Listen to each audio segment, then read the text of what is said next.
Senator. I just spotted you over there. We're about to start. Catch your breath. No problem. Understood.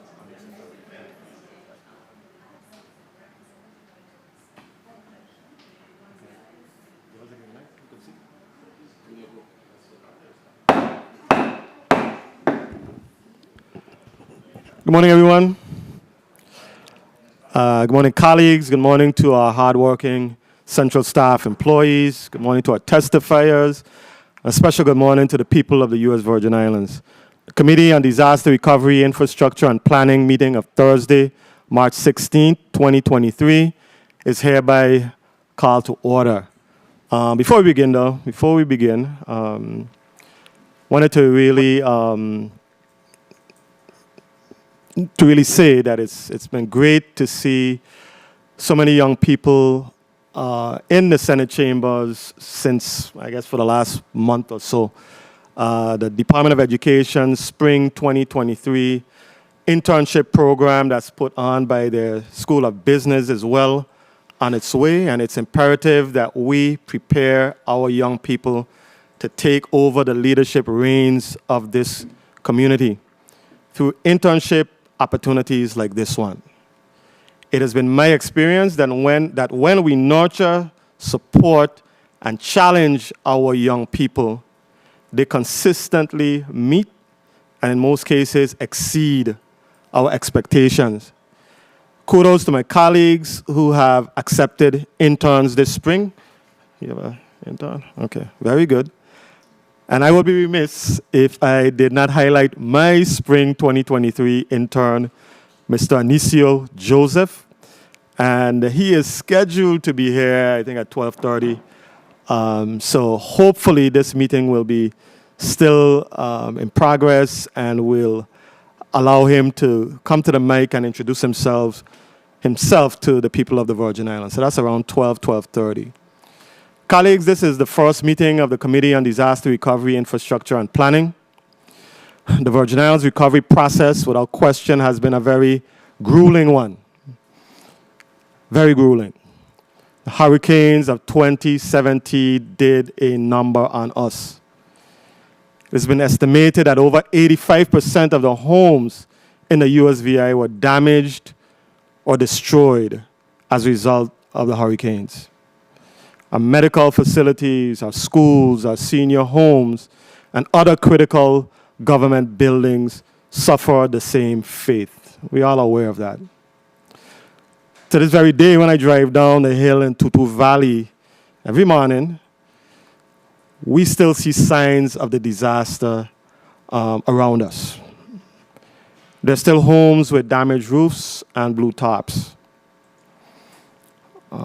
Homeowners are still strategically placing their orange buckets in corners of their homes to collect water every time it rains. Still reality today. And it's a sad thing to get accustomed to, but that is real. That is how the recovery looks for some folks in our community. This recovery process, without question, is complicated with a lot of moving parts. It's my view that the public deserves to have coherent, simplified, and accurate updates with regards to where the territory is on this long journey. The Committee on Disaster Recovery, Infrastructure, and Planning endeavors to do just that, working collectively with our partners in the recovery efforts, commencing with two significant players in the recovery process who are really driving the recovery efforts of this territory. And we're talking about the Virgin Islands Housing Finance Authority. Today we have the Interim Executive Director with us, Ms. Dana Clendenin and her team, as well as, of course, the Office of Disaster Recovery. And we have Director Adrienne Williams-Achterlin and her team here with us today. It's imperative that as a territory, we work cohesively to ensure that we do not squander an opportunity never seen before in the history of the United States Virgin Islands to build back our territory in a manner that this and future generations can be proud of. Madam Clerk, can we please have a roll call since we do have a quorum established? Yes, good morning. Yes, Mr. Chair. Good morning. Senator Diane Capehart. Here. Senator Capehart, present. Senator Alma Francis Heiliger. Senator Heiliger, absent. Senator Kenneth L. Gittens. Senator Gittens, present. Senator Maurice C. James. Maurice C. James, present. Senator James, present. Senator Franklin D. Johnson. Senator Johnson, absent. Senator Carla J. Joseph. Present. Senator Joseph, present. Senator Milton E. Potter. Here. Senator Potter, present. Mr. Chair, we have 5 present, 2 absent. Thank you very much. We do have a quorum and we may proceed. Madam Clerk, are there any pieces of correspondence to be read into the record at this time? Yes, Mr. Chair. The first correspondence dated March 15th to the Honorable Senator Milton E. Potter, Chairman, Committee on Disaster Recovery, Infrastructure, and Planning, 35th Legislature of the Virgin Islands, Capitol Building, Charlotte Amalia, P.O. Box 1690, St. Thomas, VI 00804, regarding Senator Franklin D. Johnson's tardy letter. Dear Mr. Chair, I will be late in attending today's Thursday, March 16th, 2023, Committee on Disaster Recovery, Infrastructure, and Planning meeting, scheduled to begin at 9:30 a.m. in the Earl B. Otley Legislative Hall on the island of St. Thomas. My sincere apologies for any inconvenience my delayed arrival may cause, as I pay my respects to the Hanson family on the passing of Ms. Dolores Hanson. Sincerely, Senator Franklin D. Johnson. Thank you very much. Please record Senator Johnson as tardy. The next correspondence dated March 16th, 2023. Honorable Milton E. Potter, 35th Legislature, Chairman on Disaster Recovery, Infrastructure, and Planning.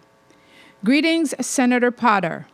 Please note for the records, I will be tardy to the Committee on Disaster Recovery, Infrastructure, and Planning meeting scheduled for 9:30 on Thursday, March 16th, 2023, in the Earl B. Otley Legislative Chambers due to a previously scheduled appointment. I will arrive as soon as possible. Thank you for your understanding. Regards, Senator Alma Francis Heiliger, 35th Legislature, member of the Committee on Disaster Recovery, Infrastructure, and Planning. This concludes the reading of our correspondence today, Mr. Chair. Thank you very much, Madam Clerk. Please record Senator Francis Heiliger as tardy at this time. Madam Clerk, can you please read today's agenda into the record?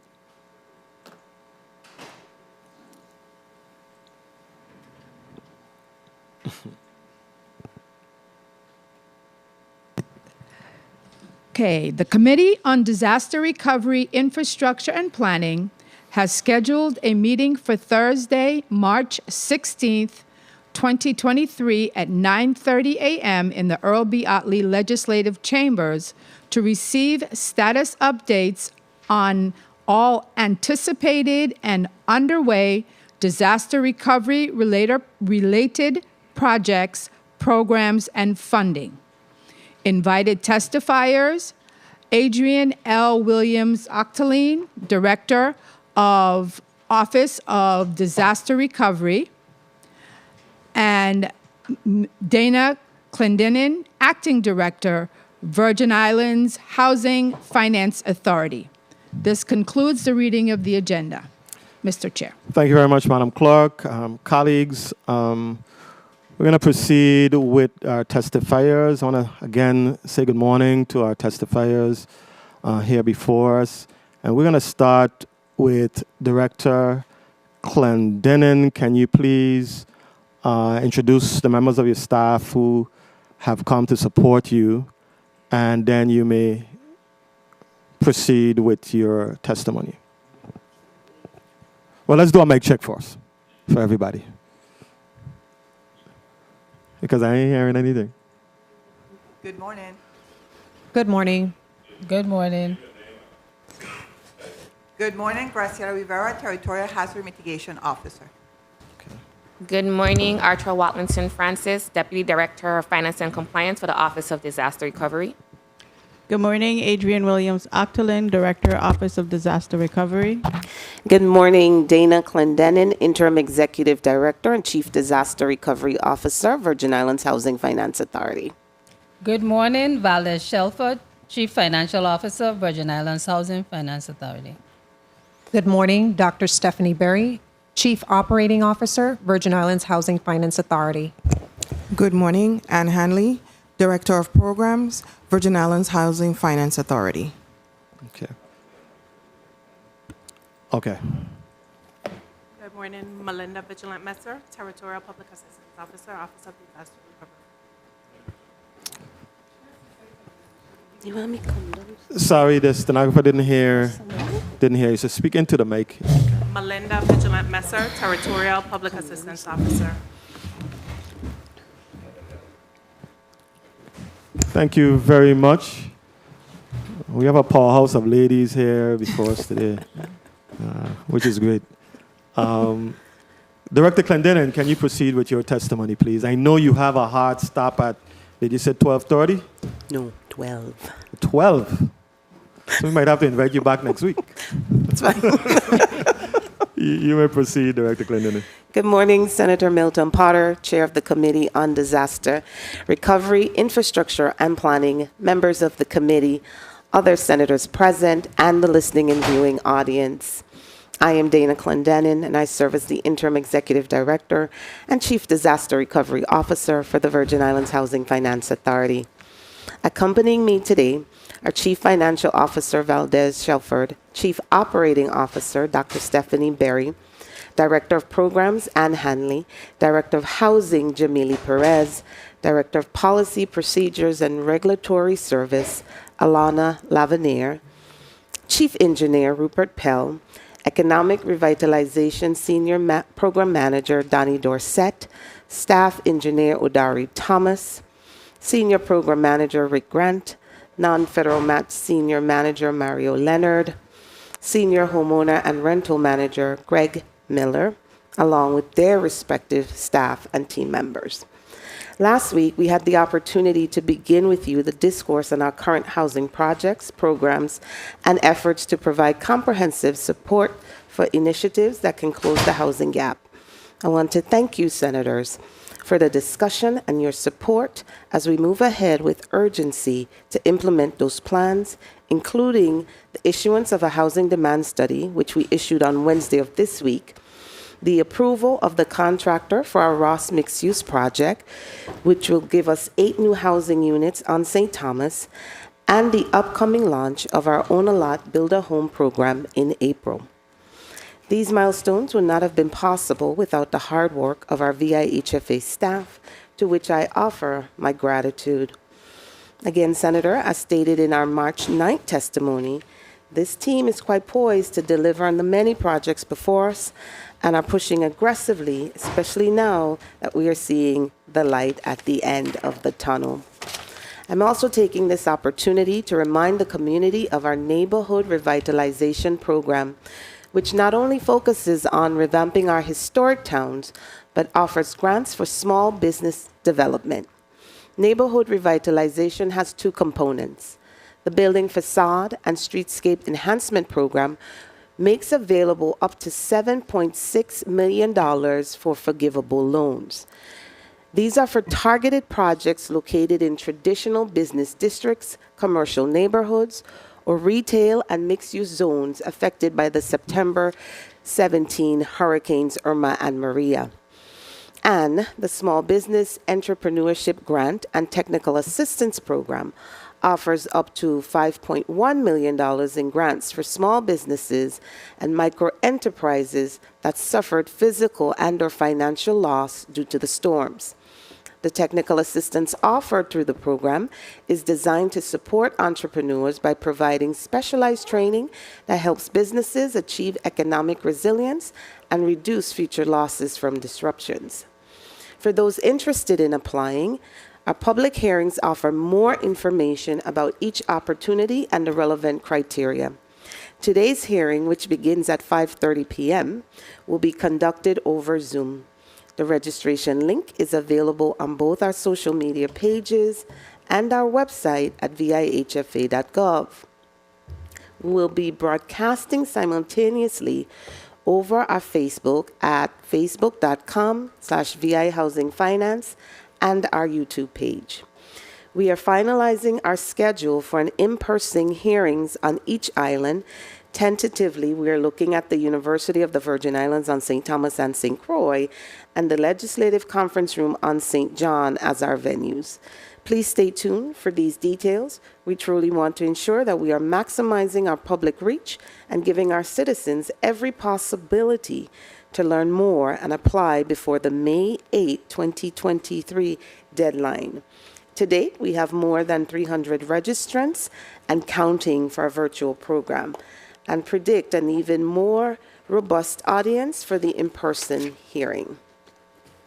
I'm excited to share that we recently received approval from HUD on our Electrical Grid Action Plan, which offers $10 million in community innovation grants to residents, businesses, and organizations for projects that help us achieve energy efficiency and stability within our local neighborhoods. The action plan governs the use of $67 million in HUD CDBG-DR funding, which was appropriated by Congress to address unmet energy infrastructure needs from the 2017 storms. Ultimately, $53 million is proposed for the installation of a new conventional generation and battery energy storage to improve reliability at the Estate Richmond Power Plant on St. Croix, along with the $10 million for independent, community-oriented local projects that will benefit the electrical grid. The balance of the $67 million will be used for successful planning and administration of the grant.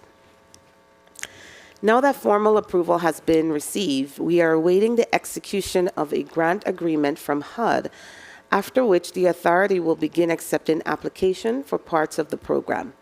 Applications are reviewed for eligibility and compliance with applicable Federal Register requirements. Once a capacity assessment is performed, the proposed project will undergo environmental review.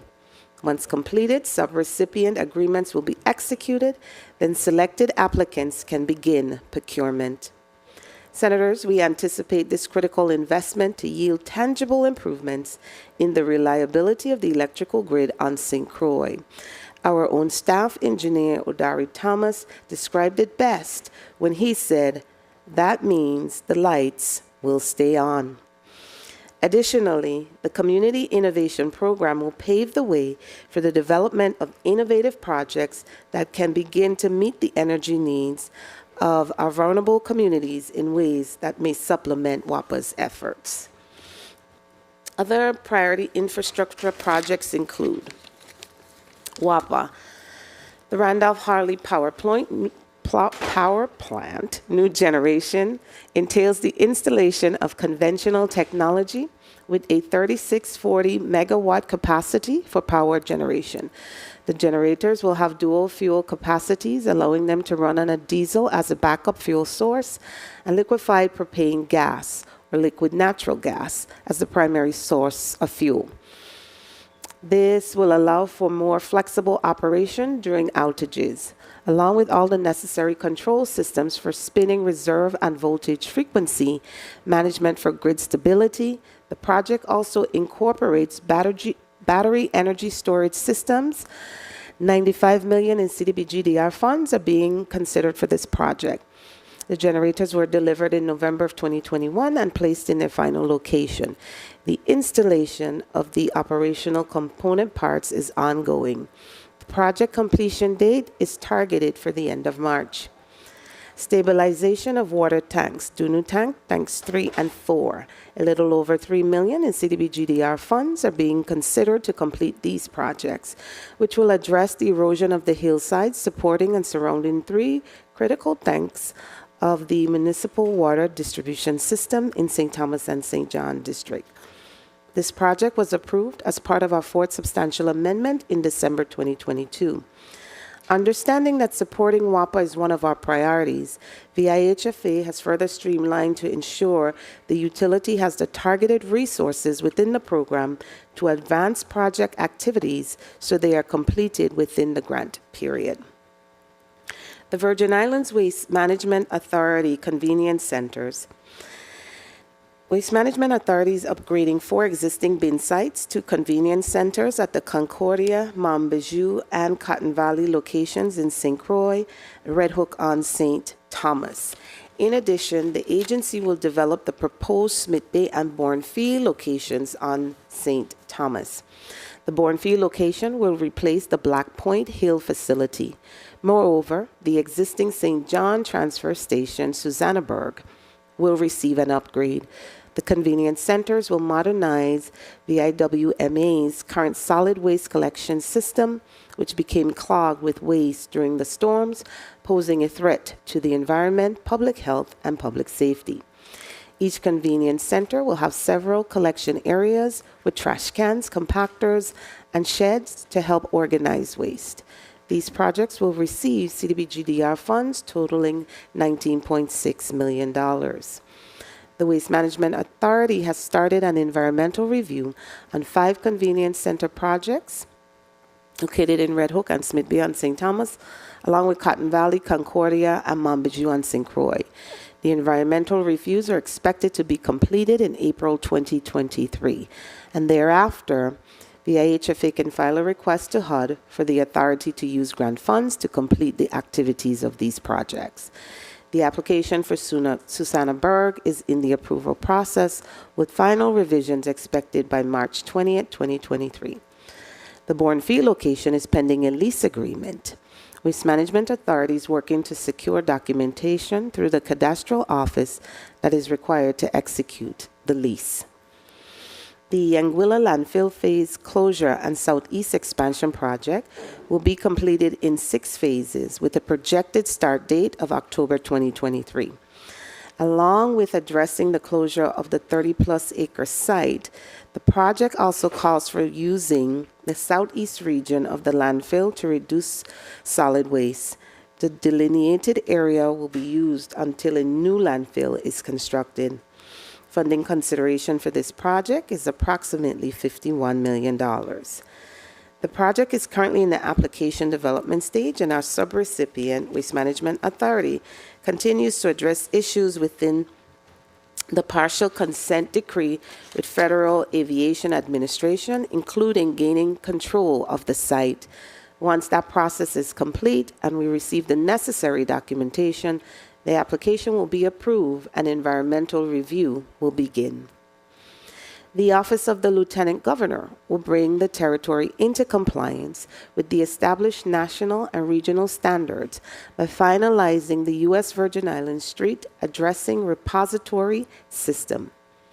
The project activities will improve the territory's emergency response and census data by publishing the Master Address Repository with over 150,000 geocoded address points, unique street addresses, which will have posted street sign for all roadways in the territory.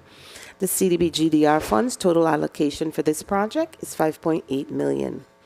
With the approval of the fourth substantial amendment, the subrecipient is moving ahead with its solicitation and contractual processing. A second notice to proceed was issued on January 23, 2023, to allow the Office of the Lieutenant Governor to contract 2 critical vendor services, the Road Mapper and the GIS platform upgrade. The subrecipient is submitting the supporting documentation for the respective payment requests for these vendors. As of today, VIHFA has received one of the 2 contractual agreements required to process the payments. VIHFA anticipates the project's final closeout in February 2026. Under disaster recovery, we're also managing a number of housing construction and repair programs and are focused urgently on completing existing projects while also adding the capacity needed for future efforts. Housing. As mentioned, we've hired a new Chief Operating Officer, Dr. Stephanie Berry, who's restructuring the home ownership and planning construction divisions and looking at what is practical for our community. The time of sprawling homes is gone, and along the lines of our governor's vision for construction, we're looking at the possibilities for more multifamily residences, condos, townhomes, and mixed-use buildings. The Ross Mixed-Use Project on St. Thomas, Virgin Islands Housing Finance Authority. The site for this project is located on the corner of Alton Adams Senior Drive and William G. Lewis Lane. It is proposed 3-story building consisting of commercial bays on the 2 lower floors and residential units on the 3rd floor. The residential units on the 3rd floor will comprise of 4 2-bedroom units sized at 864 square feet and 4 1-bedroom units sized at 576 square feet.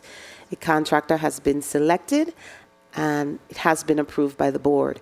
We anticipate a groundbreaking in April 2023. The anticipated project cost is a little over $13.5 million. Fortuna Wild Pineapple and Mount Pleasant are affordable housing initiatives being developed to provide units to first-time home buyers throughout the territory.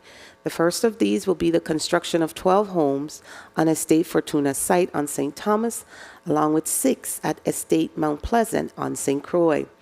The program issued a notice of funding availability on October 17, 2022, to request proposals from qualified developers to construct homes in Estate Fortuna. There were no responses received for this project. Upon approval of the amended application, the solicitation for a contractor will be advertised no later than the 3rd quarter of 2023 for the construction of 18 homes combined. The program will develop and issue a request for proposal from qualified developers to construct homes at Whispering Hills, Solitude, and Estate Fortuna Phase 2 in the 4th quarter of 2023. Whispering Hills and Solitude will each have 20 new single-family residential homes, while Fortuna Phase 2 will have an additional 8 homes, including infrastructure. The Queen Louise Revitalization is an affordable housing homeownership initiative. Will consist of the construction of 32 units, 6 townhouses, and 26 condominium apartments on the island of St. Thomas. Upon execution of an agreement for the funding, a solicitation for a contractor will be advertised. It is anticipated that the construction will begin during the 4th quarter of 2023. Our Own a Lot Build a Home program, offered by the Housing Finance Authority, is a territorial lending initiative designed for first-time home buyers. It will provide 20-year 0% forgivable mortgages for constructing a new single-family dwelling. This program targets moderate income eligible clients whose household incomes are based on 120% area median income for the CDBG-DR housing programs. VIHFA is in the process of finalizing memorandums of understanding with the lending institution in anticipation of the program's launch in April. The funding availability for this program is $12.5 million. Emergency housing. Emergency housing on St. Thomas will consist of the construction of 11 emergency housing units and infrastructure. Estate Tannenberg was transferred from the former Department of Housing, Parks and Recreation to HFA in 2007. However, 22B Estate Tannenberg was not included, and it seems this parcel was overlooked in the 07 transfer. As such, the VIHFA is awaiting a response from the current property owner, Virgin Islands Housing Authority, regarding transfer to the property. And this is for the purpose of constructing emergency housing. Funding consideration for this project is $4.3 million. The Cranagata Inn will consist of renovating 18 emergency housing units in Christiansted, St. Croix. Upon execution of an agreement for the funding, solicitation for a contractor will be advertised. We anticipate renovations will begin no later than the third quarter of 23. Funding consideration for this project is $2.6 million. With limited housing available, we recognize the challenges of our partner agencies, organizations that support those who are homeless and in need of emergency, transitional, and/or supportive housing. Therefore, we are assessing via HFA's current emergency housing stock, including Charlotte and Stableland Apartments in St. Thomas, and Anna's Hope, Prophet, and Campo Rico on St. Croix. Public and affordable housing. Dunu Redevelopment, St. Thomas, the Virgin Islands Housing Authority. This project on St. Thomas includes the construction of 84 units in 14 buildings that will serve as a replacement rental housing for residents of the Estate 22 high-rise apartment public housing development. 100% of the project's units will be affordable to low or very low income individual families. Funding consideration for this project is $34 million in CDBG-DR funding. Funding expended to date consists of a little under $10.1 million over. This project is currently at 38% completed and is a year behind schedule. As the bonding company continues to conduct their investigation against the project's general contractor, a bid solicitation was issued by VIHA in December 2022 to understand what the current cost to complete the project would be. Environmental work has continued with the focus on the completion of the soil remediation so the site can be ready for continuation when restart of construction occurs. The Walter I. M. Hodge. This is a 248-unit rehab project of affordable public housing rental community on the western end of St. Croix that includes the installation of a wind retrofit system and new hurricane wind resistant windows and entry doors, the new recreation facilities, and a new senior center to accommodate the needs of residents will also be constructed. The approved funding amount is $22,650,000. Construction work begun on phase 1 of the project. Buildings 13 through 20, which are 94 units, are vacated and under active construction. These buildings have all asbestos remediation completed. Interior demolition, new utility piping, plumbing, and electrical have begun, along with construction of the exterior shear walls on buildings 20 and 17. Project is anticipated to be completed in October of 2024. With the ever-increasing cost of construction, the program struggles to meet the cost reasonableness requirement from HUD for projects. This is evident with the D. Hamilton Jackson Piggy Gerard project, which is currently under review. Currently, project cost is approximately $1 million per unit, which includes hard and soft cost. Public housing, Envision Tomorrow. As building capacity has also historically been a challenge, we are actively seeking to expand our contractor pool. Recently, we issued a request for proposal, 7 houses under the Envision Tomorrow program, and use that as an opportunity to reach out to housing finance authorities on the mainland or within our region with whom we can partner. In response to our calls, we are currently collaborating with sister agencies across the United States and Caribbean who understand our specific regulation and needs, and they have agreed to make our RFPs available to their mailing and distribution list. We anticipate soliciting proposals for 7 additional homes by mid-month. Additional highlights include, we've hired a new Director of Housing, Jamili Perez, who in collaboration with our Chief Engineer, Mr. Rupert Pell, are focused solely on the Envision program. We have increased communication with our Envision clients who at the very minimum need constant information on the status of their repairs. We have interviewed more than 100 clients within the program and continue our outreach to document each experience, concern, and program shortfall.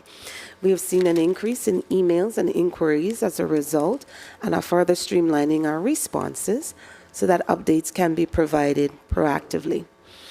We can quickly identify and respond to emergency situations and remove bottlenecks frustrating our homeowners through the citizen complaint process. I encourage clients seeking updates on the status of their Envision applications or logging a complaint to call 340-715-5902 to speak with an HFA representative Monday through Friday, 8 a.m. to 5 p.m., or you can also email cdbginformation@vihfa.gov. The citizen complaint line is set up with an active voicemail system where a message can be left and will be returned within 24 hours. While written complaints are preferred, residents can also make in-person complaint via our interview process. This is particularly helpful for residents with disabilities or special circumstances. For those interested, please visit our website, vihfa.gov, for details. The Citizen Advisory Committee held its first meeting on January 26, 2023. During the meeting, the members received an overview of the CDBG-DR, reviewed the current list of territorial projects, discussed the Envision program, and received an overview of the MIT Action Plan, which also supports opportunities for homeownership. The goal of this committee is to serve as a liaison between the community, citizens in the territory, and the VIHFA Communities Development Block Grant Disaster Recovery and Mitigation Programs, and provide input and recommendation on our projects. I am reminding the public that we are still seeking 2 members from the nonprofit community to join our committee. Interested community nonprofit members should contact Alana Lavenier at alavenier@vihfa.gov and or Mr. Rick Grant at rgrant@vihfa.gov. Information and recording from our first meeting are available on our website. In terms of the numbers, we have completed 25 homes, not where we want to be in March of 2023, but more than where we were. In construction, there are 15 homes. There are 7 in solicitation, while pending drawings total 90 and pending permits 59. These numbers are also not reflective of all the improvements of the program has made during the last quarter of 2022 and the start of 2023. Process improvements, system implementations, and necessary staff augmentations were made to propel the program forward and provide much-needed support to the community. By the end of June 2023, the program is projected to mobilize 80 homes and should have 200 homes mobilized by the end of the year. To accomplish this, the program will publish at least one large solicitation for at least 50 homes, in addition to the 160 homes currently assigned to Person Services. The Emergency Rental Assistance Program. The Emergency Rental Assistance Program was created under the Federal CARES Act, ERAP 1, and expanded by the American Rescue Plan, ERA 2, to assist income-qualified households who have been impacted financially by COVID-19 to pay rent, utilities dating as early as March 2020. Using the funds awarded for ERAP, the authority has paid out more than $5.7 million in direct and indirect assistance to more than 825 households territory-wide. Of this amount, 435 clients were assisted under ERAP 1 grant, which had an expenditure deadline of September 2022. With the widespread financial strain brought by the global pandemic, these funds offered critical assistance to those burdened with outstanding rental and utility obligations. At the close of fiscal year 2022, more than $85,000 in rental assistance was paid to Virgin Islands Housing Authority, $200,000 paid to Love and Land Properties, and more than $123,000 was paid in utility payments. Currently, over 1,400 cases have been submitted, with 1,191 applications processed to final resolution. The deadline for the use of ERAP 2 funds is September 30th, 2025.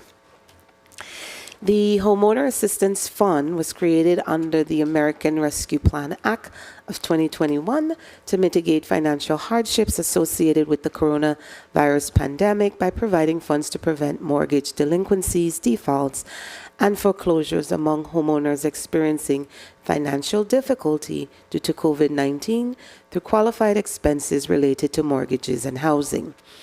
The territory was awarded a little over $8.5 million. OMB has selected the Housing Finance Authority to administer the HAF program on behalf of the territory. To receive an allocation of HAF funds, the territory developed and submitted to the Department of Treasury an action plan which describes the needs of homeowners in the jurisdiction, the design of the proposed program to be implemented using HFA funds, and performance goals. Pursuant to the regulations, homeowner households with incomes up to 150% of area median income are eligible. However, the regulations further require that at least 60% of HAF dollars must assist homeowner households with incomes at or below 100% of AMI. Once implemented, the HAF program will assist homeowners in mitigating financial hardship by eliminating or reducing their mortgage loan arrears and thus their housing vulnerability, and help the lenders recoup outstanding payments. A solicitation for case management contractor was published in April 2022. The vetting and contract negotiations have been completed. We anticipate the program will begin accepting applications within 45 days. The entity selected will assist the authority with the case management of the program, which includes application portal, design and administration, application document quality check, and the creation of ongoing maintenance of dashboard. Based on the territory's HAF action plan, the authority anticipates assisting some 325 homeowners through various programs established under HAF. These include mortgage payment assistance, mortgage principal reduction, foreclosure prevention, and delinquent property tax assistance.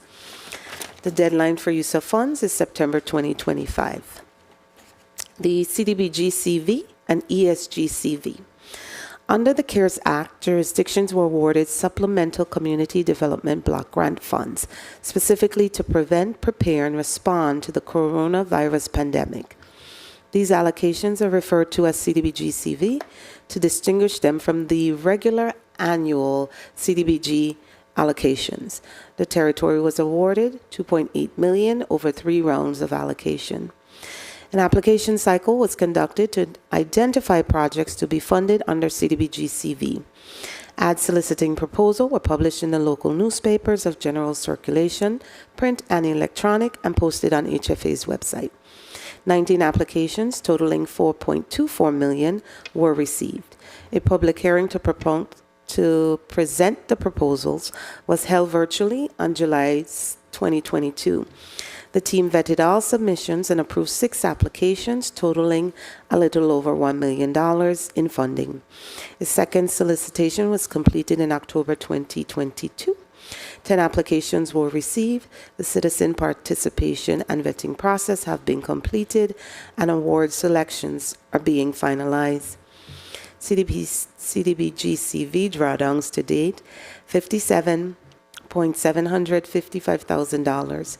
The deadline for the use of CDBG-CV funds is 2026 of September. Funding allocations for the ESG-CV program total $1.65 million. The amount of allocations is based on the formula determined by HUD, which recently released a new guidance extending the grant deadline to September 30th, 2023. Over $835,000 has been spent to date.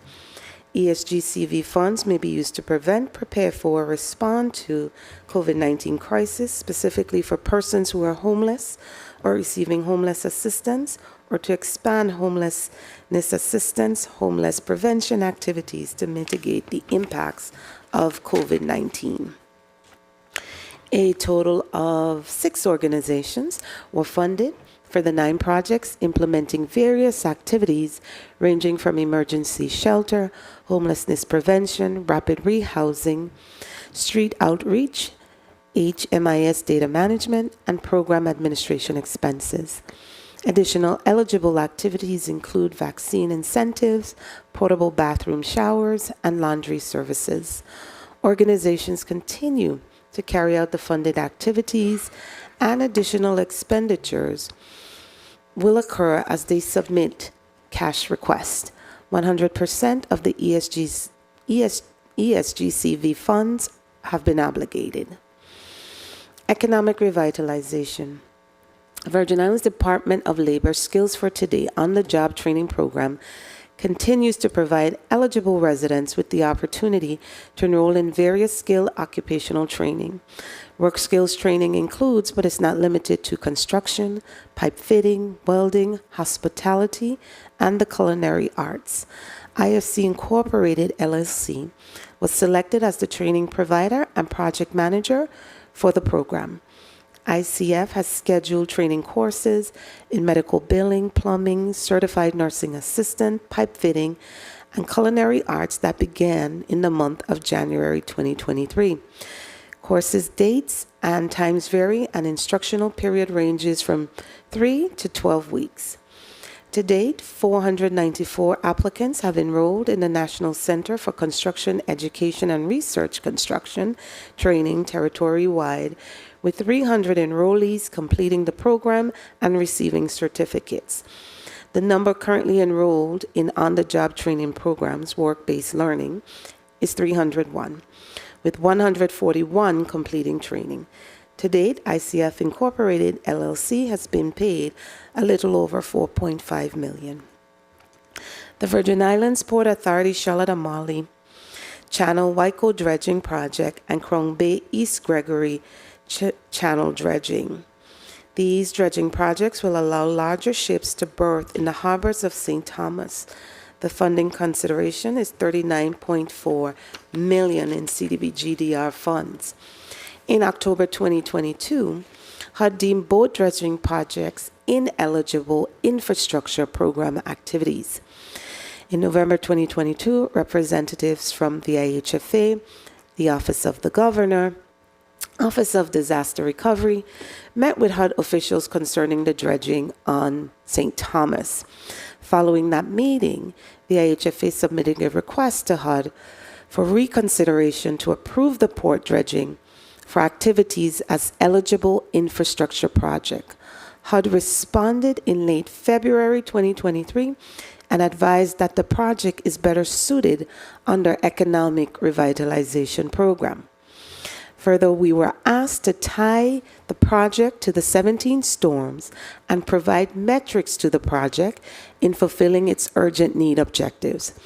Because we've provided this information in detail, we have a meeting with HUD on March 27th to further explore their request. The tourism support industry. Department of Tourism concluded the Welcome Back Recovery Marketing Campaign in December 2022. DOT focused on establishing the U.S. Virgin Islands as being open for business following the aftermath of Hurricanes Irma and Maria, while reinforcing the territory's position as one of the top destinations for adventure, romance, culture, and history and ecotourism. DOT's vendor, Miles Partnership LLC, was the contracted promotional vendor, and its contract was valued at $2 million for tourism marketing services. DOT utilized Miles Partnership, digital and social media partners in promoting the USVI. iHeartRadio and satellite stations advertised in Atlanta, New York, Miami, Charlotte, and Houston. The disaster-related campaign was launched to coincide with DOT's 2021-2022 winter marketing activities. We are preparing this project for closeout. The non-federal cost share match program. With a budget of approximately $221 million, the non-federal cost share match program is designed to assist agencies, public entities, local nonprofit organizations, and other eligible applicants by leveraging CDBG-DR fund with FEMA public assistance provided to the U.S. Virgin Islands to maximize, facilitate, and ensure recovery. In this program, CDBG-DR funds are limited to covering the non-federal cost share match portion related to FEMA PA eligible project worksheets. The match program works in partnership with the Office of Disaster Recovery and Vitima to raise awareness of the requirements of the program to other government agencies and private sector entities. All program payments will be reimbursed based on costs incurred. WAPA, the Wang Louis Hospital, the STEP program, has received the bulk of the local match allocation, totaling $108.2 million, with an additional $15.5 million pending payment. We expect to spend a total of $123.5 million by the end of March 2023. Match payments are for STEP program composite poles, 6,658 of which have been installed, underground and underwater cables and generators for WAPA, temporary hospital facilities, and the purchase and installation of 83 modular units for the Department of Education. Agencies that have applied for match funds or submitted new projects include the VI Health Department, the Charles Harwood Hospital, JFL, VI Department of Education, Vitima, VI Economic Development Authority, WTJX, Montessori School, and McGinnis Bay Authority. The match requirements for these projects total $58 million. Our team works closely with recipients to prepare and submit the documents needed to comply with FEMA and HUD requirements. Requirements include, but are not limited to, compliance with Davis-Bacon, Section 3, procurement, environmental, and including HUD conditions. In addition to holding training webinars, the match program staff conducts site visits and participates in the procurement, construction, and closeout processes of these projects. CDBG MIT. I would be remiss if I did not provide a quick update on the CDBG mitigation funds. Since we last appeared before you, we have increased our efforts and diligently worked to prepare for the disbursement of the funds and the program's administration. While we did initially submit our application in June 2022, we received feedback from HUD in January of 2023 requesting additional information, of which was provided. We are currently awaiting final approval and grant agreement.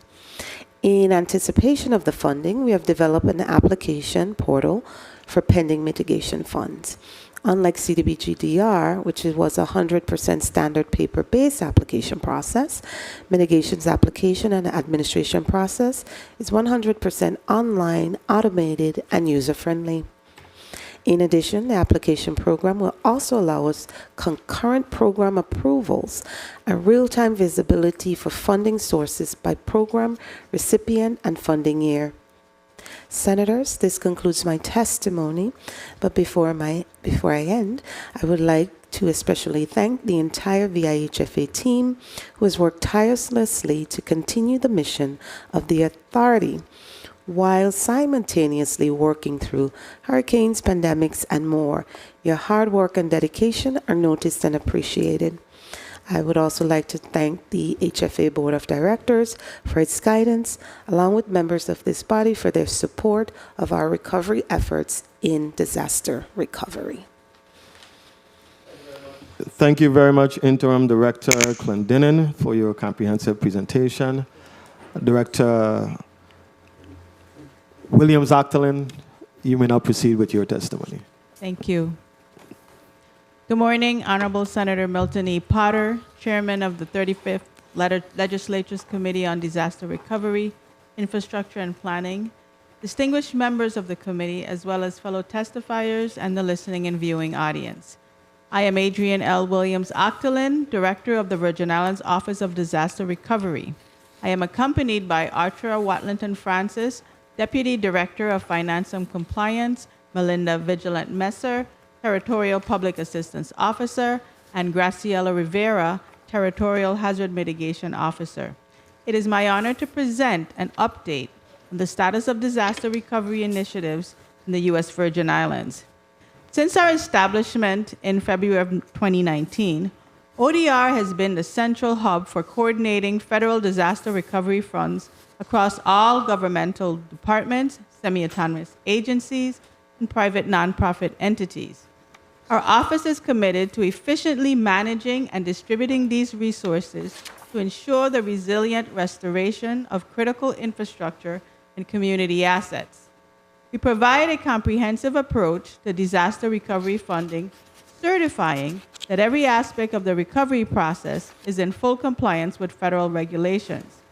Our primary focus areas are obtaining funds, allocating funds, and ensuring proper expenditure with an emphasis on transparency and accountability.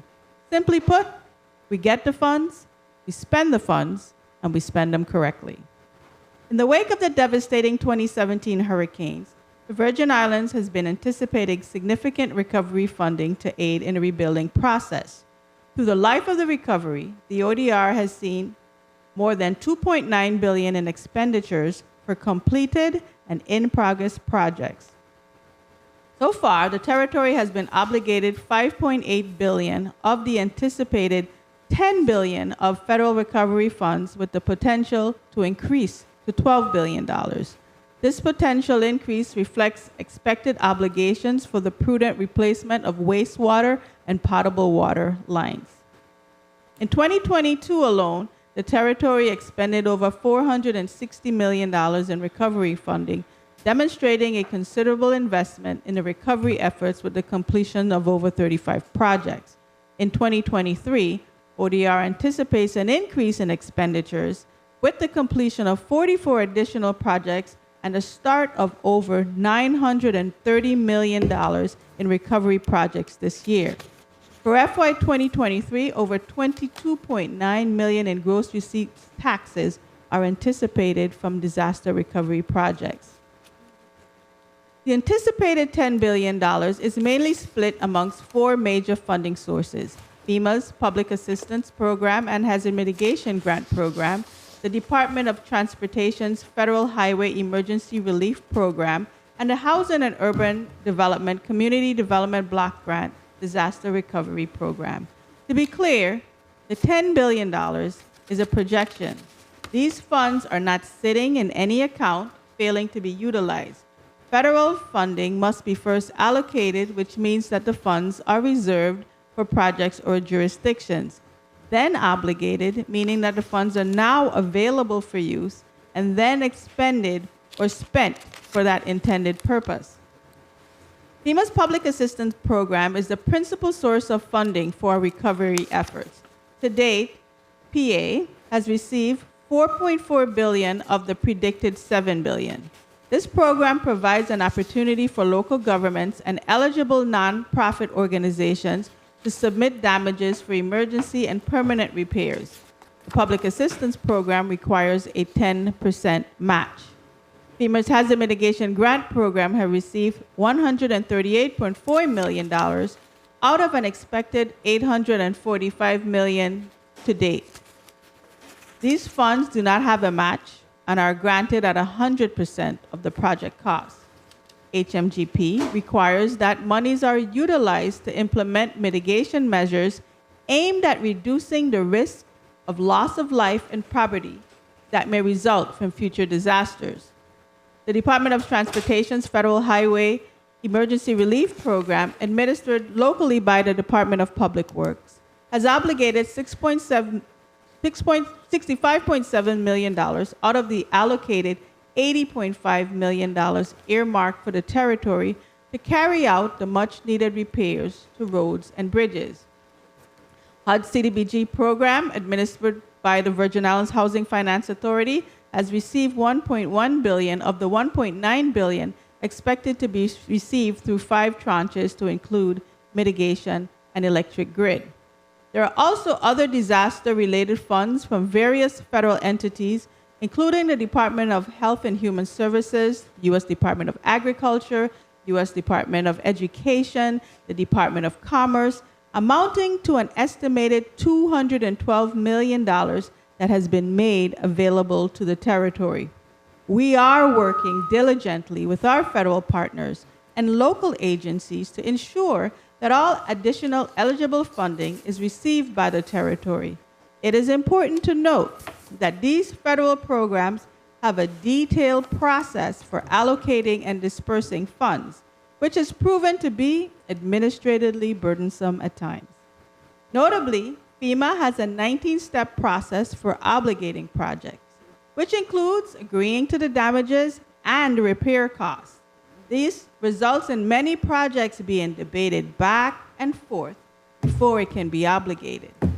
To facilitate an amicable agreement, ODR regularly schedules meetings with FEMA local leadership and other necessary stakeholders to determine the best course of action for resolving those issues. If not accomplished in a timely manner, the territory would be subject to FEMA's discretion to grant extensions on a project-by-project basis. We have been engaging in biweekly coordination meetings with FEMA personnel, key agencies, and with the support of Widow Bryan's representatives to review and address cross-cutting issues and receive updates from FEMA sector leads on the status of key projects within each sector. To date, FEMA has approved 93 hazard mitigation projects that have been obligated for a total of $138.4 million. Projects include wind retrofits of several critical facilities and housing communities, as well as funding for community safe rooms with backup power. Additional projects include support for telecommunications for VI Police Department, the Bureau of Information Technology, and VI NGN, the VI Next Generation Network. There are also several projects with the Department of Public Works and private nonprofits to improve drainage and minimize flooding in different areas in the territory and the retrofitting of multiple fire stations. COVID. ODR is also tracking funding received by the territory to address the COVID-19 pandemic through FEMA, the CARES Act, and other non-ARPA sources. The effort entails coordinating closely with various agencies, including the Office of Management and Budget, Virgin Islands Territorial Emergency Management Agency, and FEMA, to ensure funds are allocated and appropriately expended within the identified period of performance while avoiding duplication of benefits. Currently, over $909 million of funding has been made available to the territory due to COVID. Of that amount, $752 million has been expended to date. Projects. As we continue to advance our recovery efforts, Governor Albert Bryan Jr. has identified 5 critical areas based on the project's impact to the community, the level of urgency in delivering the services, and the readiness of the projects. These priority areas are health and hospitals, schools, housing, utilities, and roads. Schools, we are pleased to report that the long-awaited rebuild of the Arthur Richards PK-8 school on the island of St. Croix has commenced with a groundbreaking ceremony in February 2023. This marks the first major rebuild of the territory's damaged schools. This critical project represents a significant investment in the education infrastructure of the territory, providing modern and safe facilities that will support the growth and development of our young students. The project is anticipated to be completed in 2025. Plans are also underway to commence demolition of the Charles Amalie High School on St. Thomas this year. Asbestos abatement is currently ongoing in preparation for demolition. The combined design-build solicitation is currently underway for CHS, Central High School, and Bertha C. Bosholter schools, with bids due to close on April 11. Construction is anticipated to commence for all 3 sites in 2024. Plans for the demolition of Guy Benjamin are in progress to make way for a community center and park installation. Demolition is anticipated to commence in the 3rd quarter of 2023. The historic building currently on the site will be preserved and repurposed for educational and cultural program use. Lastly, the Department of Education continues the repairs of several buildings at the Gladys Abraham Elementary School. Partial repairs are anticipated to be completed by August 2023. The department plans to relocate its skills center to that site, which will offer career, technical, and training programs for both adults and students. One of the known challenges for the territory has been the availability of shelters in the event of a disaster. VIDE, through funding by HMGP, the Hazard Mitigation Grant Program, has multiple projects that will strengthen their gymnasiums to the required safe room standards. This will allow these sites to be used for short and long-term sheltering without impacting students or disrupting the school calendar. They include Central High, St. Croix Educational Complex, the Arthur Richards School on St. Croix, Julius Sproul on St. John, and Charlotte Amalie and E. Benjamin Oliver Schools on St. Thomas. Health, hospitals, and human services. Hospital projects are also making great strides, starting with ribbon-cutting ceremony for the Governor Wang F. Louis Hospital and Medical Center's temporary hardened structure known as JFL North. The completion of this critical project represents a major step forward in ensuring that residents have access to essential and quality healthcare services utilizing state-of-the-art medical equipment, some of the first of its kind here in the territory.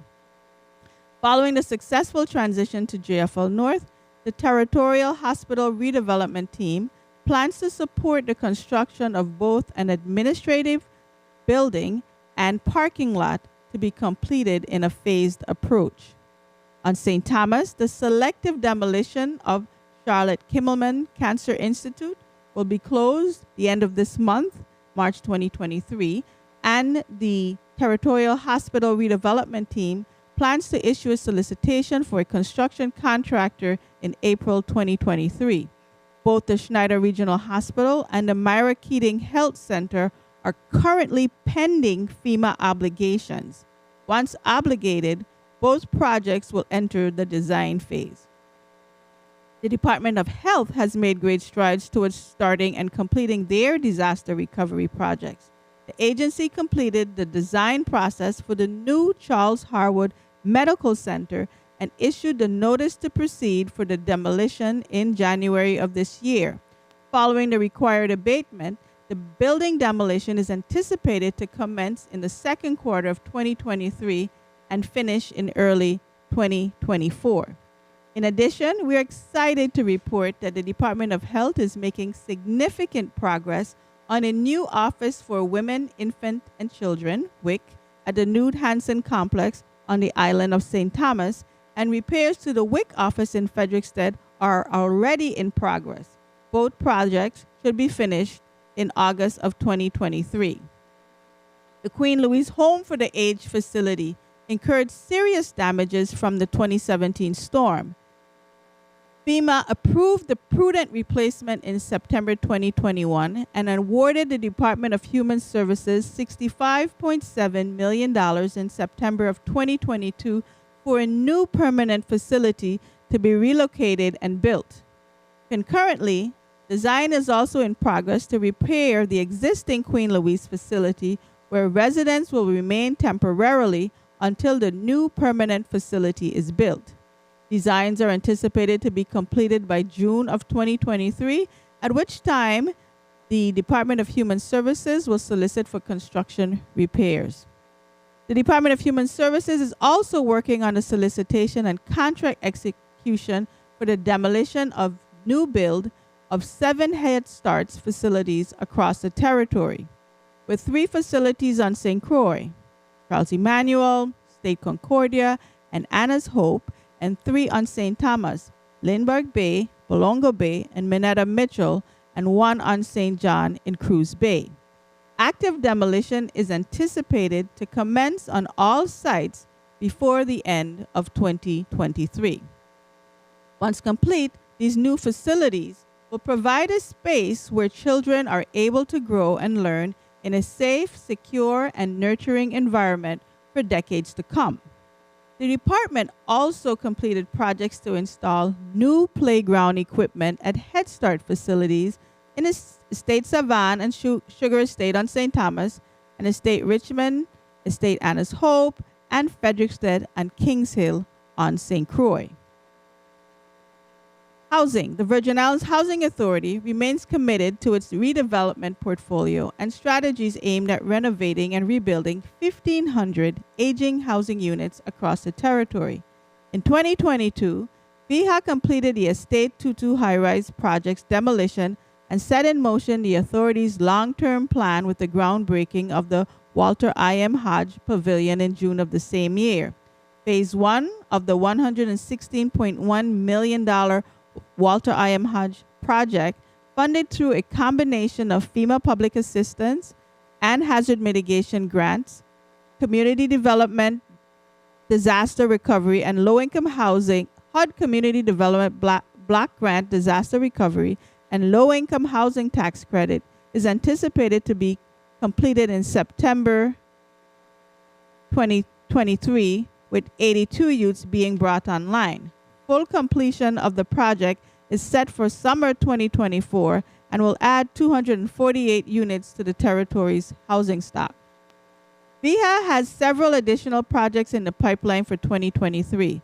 Currently, the demolition of Estate Tutu Apartments, Phase 1 and 2, out for bid, and the solicitation for the Oswald Harris Court is expected to be released in the coming months. General contractors' solicitations for the D. Hamilton Jackson and Terrace and Alfonso Piggy Gerard Complex revitalization closed this month, and VIHA is moving forward with a contractor selection. Construction on the $118 million project is expected to begin this year. The Virgin Islands Water and Power Authority has developed a multifaceted resiliency plan funded by FEMA and HUD with over $742 million in mitigation projects. The plan includes the installation of composite poles, increased undergrounding capacity, the hardening of infrastructure, and the purchase of emergency backup generators. WAPA has made significant headway in its ambitious goal of transitioning 50% of customers to underground power. On St. John, working on undergrounding in the town of Cruz Bay began in July of 2021. Secondary work for Cruz Bay to bring the project to full completion is awaiting approval from FEMA. On St. Croix, the undergrounding projects in Container Port and Golden Grove have been completed, and Midland is expected to be finished in May of 2023. Looking ahead, the Virgin Islands can expect solicitations to be released for additional undergrounding projects by the end of the year, to include Feeder 9A and 5A on St. Thomas, and on St. Croix, Queen Mary Highway, and Hannah's Rest. WAPA continues their plan to leverage composite poles for the remaining above-ground installations that cannot be undergrounding. Thus far, WAPA has installed close to 7,000 poles, delivering world-class infrastructure solutions to the Virgin Islands. On St. Croix, approximately 75% of the 4,116 expected composite poles have been installed. In the St. Thomas St. John district, installation is at 85%, with 1,999 of 2,344 poles installed on St. Thomas and 1,662 poles of the 960 installed thus far on St. John. Completion of the installation of 8,620 poles territory-wide is expected later this year. In line with its resiliency plan, WAPA advances its goal to increase generation capacity through the Randolph-Harley Service Expansion Project. The $75 million contract funded by CDBG-DR will provide more reliable and efficient electrical service to the St. Thomas St. John district through the installation of new generations and BESS, battery energy storage system technology. These efforts serve to set the foundation for a future of energy sustainability in the territory. The territory is also set to see critical improvements to its solid waste infrastructure through allocated CDBG-DR funding of $19 million. The Waste Management Authority plans to construct and operate convenience centers throughout the territory, are underway with the release of the Design Build RFP for the first site, Mombiju, on St. Croix. Additional Design Build RFPs for staffed convenience centers to aid in the proper management of solid waste disposal are anticipated for later this year. The sites include Estate Concordia, Cotton Valley on St. Croix, Estate Bournefield, Smith Bay, Margaritaville, and Red Hook on St. Thomas, and Susannaburg on St. John. The Department of Public Works continues to make significant strides with several notable projects. The installation of light poles along Melvin Evans Highway has commenced, and by summer 2023, motorists in St. Croix can look forward to traversing a well-lit highway. Another exciting project scheduled for completion in summer 23 is the Clifton Hill Connector Road project. Contracted with Grace Civil, this project will improve traffic flow by constructing road and drainage systems and widening the southern shoulder to allow for additional turning lanes. Through the Federal Highway Administration Emergency Relief Program, the design-build projects for the St. Thomas-St. John District and the St. Croix District are underway. The project spans 14 sites on St. Thomas, 5 sites on St. John, and 16 roadway sites on St. Croix. We are pleased to state that several sites have been completed, including Weymouth Rima Road, Bordeaux Mountain Road, and Gallows Bay Road on St. Croix. Still to come is work on Altona Lagoon Bridge, which was awarded to VI Paving Inc. and is expected to begin construction in summer 2023.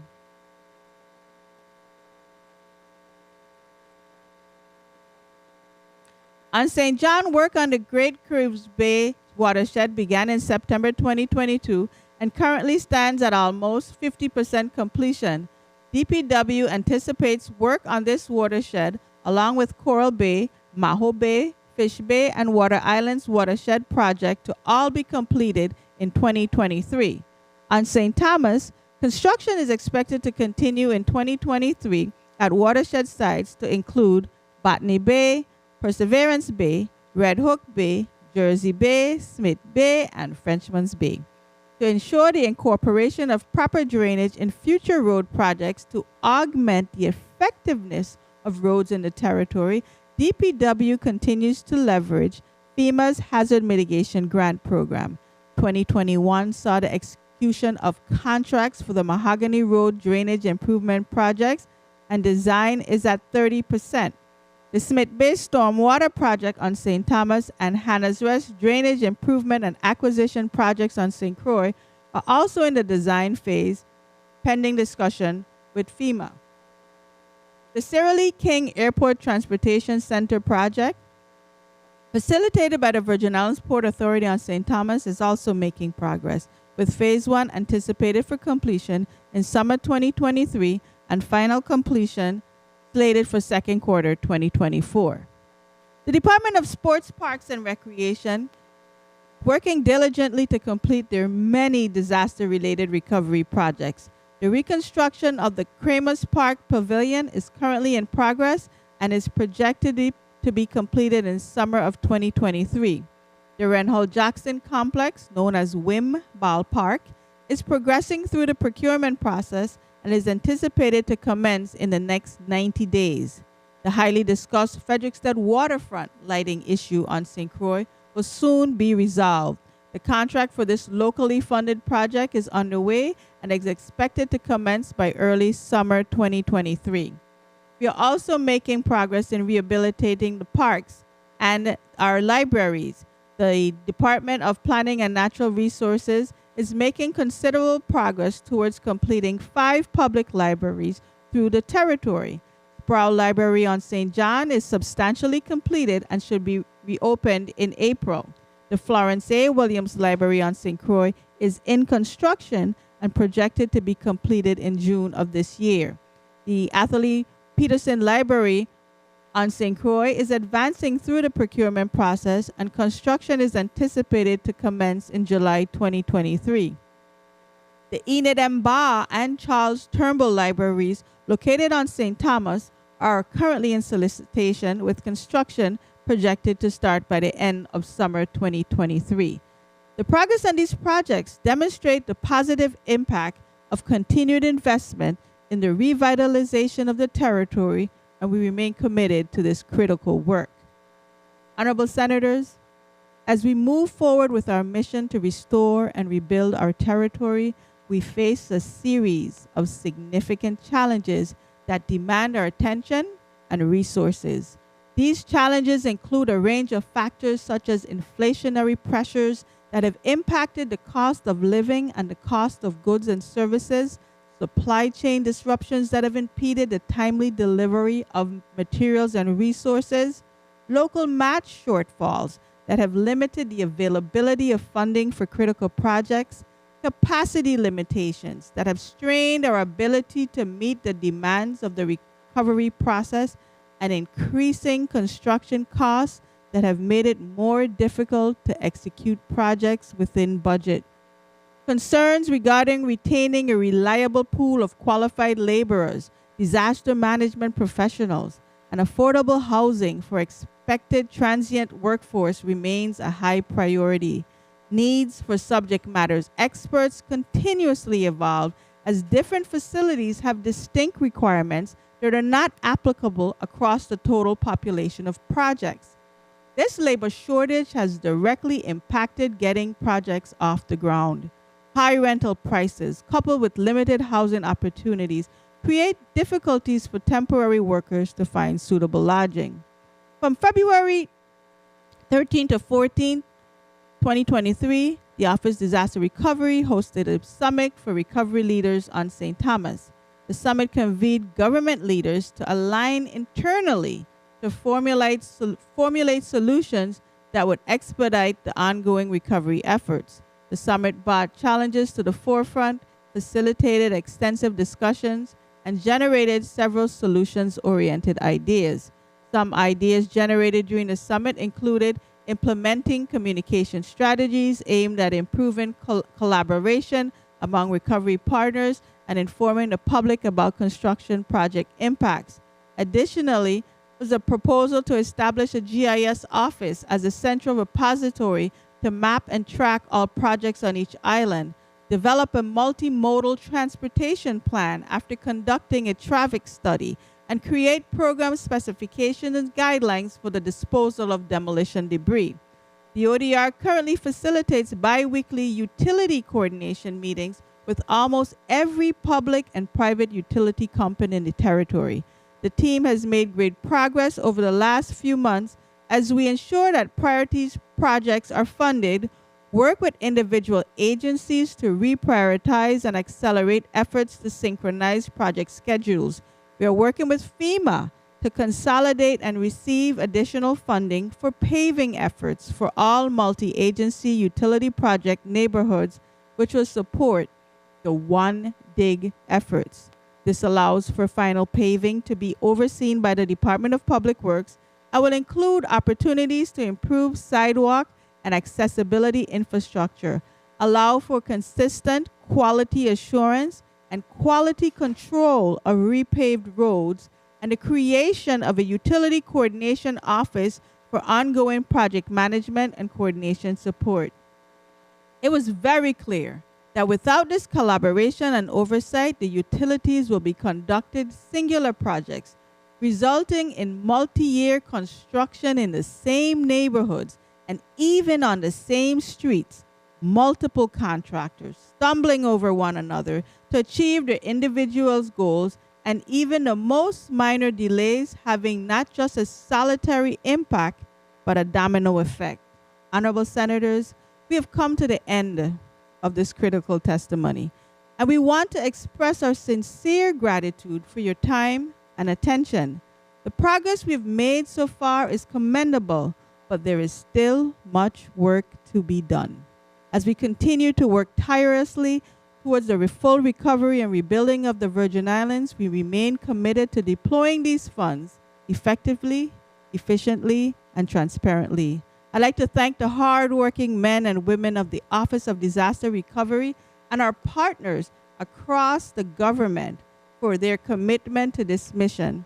I encourage you to visit our website regularly, review our recently released 2022 annual report, and contact us with anytime with your questions or concerns. We remain committed to building a stronger, more resilient, and prosperous territory, and with your support, we will continue to build a legacy of resilience. Thank you.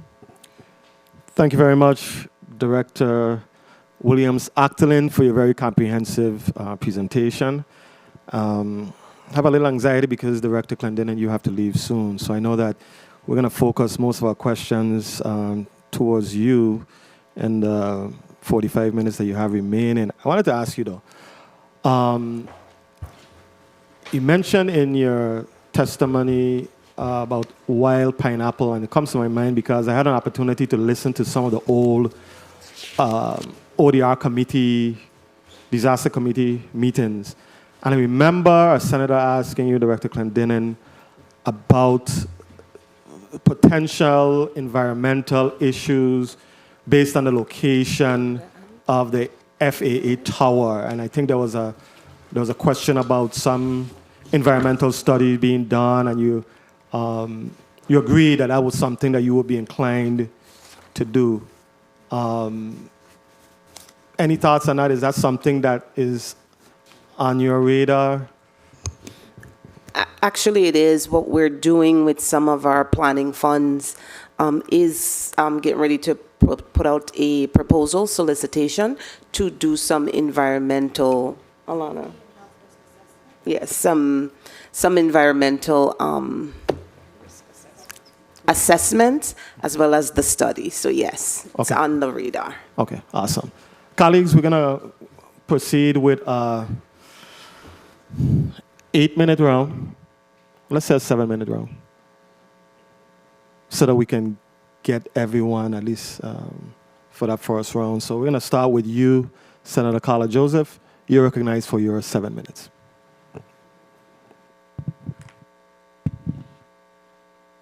Thank you so much, Mr. Chairman, and a pleasant good day to everyone.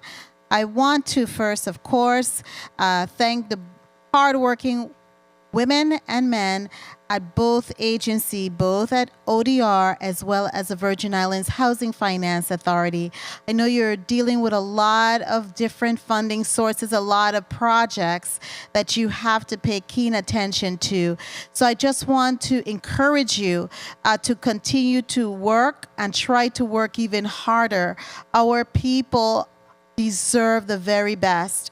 And I see you ladies as being the best at what we can do here in the Virgin Islands once we communicate, collaborate to find common ground. Now, let me get right into it. I did have an opportunity to read through, and as the chairman said, given that the time frame that we have with you, interim Director Clendenin, Executive Director Clendenin, I wanted to start off with you, and then I could, of course, switch to ODR. So I had a question on page 3. It's concerning the awaiting access to funds. When do you, what did HUD give you the time frame when you will receive the executed grant agreement? And then you can also, and give us the little process. Try to be as succinct as possible. Dana Clendenin, Interim Executive Director of Virgin Islands Housing Finance Authority. With regards to the mitigation and the electrical grid, we anticipate funds in this month, the end of March, super early April. Okay. And then we have, are the applications for this already available, and are they available on your portal? So the portal is up. It is running. The only reason we have not yet released it to every single person to apply, we know that when HUD sends the approval in terms of funding, we're going to have grant conditions, and we don't know what those grant conditions are as yet. All right, that's fine. Let's look at page 10 of your testimony. What I needed to understand on that page relative to the funding is how much money has been expended from the Envision program to date. I didn't get an idea of how much has been, but before we go that, I'm getting a little ahead of myself. You had a chart. How much have you, did you receive, and how much have you expended? So what's allocated for the Envision program is, I'm going to do rental and homeowner, a little over 250 million, about 250 million. Can you break those down for the rental? So for homeowner rehab, what's been allocated or obligated or budgeted is 195 million. 195 for homeowner and rental. Right. And then rental, the budget is about 50 million. And how much of the homeowner have you spent? Homeowner, we've expended to date 24 million, 24.4 million. 24.4 million. And the rental? 3.7 million. 3.7 million. Okay, and how many units or homes have you been able to complete with the expenditure of the 24.4 million in the homeowner? They're about 25 completed. 25. And the rentals? It's wrapped up in the 25, but the rental is two units. 2 for just for the 3.7 million that you have expended. Correct, but just so the public is aware, that amount includes both hard costs and soft costs. So it has administrative costs tied up into it, as well as hard construction. Okay, so let's go with the percentage for the administrative costs that are tied up into the Envision. How much are you given by HUD to expend? Your 2 minutes. Ceiling on the administrative costs for the Envision? So within the Envision program, we have activity delivery costs. That's at 15%. We have, and then the overall grant has 10% admin costs? 5%, sorry. So the total administrative cost is 5%? That's over the life of the 1.8 billion. 1.08 Okay, 5%. Okay, I did have a pressing question to ask you. I don't know, Mr. Chairman, if we're going to have more than one round, but I just have, and I know you're time constrained. I looked on page 9 of your testimony, and it stated here that you had currently the project, and this is for D. Hamilton Jackson Piggy Gerard project, is currently under review. Currently, the project cost is $1 million per unit, which includes hard and soft costs. And I don't understand how it could be that. I'm thinking it may be a typo, because I don't believe one unit, including hard and soft costs, could total $1 million. So if we could revisit that and get us the true cost. 30 and then- seconds. Thank you kindly. And then let me get also from you, what is your construction cost per square footage? Total construction cost. That includes the hard and soft cost, and as well as the construction cost, contractor's cost. If Mr. I Chairman. could have my engineers just come and they could give you that total, Mr. Pell, Mr. O'Dari, Thomas. And I'll Mr. just Chairman. address the, Time. Mr. Chairman, would you hold my time? Or you want? You've actually exhausted your time, Senator. Yes, but so there's no that's time to what- hold, actually. I but understand the chair will that. afford you a minute Yeah, but to wrap up. okay, but we're waiting for somebody to come forward. but I wanted to address also the $1 million if you want. Yes, those two, sir. Okay, on the So chair's, if you just be lenient. on the I chair's just- time, you've asked the question. On the chair's time, we'll allow them to answer. Okay, no problem. I just want to say to wrap up, because you said I can wrap up. Wrap so up, Senator. thank you kindly. You're very kind and gracious and lenient. I just want to say again, I really appreciate the hard work that goes into doing these and putting these projects together and implementing them and the report. Thank you so much, Mr. Chairman, for your leniency. Thank you very much, Senator. Is there a response, Mr. Pell? Or Mr. Thomas, Mr. construction Thomas. costs per square foot. And as they pull that up, I just wanted to say that's one of the concerns, the $1 million per unit. No, that is not a typo.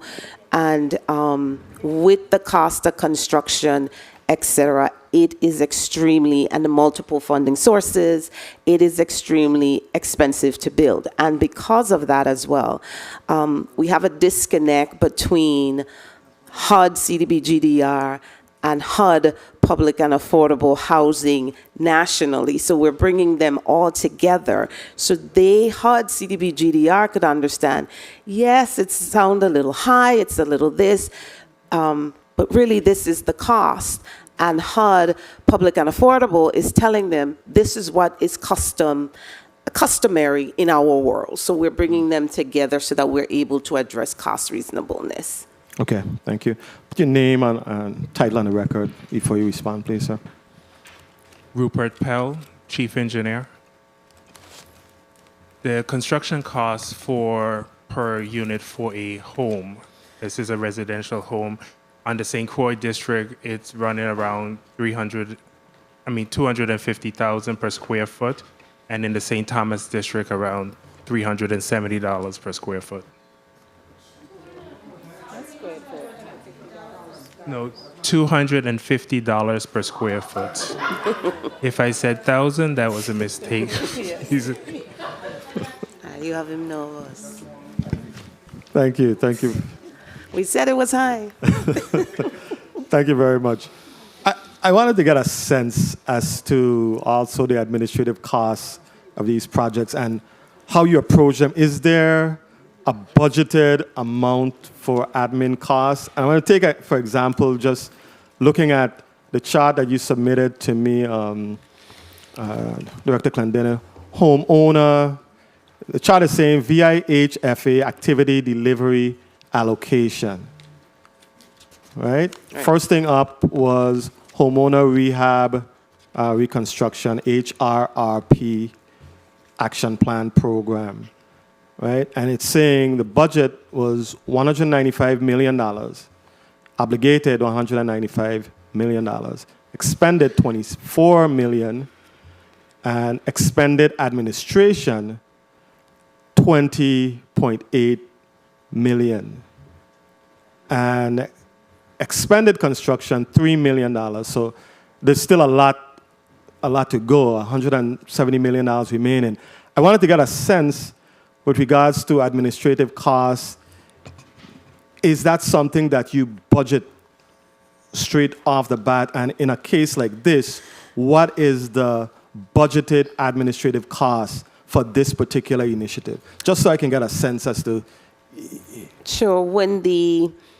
As I understand it, when the program started, certainly we would not have thought for a second we would have expended so much dollars in admin cost. But for the public to understand, those admin costs consist of our support that we have to have. We talked last week when we were here, we talked about Armand. They were the engineering firm at the time. That did not work out so well. We had already expended costs there. We have a new engineering firm, which is Grant Engineering. We have to expend costs there. Also wrapped up into that is our case management services. It has to come from this program, also known as activity delivery, right? So that's your admin, if you will, costs for the program. So that funding has to come from it. These are the folks that did the intake. They are the folks that are contacting the Envision clients. We also have to do environmental. Every single one of HUD's project, you cannot get an authority to spend a dime if we have not cleared some environmental. That has to come from there. There's rent. In terms of security, the lumber we spoke of, we have to secure the lumber. That has to come from that. Public notices, trainings, utilities, whatever is associated with the project has to come from that. So yes, it is high. We too are concerned, but because the program has not run as efficiently as we initially thought, it's kind of why we're here. Okay. And I understand that it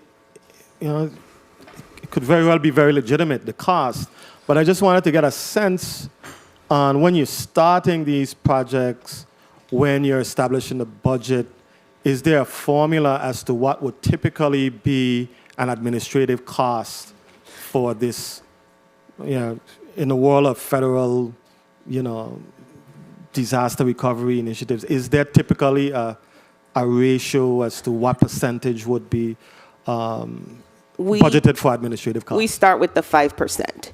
5%. Right. And then, of course, it's what's in applications, et cetera. It's the sitting with the recipients, the subrecipients, going over the project costs, but we start with 5%. Okay, thank you. For the sake of time, I'm going to stop there. I want to recognize, before I recognize your point of inquiry, Senator Blyden, point of information, I'd like to recognize committee member Senator Alma Francis Heiliger, non-committee member Senator Ray Fonseca, committee member Senator Frankie Johnson, as well as non-committee member Senator Blyden. Do we have a non-committee member, President Francis? Senator Blyden, please proceed with your point of information.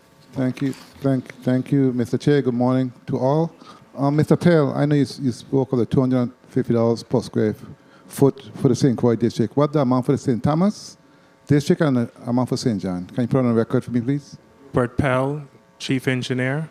St. Thomas was stated at $370 per square foot and St. Croix $250 per square foot. St. John?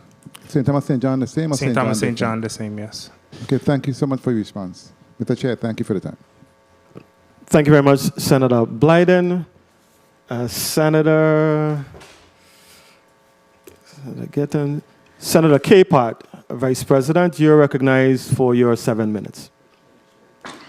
Vice Chair, Senator Capehart. Good morning. Thank you, Mr. Chair. Good morning to my colleagues. Good morning to the testifiers. Good morning to the listening and viewing audience, people of the Virgin Islands.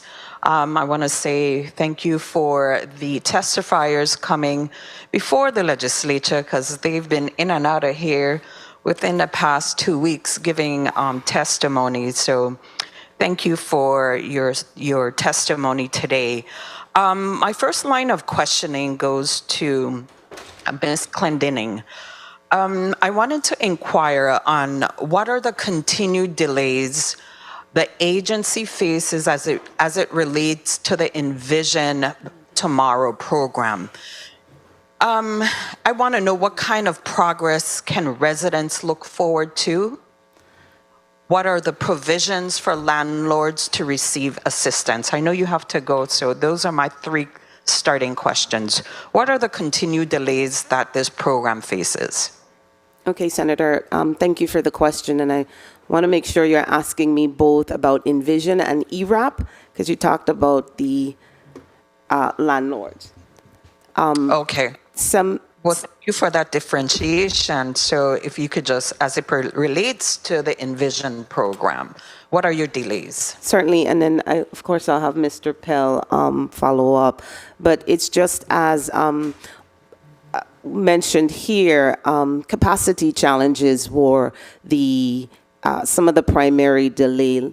We've had to hire and staff the department with the knowledgeable individuals to help move the projects forward. We've seen delays with the pay requests, just right. So part of that is when we get the information from the vendor, the work they're doing, are they following HUD rules and regulations? There's some delays there. Some of these homes require drawings. That's extensive in the delay. When you've had a firm, it takes about, I'm told, 10 days, perhaps, just depending on the magnitude of, the damages that house sustained, how much work has to go into a drawing. So we can't do anything else until we have those things done. Sometimes it's the homeowner giving us access to the property. They may have had one site visit. We have to do a follow-up, their availability. So that may cause the delays as well. Mr. Pell, do you want to add? Most of the delays that Director Clendenin mentioned was a major factor. Since coming on board along with the Director of Housing, we have resolved a lot of those issues and are making great progress in moving homes forward. With Grant Engineering on board, they are turning out the projects as expected and outlined in their contract. And we have a significant amount of homes that is going to be online this year. Okay. Ms. Clendenin, you stated that the Envision applicants are able to call to inquire on their status of their application. While I was sitting here, I called that number and it went to a voice message. Can you tell me, are these individuals able to get a call back within a reasonable time?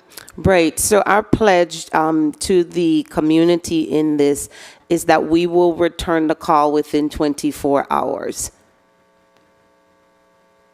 Yeah, well, individuals continue to complain that number that you provided to us, that they're not getting a turnaround within 24 hours. So I would recommend that if you need to get other individuals to man that line, I would suggest you do that.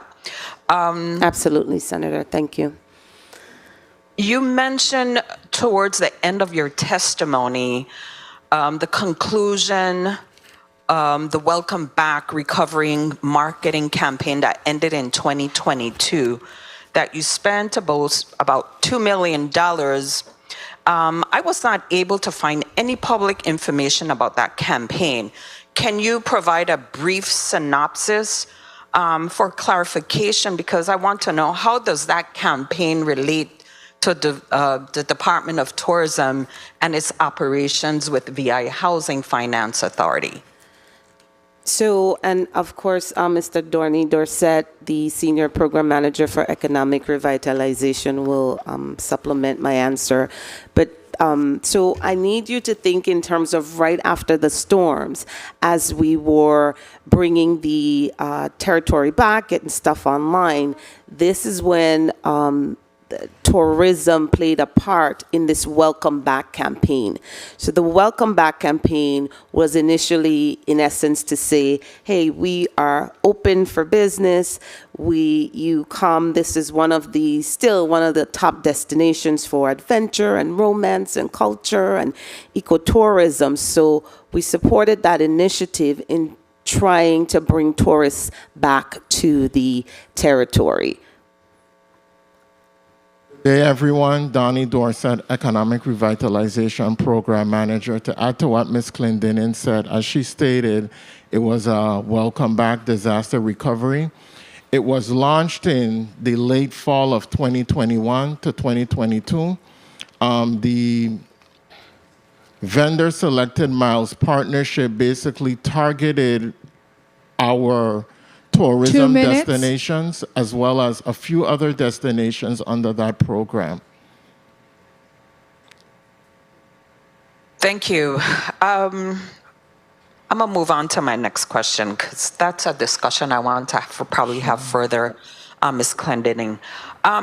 How can the authority get ahead of the curve as it relates to addressing homelessness? What is the authorities doing nationwide to address the issues in their jurisdiction? I've seen programs in Alaska, California, and Florida. We have a homeless situation here, and I can say that since I've been a senator, I've been trying to even get a home for a disabled man and his elderly mom of 80 years old. I've gone to all these agencies. If you can please help me, how can this authority get ahead of this curve as it relates to homelessness?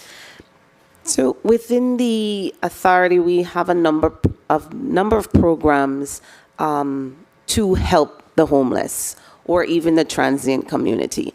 And we continue to look at our emergency housing stock. So we know the stock, whether it's just regular housing for that first-time home buyer or emergency housing, our stock is low. So we are looking at what we have in inventory, what's the quickest way under the leadership of Dr.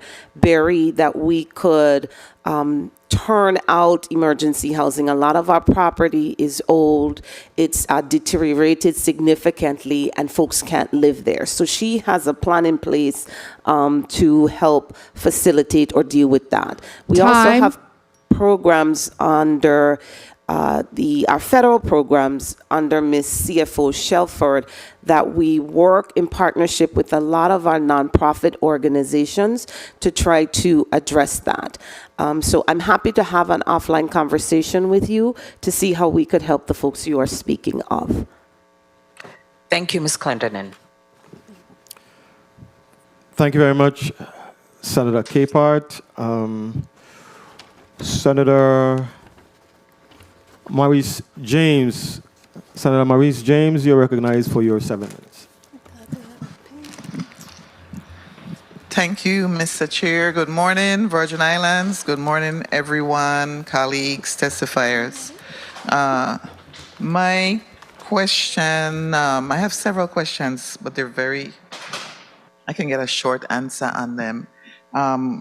With Ms. Clendenin, with respect to the Queen Louise revitalization of 32 units, 6 townhouses, and 26 condominium apartments, those will be for sale or for rent? For sale. For sale. And so they will also be for certain income, correct? Correct. Okay. Low to moderate. Low to moderate? Yes. Okay. With respect to the own a lot, that's great to hear, by the way. I think that we need to maximize multi dwellings like this where there's home ownership, townhouses and condos, and we end up getting more people on in limited space. And of course, the limited space is on St. Thomas more than on St. Croix. But I hope that, do you anticipate doing the same on St. Croix? Yes, we do. Okay. When it comes to own a lot, build a home, can you explain to the public what the exact, when we talk to the public and we say incomes are based on 120% area median income, break that down for the public, please? Sure, and I'm going to have my Director of Programs, Ann Hanley, speak to that. Okay. Okay. HUD puts out what we call the income limits, and the income limits is what is being utilized to determine where an applicant will fall. For example, an individual making 100% of the income limit, one person, that person will fall into the category of 66,700. However, if that particular individual has a household of about 8 individuals living in there, that income limit increases to 125,700. Okay, so thank it varies based on the percentile where you fall within the income brackets, as well as the number of individuals that reside within your household. Thank you. The number of individuals, meaning that I can have 8 people in my family, but one person can have an income of 125,000, or it can also be made up by 2 people in that household making 125? Yes, Senator. Okay, good. I need the public to understand that. Also, with respect to the Envision tomorrow, it states that you are currently collaborating with sister agencies across the United States and the Caribbean. And I am actually very curious about where in the Caribbean what islands in the Caribbean you are collaborating with? So my communications department has reached out to individuals in the, or authorities or similar, in the Cayman Islands, and I also believe, I believe it's Barbados. But I could get you exactly where who they reached out to in the Caribbean. Why, and I'm just curious again, why those specific Caribbean islands? Because based on what you're saying here, they have agreed to make your RFPs available to them. So you, and again, to use the word that I'm seeing throughout the testimonies of both of you, anticipate. I've seen that word anticipate about so many times. So I'm going to use that word. You anticipate getting RFPs from companies operating in those islands? Yeah, we're just trying to widen our exposure. So we're doing it on the mainland rather than seeing we're only advertising on our website, our social media pages. Sometimes we're only getting one or two, but how do we extend our reach? And we thought if we reach out to other housing authorities, stateside and in the Caribbean, the other one was the BVI, in the Caribbean, perhaps it'll open up more to come in and assist.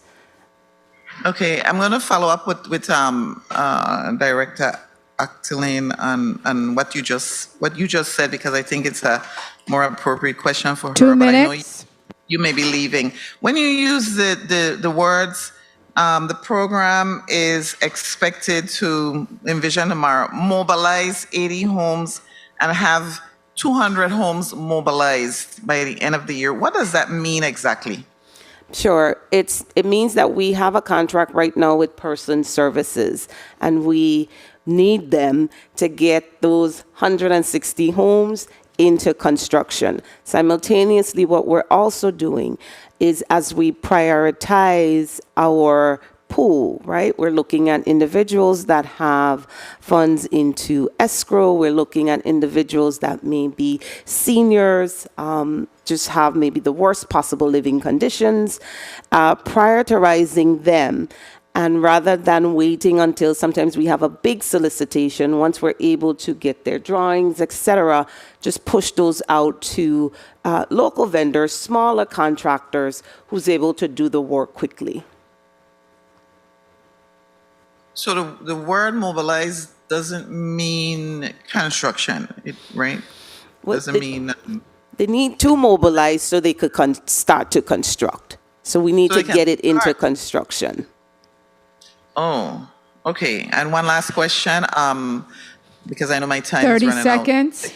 The Homeowner Assistance Fund, where it says at least 60% of the dollars from this fund must assist homeowner households with incomes at or below 100% of AMI. That seems to be very restrictive. I mean, at this point, that means like $5 million would have to be used for households making like what, less than 50,000? I'm trying to get the numbers in my head. So I'll have Ms. Valdez-Shelford, Chief Financial Officer, respond. However, a lot of what you see isn't self-imposed. It's what the guidelines are as per Treasury, what was written into the action plan as well. Shelford. Mr. Chair, may I just follow up quickly on this one question? Very, very briefly, Senator, because Director Clendenin is on her way out the door, and I want to get my colleagues an opportunity to ask a question. So, well, is the person who she was referring to, is that person going to stay, or are they all going? Yes, they'll be here. They'll be here. Okay, I can follow up with them after then. That's fine. Okay, okay. Thank you. Thank you. Thank you, Senator.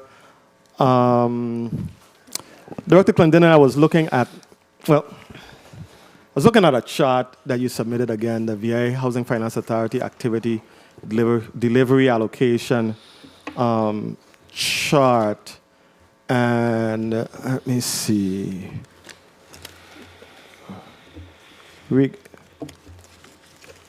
I'll put the question on hold and allow Senator Johnson to go forward with your question. You're recognized for your 7 minutes, Senator Johnson. Good morning, Mr. Chair. Good morning to my colleagues. Good morning to the people of this territory. And good morning to the testifiers. Every time I come to this committee, especially when it comes to this Envision program, I think my blood pressure to go up. But I could only imagine the seniors that are sitting in their home, listening to this program and trying to find out when their homes are going to be repaired. I can say this clearly. I have at least 7 to 10 seniors, and I can call them seniors because they're my mother age and over. And most of them are sick people. And they're sitting wondering when their house is going to be fixed. I know one lady that's been living with her neighbor from the day of the hurricane. She's been living with her neighbor from the day of the hurricane. I know a next couple that are ailing right now. God bless them. You know these people from the time I'm a little child. Gentleman took his insurance money of some $60-something thousand and gave it to this Envision program with the intent that he's going to get his home repaired. And the surface ain't scratched yet. And I listen here today and y'all are saying that you're making progress. But there's no progress if these people home ain't start rebuilding as far as I concerned and they concerned. I know a next lady, anytime I say her, sometimes I try to even avoid it because I've been to these people homes and they got wash pan in their house. They're catching water. This is very sad. It's very sad, it's hurting. It hurts me because I know these people from the time I'm a little child. And I can't give them answers. And you guys can't give me answers. As far as I'm concerned. How many homes have been repaired in this Envision program thus far? 25. 25. Correct. And then the statement back here is by the end of June, the program is expected to mobilize 80 homes and should have 200 homes mobilized. But thus far, we only got 25. I don't know where to go with this. I don't even know where to start because this is my second term. I've been battling this here from the beginning of my first term. And from 2021, these people gave y'all $60,000. 2021, and nothing happened to the house. For me, it's a shame. It hurts me.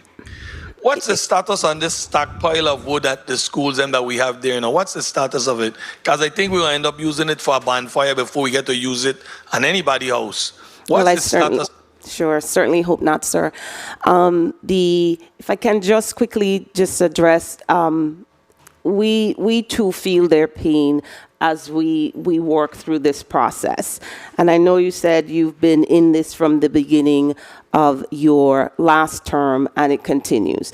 We've learned a lot of lessons from early on in the program. And as I've stated in my March 9th hearing and that testimony, we have put a really dynamic team together, the experts such as Mr. Pell, Ms. Perez, Mr. Miller, whose sole focus now is simply in vision. They are working to streamline our processes so that things get done quicker, faster. A lot of it too was some of the restrictive policies we had, self-inflicted. So we're reviewing that, have reviewed that, and made those changes. In the third substantial amendment we did, and it spoke to that. It spoke to in terms of if individuals are living in such a situation, they can come to us. We can now provide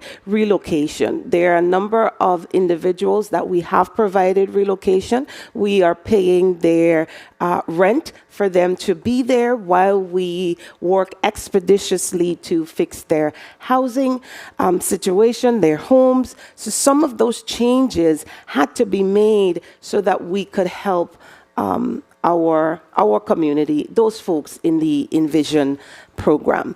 As it pertains to the lumber, what we've also written into our new practices and policies that anyone doing the homes as contractors come on board, they have to use that lumber. So the lumber is being used. They are using it as they mobilize or as they need it. It's not at the pace that we want it, but for right now, it is being utilized, Senator. I would like to ask Mr. Pell a question. He's an engineer. Those lumber that are being wet right now to the point that they're turning black and moldy, how much of that lumber right now, as we presently speak, you believe, from your observation, is of any good use at this point? And just before Mr. Pell answers, we do have a number. I just want to assure the public that no lumber that is not good will not be used on their homes. We will not use lumber that is not. I don't mean to cut you off. I understand that. The problem is the wood is going to be rotting before we get to use it. And that's why I'm asking Mr. Pell, from his observation as an engineer, how much of that wood that he thinks is still of any good use? Good morning, Senator Rupert Pell, Chief Engineer. All lumber is normally stored in a lumber yard. The difference is with this lumber is the rate at which it turns over. There is going to be some level of spoilage for lumber that is exposed. Most of the time, the lumber bales don't get affected if the straps are not removed. And once a strap is removed, that is the set of lumber that is used first. None that is considered non-usable will be used in any of the projects. But it is typical in any lumber yard that you will have some type of spoilage.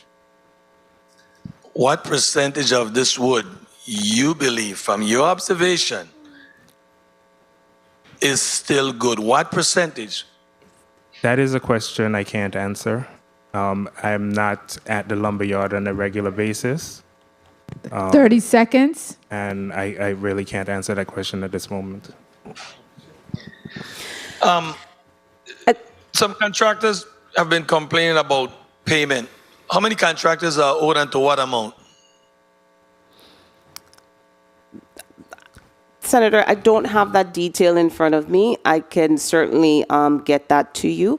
What we're doing, because we too understand the cry in terms of payment. So with our Director of Finance, Ms. Judy Ann Frederick, again, streamlining our processes. Right now, we've put into place where contractors can actually upload their documents right to our system so that we're better able to track where payments are and move it through the process rather quickly. For time's sake, through the chair, I would like to get a full analysis of how many contractors is owed, because I've been getting complaint contractors have to send people home because they're not being paid.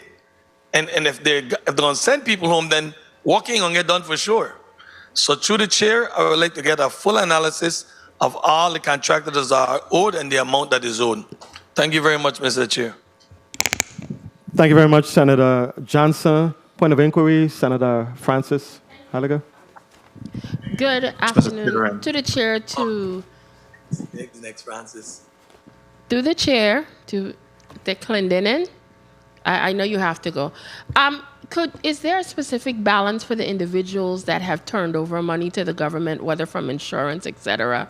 What is the total balance, and do they get a return on like interest? Because if you're going to be holding on to their money for years, they probably would have been collecting some sort of interest if it was sitting in their bank account waiting for you. Right. But you guys required it to turn over to you. What benefit do they get for sitting around for years while you hold on to their money? So what we've done, so no, we are not earning interest on the money. None. None. Okay. And what we've done is recently we've started a new policy, right? That says, if you have money in escrow with us, you can come and get that money back. Because really and truly, it might have been a little premature for us to take that, right? So we have a new policy after a fourth substantial amendment that says, A, you can come for the money if you like. B, you can keep it in your own interest-bearing whatever account Thank you you. like. I So think we that's certainly. And two, because some folks feel like, hey, give me back my 20,000. I can go and fix my window, my wall. But there is some caveat to that, because then you'll still have a duplication of benefit that we still will need to work out before we get started on the whole. Well, But no, what I specifically mean, like if they come and put it in an interest-bearing account or even an account they can, when it's time that you all are ready for them, Yes, they could then turn it back over to they you. absolutely now have that option. I like that option. Thank you very much. Thank you very much. Point of inquiry. Senator Francis, you're recognized for your point of inquiry. Thank you very much, Mr. Chair, and good morning to everyone. I wanted to have Ms. Clendenin put on record how many contractors are currently in the Envision program, and if she could indicate by district how many is currently enrolled in the Envision program. Senator, thanks for the question. If you give us a moment, Mr. Pell and or Ms. Jamili Perez will be able to respond to that. Okay, while you're looking for that information, Ms. Clendenin, I wanted you to revisit the VIHFA activity delivery allocation sheet under economic revitalization. I just wanted to get some clarification regarding Skills for Today program, $10.5 million budgeted, $5.7 million obligated, $5 million expended, $5 million administrative cost expended. Does that mean that the only thing that was expended really was administrative costs for that program? Or No. is that an error So- in that? No. What the ask was to tell you exactly what was construction costs and what's admin. So because Correct. we just didn't have another category, we're just simply saying these are the funds that we're expending. There's no construction costs in Skills for Today. It's all training and development and learning. So they're getting a skill. So the contractor, based on the milestones they've been able to meet, has been paid this amount because there's no construction cost. Right. So the recipients, the students who were the beneficiaries of this program, they received. The vendor received the money who provided the training. So they are, Mr. Dorset could speak to it. So let's say in the welding class, somebody has to make sure there's the machine to do that. Okay. In the culinary class, we have to make sure we hire an instructor. So all those costs is wrapped I got into you. that. I got you. I was just confused with that figure being under expended admin costs. So most of that for economic revitalization, there's no construction right now. Where you'll begin to see construction costs is with our neighborhood revitalization program. And as folks apply and tell us what they're going to do in the downtown areas with the facade and all of that, you'll see some construction costs. Okay, thank you for that. Do you have the information for Senator Francis? Yes, good morning, Rupert Pell, Chief Engineer. To date, from the start of the program, we have issued contracts to 21 different contractors. That also includes our large contractor, which is Person Services. With those 21 contractors, I don't have the breakdown per district, but we do have contractors that have projects in both districts. Thank you very much, Mr. Pell. Senator Francis Heiliger, you're recognized for your 7 minutes. You don't have to break down, Mr. Thank you. Good afternoon to my colleagues, to the people of the Mr. Chair. I think the testifier is trying to get your attention. Interim Director Clendenin, you did express in advance, you told me that you would have to leave. You had a drop dead time of 12 o'clock, so we're going to officially excuse you from here, but your staff will be available to answer those questions. Okay. Absolutely. Thank you so much. Thank you. Okay. You're welcome. You can proceed. Good afternoon to my colleagues, to the people of the territory, to central staff, testifiers alike. My first set of questions has to do with the Envision Tomorrow program. I know I was listening to some of the numbers, and the gentleman said significantly, and potentially there's going to be some 200 homes online. I too, like my colleague out of St. Croix, have been a little bit concerned because this is my second term in this institution. And when the last individual was here, they finished 11 properties. So from that time to now, we're up to 25. I just want to know if that's what, or is this something totally different? I'm trying to make sure that we've moved from 11 to 25 in 2 years when it comes to completion of homes. Is that accurate? Yes, Senator. Oh, I thought, I'm sorry. I thought it was a joke, but I wasn't sure if I was hearing correctly. So you are serious that we only moved that little bit amount of homes in 2 years? Okay. I am very much concerned when it comes to housing in the territory, but to be specific, a lot of these issues we were having with housing existed prior to the hurricane. You had people on waiting lists, a lot of people were looking for properties, etc.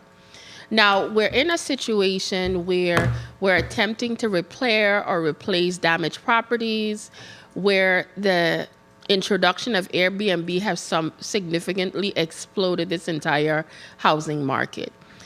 I understand we are on track to do certain things, but what is your agency doing to prepare for the future after you replace these locations? But you still have to worry that there was already an issue prior to that. Is there some type of future plan to add multiple homes, like create more properties than what you're trying to replace or repair now? What is the plan of your agency to really tackle the housing issue that even existed prior to these hurricanes? I'll answer that. Dr. Stephanie Berry, Chief Operating Officer for the Housing Finance Authority. Our plan must first start with data. We have to be evidence-based. And as the IAD Clendenin spoke to a little bit earlier in the testimony, we're planning to do a demand study, a housing demand study. Things are so much more different than they were years ago. As demonstrated by our Queen Louise Revitalization Project, we are now focusing on what do we need now? What kind of household, the size, the type of household, Yes. the income that is available, while also remaining cognizant of the fact that their construction costs go up every day. Yes. So our housing demand study will address some of those issues. When is your plan to start that so you could have a better view as to what is needed in this territory? The RFP is out. Okay. So we encourage everyone to go on our website, solicitation page. It should be there. Please, if you do not see it, call us right away and we'll make sure that we are making it available to everyone. We're widening our net and we hope that everyone will be able to contribute to the RFP process and be supportive when the inquiries come out. When is the deadline for that RFP? I don't have that in front of me, but it's usually 30 days from the date of Okay. solicitation, and that was Wednesday, which was yesterday. Okay. Yeah. So you started the process yesterday. Yes. About 30 days. How long does it usually take to select? Because I'm trying to get an idea as to when the ball is going to be rolling on this, so I could get an idea of when we're going to get this data. 60 to 90 days out. Okay, 60 to 90 days. One of the things I wanted to ask about was with this Envision program, I have a lot of constituents and individuals that call my office they're stressed out, they're asking, and it's kind of difficult when you represent people and you keep repeating the same thing. They're working on it. They're getting better. That does not comfort these people at all. They don't want to hear that. And when I'm hearing things in your testimony like we plan to or we anticipate, and I've been hearing this this is what, the third year now?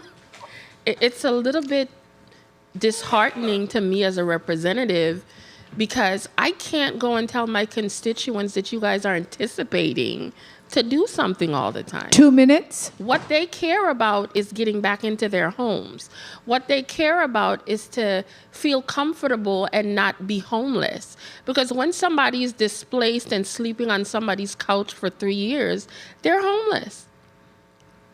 And we have to be a little bit more cognizant of that. And I'm trying to understand how this specific program, and when I want to ask a quick other question.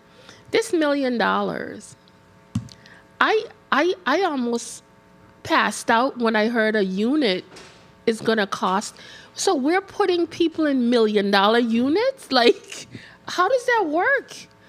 And is there any type of analysis done for maybe smaller footprints as to how we could maximize and say build more space based on the size of the unit? Is any of these things done so I could better understand a justification for $1 million per unit? Anyone? The engineers? I'm going to take a stab at it. I was going to do it. We're looking at aged housing stock, existing aging housing stock. There are a lot of things that come with that. We don't want to displace people for any long period of time if we can avoid it. So when you look at the construction costs, 30 it's seconds. different for a new construction versus a rehab or a renovation. And there are a lot more moving parts that have to go into the conversation. $1 million seems like a lot, but as we explained earlier, it's the difference between the HUD DR and the HUD public housing assistance. They have to get to the table with us. We have to really bring them into the fold and say, look, listen, this is how it is here in the Virgin Islands. And we really need the assistance. Time. Could I ask a final question? You may wrap up, Senator. I appreciate you. One of the things that you guys talked about was paying for individuals while I think Clinton and Ms. Clinton spoke about that. How does that aspect of the program work? I'll give you an example of myself. About 20 years ago, our family home was in a similar program, the Home Protection Roof Program that happened after Hurricane Marilyn. Great prototype.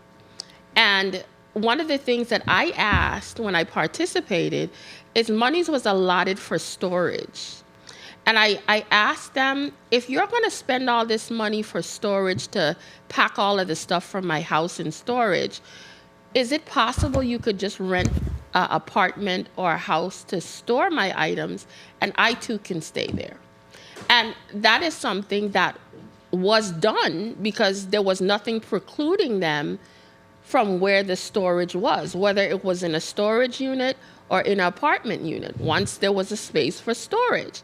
So I was able, as a homeowner, not to be displaced. I was able to stay in a 2-bedroom house where probably more than half of the space had my stuff stored, but I also got to live there for the almost year they took to rebuild my home. So is something like that still available or do you have specific where you have to only utilize storage spaces? This Ann Hanley, Director of Program. Senator, multiple scenarios. If there is room within the house where the occupant can move to various areas while we repair the home, yes, they can. If there is environmental concerns, for example, asbestos that needs to be remediated, we require the homeowner to move from the dwelling. If the homeowner, based on income, has some issues or concerns with finding alternate accommodations, the program has the ability to pay for accommodations. If there is substantive repairs to the home, i.e. the removal of the roof, therefore essentially the home is exposed, we do provide relocation assistance to the homeowner as well. So it depends on the circumstance during construction where we will provide assistance to the homeowner. Okay, thank you so much for that information. Thank you, Mr. Chair, for the additional time. Thank you very much. Point of inquiry? Senator Francis Heiliger. Point of inquiry? Senator Johnson, you recognize your point of inquiry. Thank you very much, Mr. Chair.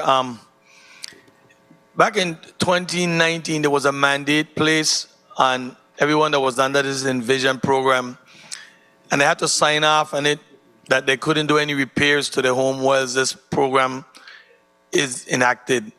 Is that mandate still on, or have it been taken off? Because we having these people living in their home, and there's little leaks and little things they're trying to do. You're telling them live in it, and it can't be. Is that mandate still in place where these people who living in these homes can do no kind of repair to their home while they're living it still? Senator Ann Hanley, Director of Program. I do believe that during one of our other Senate hearings, we did inform the residents that if there were repairs that could be made to their homes while they are in the home prior to HFA getting there to repair the home, through the program that those repairs can be made.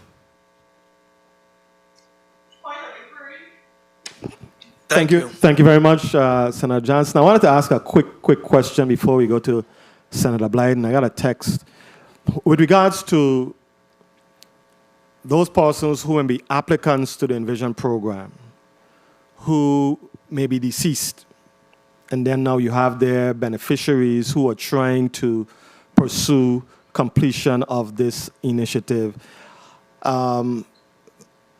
I'm getting feedback that they are not having a whole lot of success navigating that process through in light of, their parent or whatever being deceased and in light of their status.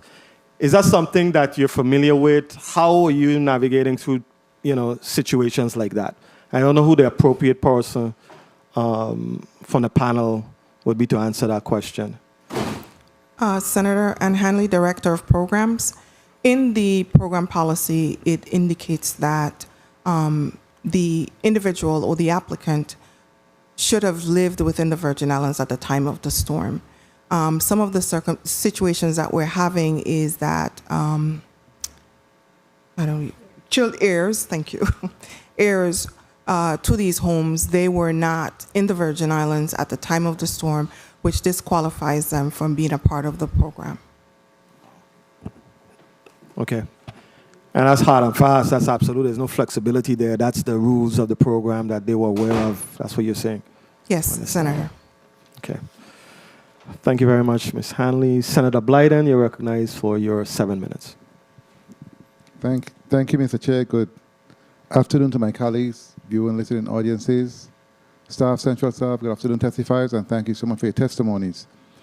I know it's a disaster recovery hearing, and you're hearing so much about inquiries when it comes to the operations, and it just goes to show that we had a meeting on the 9th with most of those same questions, but here it is, we're here again today and having the same question and request from individuals who are watching, because I believe that moving forward, it is a clear mandate that the agency needs to move forward with communication, more communication with the listening public, and a marketing campaign, because apparently many of them do not know of the new changes that you guys have made within the last month or so.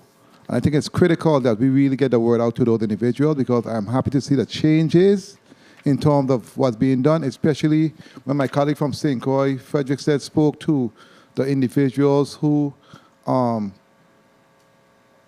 actually gave deposits, and also they spoke to individuals who had to move, and there's a policy now that have been begging for that you can actually put them in even to a hotel in the interim. So folks need to know that these options are available for them in order for them to move forward and be comfortable, because it's unacceptable in my opinion, the way many of them have been treated, the way they have been living and to no fault of their own. So we just need to really communicate better and move forward. That's my 2 cents on that. Now to disaster recovery. And this is for our HFA. I know in disaster recovery, they spoke specifically to their funding when it comes to expenditures of all the funds, how much it's obligated, etc. HFA, the CDBG, CDBG, I've seen it for the first time. CDBG, CV. What is that fund? What does that represent? CDBG CV that the board just approved on the 23rd, on the 23rd, the 30th of this year, of January. Okay, so for these CDBG funds, Valerie Shelford, Chief Financial Officer. The CDBG funds awarded were for the coronavirus pandemic. Okay. And we got these funds, so we're saying where we approved 6 publications. But So the coronavirus funds were used to help with the pandemic, to assist people. It's different from our CDBG regular allocations. And some of it also is to mitigate, say we have areas where we can assist with getting, one of the programs we're going to do is oxygen and portable oxygen for rescue. For rescue. So some of the fund is going to that. We have for the Family Resources Center to help them to rebuild their homeless. okay, well, stop right there. 'Cause I don't want to take all my time. My point is though, right? You have 2.8 million budgeted, obligated 1.664, $138, and then funds remaining is $2.8 million still.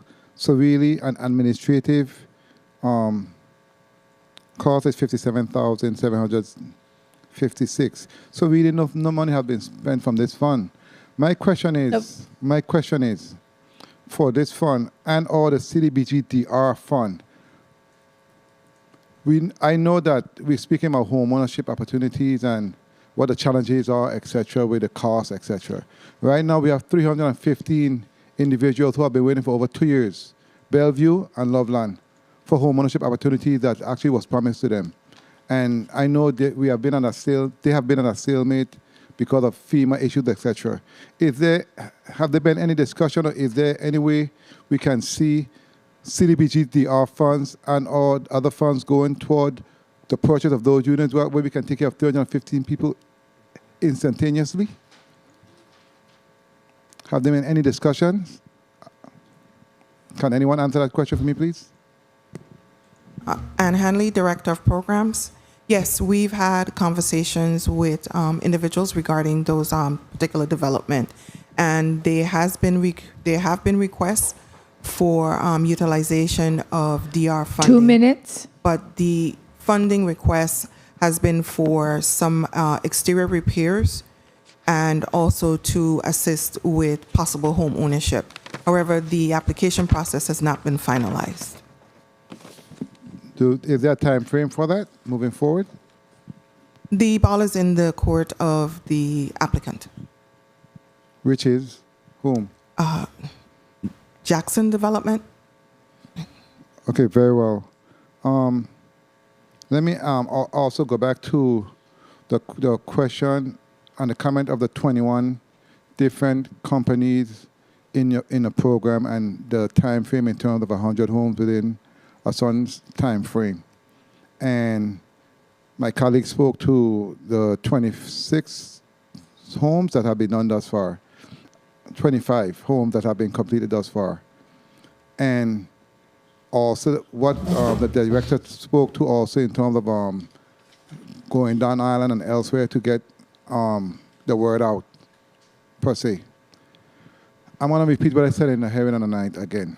I'm being creative and seeing how and if we can find other ways of actually getting more folks and more hands on deck in respect to our workforce in the territory. We have, if you go to licensing, you have a certain amount of roofers. They do that all 30 day, seconds. every day, for years. They're experts, carpenters, masons, folks who do tiling. That's all they do. They're not GCs, but they are experts at what they do. Can the authority, with us being on a crisis, create a program, a bonding program to us, even working in conjunction with EDC or whomever you need to work with, whereas these folks can fall under that umbrella and streamline the process, whereas you have some individuals working in different homes based on what the issues are. I mean, it makes sense to me. It's common sense, really. But it's how we go about doing it. If it's legal, we can get it done. But I believe based on a crisis, there's some called extenuating circumstances, and we can find a way to make it happen. Because at the end of the day, it needs to happen. Because if it don't, number one, we're going to lose the funds. Number two, our folks are still going to be hurting and be in the same condition they have been in for years. And number three, it would be all of our fault. You know why? We must do what's necessary to get the job done. That's the bottom line. And I ask again that we go back to the drawing board and see how we can get many of these individuals who work every day, and who I know a lot of them, who come to all of our homes and do repairs, and they're good at what they do. Let's see how we can get them involved in the process, because they're there. You know, we can all be better off at the result. So that's just my comments for today, and I want to thank you guys. I'm going to wait for the next round to ask my question of disaster recovery. I have several questions, and thank you so much for the time, Mr. Chair. Thank you very much, Senator Blyden. Michelle Ford, I just thought about what you mentioned about this program. If I, God forbid, my application was approved for the program, for the Envision program. I was to pass away, God forbid. My son, my application was approved. It was approved.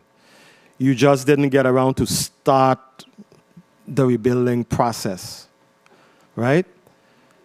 Are you saying because my son, who came from the States for the funeral and now decided to stay to see this project through, because he was not residing in the home at the time of the disaster, that I would now become, that project would shift from being eligible to ineligible because the descendant or the beneficiary was not residing in the home at the time of the storm? At the time of the storm. The person that was eligible would be the So you just said again in the mic.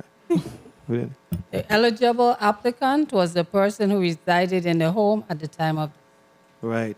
But I was deemed eligible. My application was approved. I was alive and well when the initiative was approved. So now that I met my demise, I'm no longer here. You just close the door to that. To me, there's something not fair or not right about that. Maybe that's something that you may need to explore a little further point of inquiry. My colleague was speaking about another scenario. The individual is approved. They happen to pass away smack dead in the middle of the house being repaired. So you already started the construction. You're already working on it. What exactly happens at that point? Do you just stop, or do you just finish, or just abandon the project? Anne Hanley, Director of Programs. The home is finalized. The repairs are finalized. So the key is to actually start, Correct, not be Senator. approved. Okay, thank you so much for that additional info. I'm not comfortable with that. I'm really not comfortable with that. It's almost as though you're approving the person and not the project. So if the person is no longer alive, then you close the chapter, as opposed to, well, the project was approved and the person was alive at the time. I'm not going to beat a dead horse at this point. That's something that we can talk about further as we move forward. Senator Ray Fonseca, you're recognized for your 7 minutes. Yes. Yes. Pleasant good afternoon to all the listening audience, and thank you, Mr. Chair, for the time. I'm looking at the reports, and I have to congratulate you. You've done a real good job. The scope and the magnitude of this program and all the programs it's just incredibly large. I was counting the digits, and we're talking about 12 digits, billions of dollars. I wanted to go, I know Ms. Clendenin had to leave, so there's a letter here dated March 14th, 2023. It's addressed to the Honorable Milton Potter, the chairman of this committee, and it's signed by Ms. Clendenin. It's some financial information. So, Ms. Valdez Shelford, you can answer to this particular letter. Okay, so there are 3 items you discuss. Number 3, you talk about the $400,000 in HUD federal cost share matching fund. Is that now been resolved? That issue been resolved, or you still have problems with the matching portion, the 10% local match? Is that a problem? Do you have the letter? It's a March 14 letter. It's in your report here.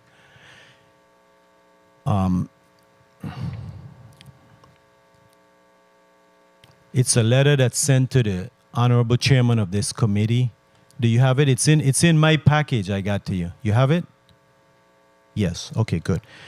Okay, so there's 3 items you address. Number 3 said of the $400 million in HUD funding available to cover the 10% local match for various recovery projects, please see attached spreadsheet.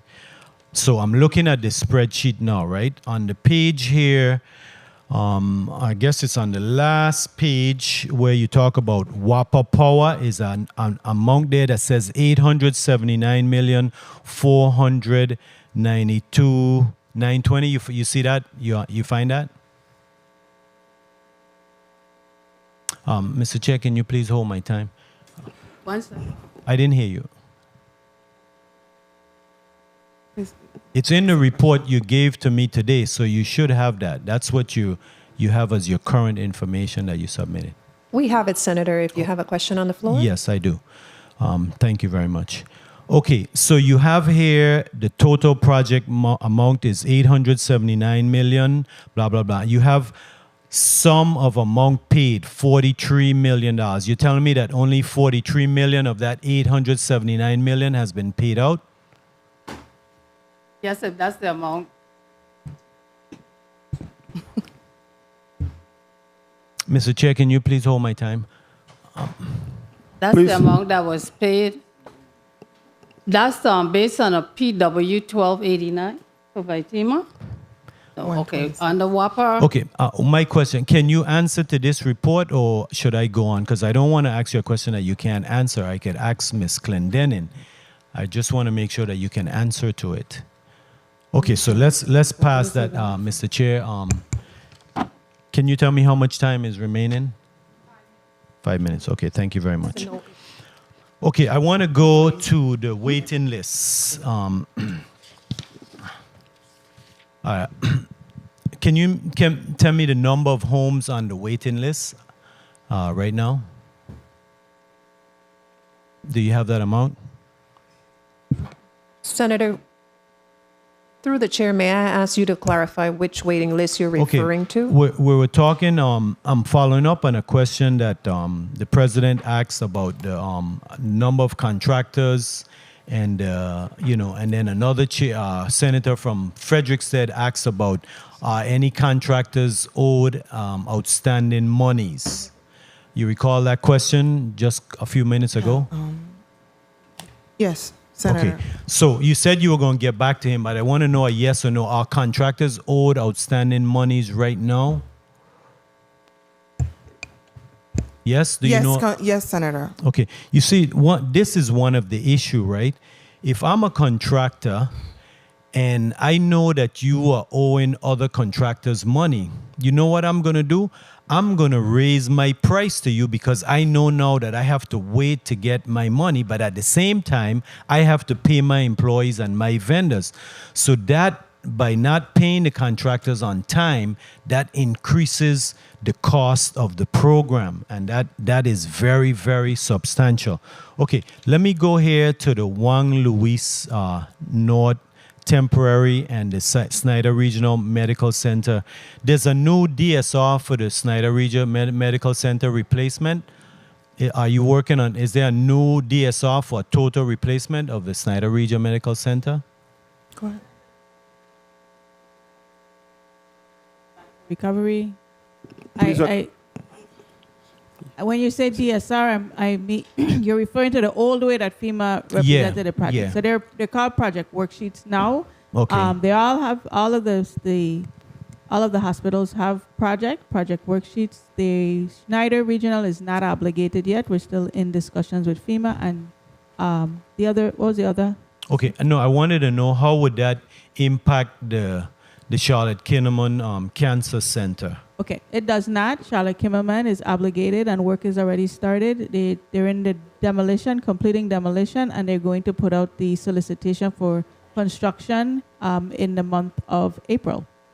Okay, so let me understand you. So then there's a possibility you're going to replace the whole Snyder Regional Medical Center? Yes. And when you replace that, that will be a new building, a new construction? When we replace it, there's the plans right now. We will still have to go through design and see what portion of it will have to be demolished and what portion of it they can utilize. So, but to you rebuild. still, since you're working on the 2 Charlotte, minutes. Since you're working on Charlotte Kimmelman, that would stay. Charlotte Kimmelman would stay. Right. So then we'll have a brand new facility there in the same. Yes. Oh, that's real great. Okay. The Queen Louise home status. Can you give me? I was looking at your report here. I needed to get an update on the status of the Queen Louise home. I think it's on page 8 of your report. Senator, that's Queen Louise Home for the Age? Yes, Queen Louise Home for the Age facility. On page 8 here, you said awarded Department of Human Services $65.7 million for a new permanent facility to be relocated and built. How are you coming with that? The design, so we're taking a two-pronged approach. They're doing a design for the temporary location. So while they want to repair the facility that they're in right now to ensure that the seniors are in a decent, safe, and sanitary condition.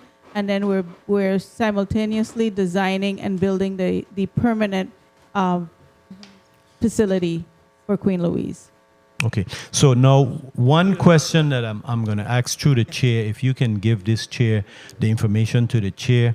Okay, going back to that that March 14th letter, the $43,476,000. 30 seconds. The $43,476,899.37 that you've paid to WAPA. Can you clarify to me if this has been the subsidies that the governor has been paying to WAPA that has now run out? No. That is not? No, it's not. Okay, so the $879,492,920.38. What is that for? It's for the Shelford Time. Financial. Mr. Chair, can they answer the question? Yes, you may answer on the chair's time. Yes, it's the local match amounts for. Some would be for like education. But it says WAPA. Okay, I'm sorry. It says WAPA all under Power. WAPA, so it's a different area, different projects for WAPA, and the 40. So you're saying that we're giving WAPA $879 million that is not been expended to date? I'm kind of confused. Of disaster recovery.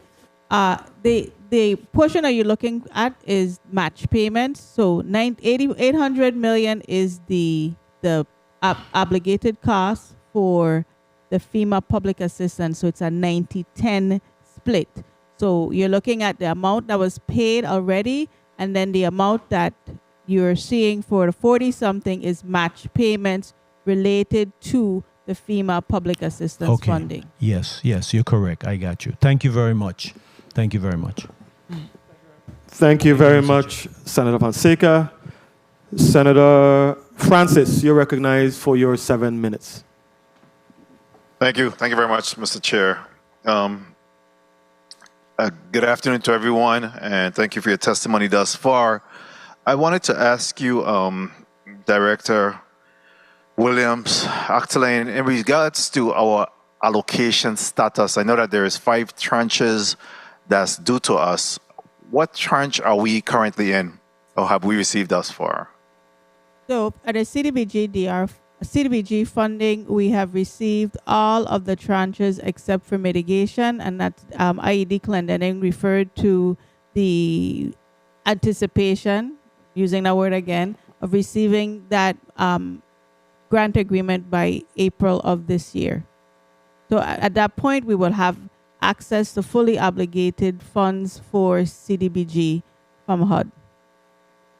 Very well. So that will complete the 5th tranche. That will be the total that we're expected to receive? Correct. And in respect to the 6-year expenditure of these funds, or at least, I guess, encumbrances, or I'm not sure of the other term that they may use to determine that we have to be able to expend that money within a timely fashion. I think they're 6 years from 2018, pending any request for extension. The grant agreements, and I could defer to the HFA team, but there's 6 years for DR and 12 years for the mitigation tranches. Very well. And in respect to streamlining, I think I heard that word used a couple of times even by Director Clendenin in respect to addressing the bureaucracy and red tape that we're seeing in the process. Is there anything that's being done to address the streamlining? Any proposal?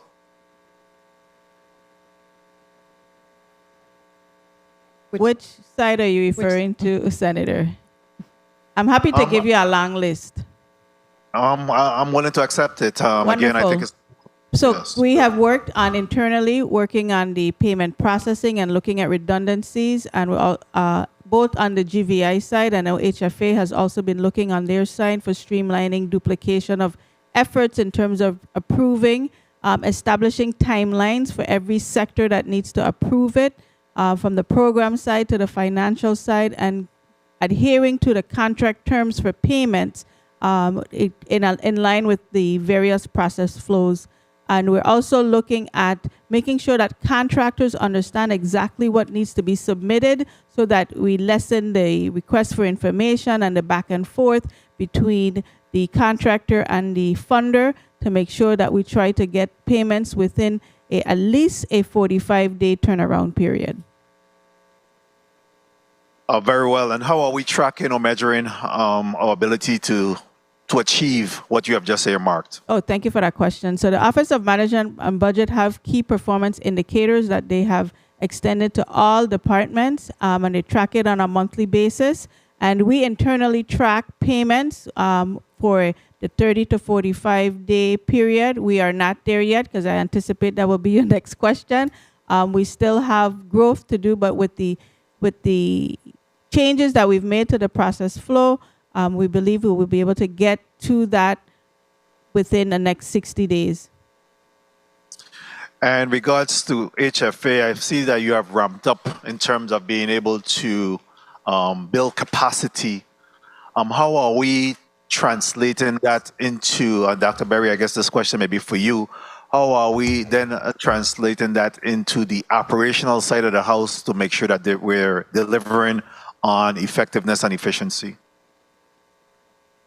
Part of the process, in addition to what Director Octalian has indicated, is upskilling. We have very competent and capable individuals, but as time goes on and we make these changes on a higher level, we have to make sure that our staff also is aware of the changes and address any challenges that they may have in performing their duties. We're also As indicated earlier, we now have given our vendors, contractors, the opportunity to upload their information into our system.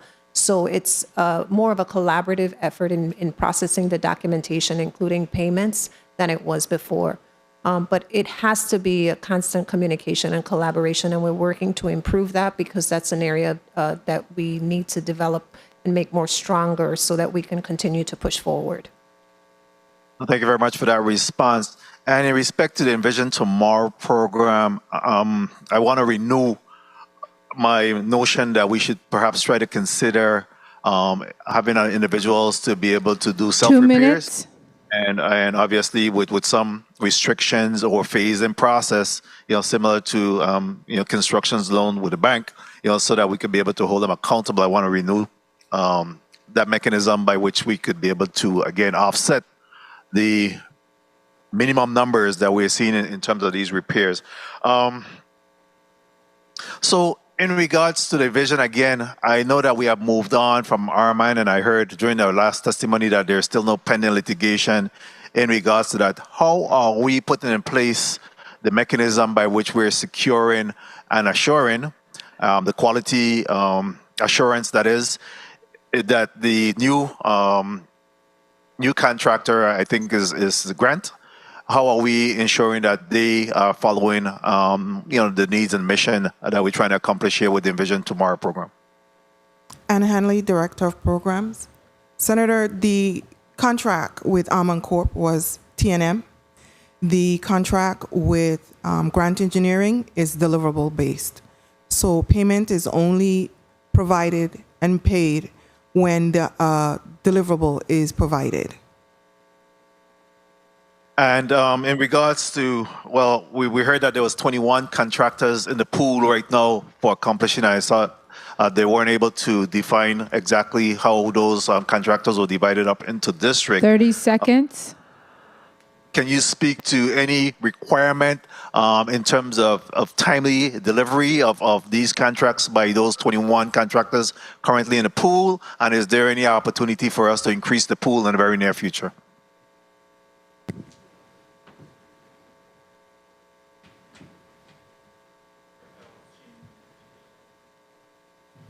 Chair. Mr. Chair. Rupert Pell, Chief Engineer. The contractor pool, as we face the Time. amount of construction that is going on in the territory, we are being hampered by the amount of contractors that are bidding on the projects. And that's why Director Clendenin mentioned we're reaching out to other agencies to try and extend our reach. We have when I mentioned 21 contractors, I also stated that some of these contractors have multiple projects. And at that point, some of them are running into capacity issues where they can't take on any more projects. But we are focused on seeing how we can expand the amount of contractors that bid on the projects that we have coming online. Very well. My time has been called. Thank you for your responses. Thank you, Mr. Chair, for the opportunity and time. Thank you very much, Senator Francis. Are we still printing checks to pay all DR contractors? Or is that process being done electronically? That is printing. Speak into the mic, please, and tell us your name just so we can make sure that the Valerie stenographer- Shelford, Chief Financial Officer. We still do some checks, but we're doing more ACH payment to the contract. Okay. Individuals, I know Director Clendenin mentioned that I guess it's the Envision program that they're receiving. Some individuals may be eligible to receive relocation costs and the like. Now, is that funding coming from the same bucket of funding? Hanley, Director of Programs. Yes, the relocation costs, for what we call URA, for the applicants comes out of the grant amount for the homeowner program, and if relocation is required for rental individuals who are occupying the rental units at the time of construction, that comes out of the program funds as well. Okay. So it really reduces the overall pool of funding for actual repairs and construction. For actual construction, yes, Senator. Okay. Director Actolin Williams Actolin, sorry. Did you say your office allocates disaster funding to projects, or do the departments receiving the funding allocate it to the projects? How does that work? Please recognize Director Actolin's microphone. Still not hearing you. Media, please recognize. Okay. Adrian Williams, Actolin, Director, Office of Disaster Recovery. So the funding is allocated and obligated to GVI, to the agency, the particular agency or department. As the governor's authorized representative for the FEMA funds, through VITEMA, we manage all the obligations and the reporting that's necessary for the FEMA and hazard mitigation, all the FEMA funding. Okay. In terms of, I know you and HFA are key entities in this whole recovery process. You work in tandem with each other. How often do you sit, collaborate, meet, dialogue? Is that something that happens on a regular day-to-day basis, on a regular basis? They happen. So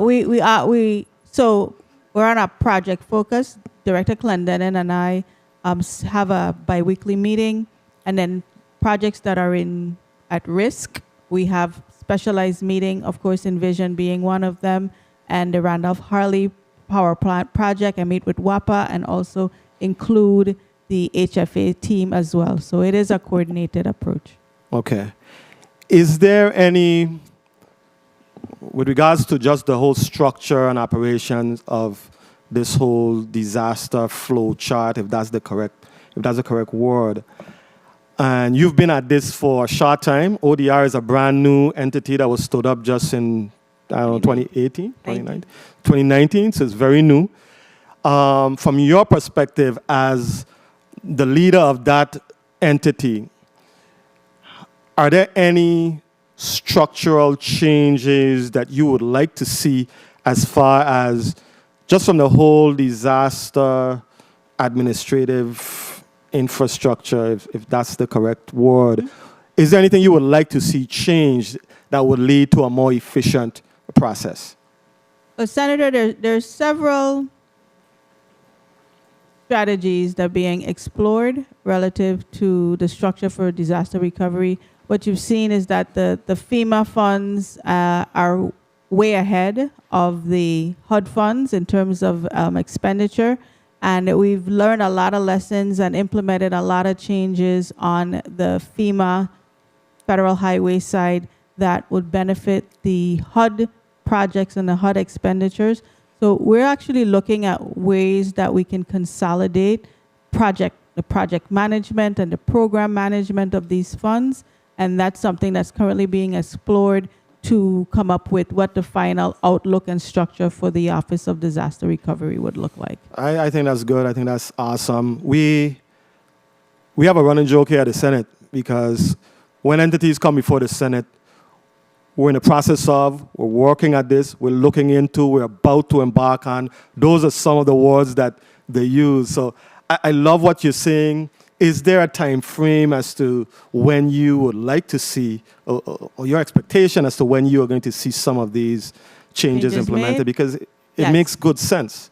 Yes. So we are beginning the implementation of we've done the assessment and looking at the final assessments for any transfer coordination. What actually makes sense, what ways that we don't lose time, because any strategy that we implement, we don't want to lose time with the projects and progress that have been made. So you would see something within the next 60 days. Okay.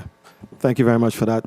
Senator Joseph, we've exhausted our initial round of questioning, but we'll have, since Director Williams Actolin, you missed a whole chunk of questioning because we're trying to accommodate Director Clendenin. So we're going to have a four-minute round, 4-minute lightning round. Any questions to Director Williams-Actolin, you may pose it to her now. Senator Joseph, you're recognized for your 4 minutes. Thank you so kindly, Mr. Chairman. Director Williams-Actolin, I really want to thank you and your team for putting together a comprehensive report and also for the project schedule that you have outlining, which was an attachment outlining the top 30 projects in process. Now, I had a question because next week we're having the Department of Education before us, and it surrounds the schools. Yes. For CAHS, Charlotte Amalie High School, I noted that you mentioned that the demolition is underway. Okay, and so that means you have selected a contractor to demolish? Yes. At what cost? And the cost, I would have to check on what the cost is, but it's only a portion of the buildings. It is only 5 buildings. So it's not the entire demolition. They're starting off with the buildings that have been deemed unsafe and demolishing those. In the interim, we're finalizing the fixed cost offer with FEMA so Okay. that the funds can be obligated. And that, of course, knowing how Okay, so the source of funding for the demolition is FEMA? local funds for now. Okay, local funds. Is there a sense that those local funds will be maybe reimbursed Yes. by FEMA? Is that the strategy? Correct. Okay, and how much is the local funds? And And it's coming from the general fund? Yes. What's the amount? I need to check that. Okay, and who is the contractor? And the same question would apply to Guy Benjamin in St. John.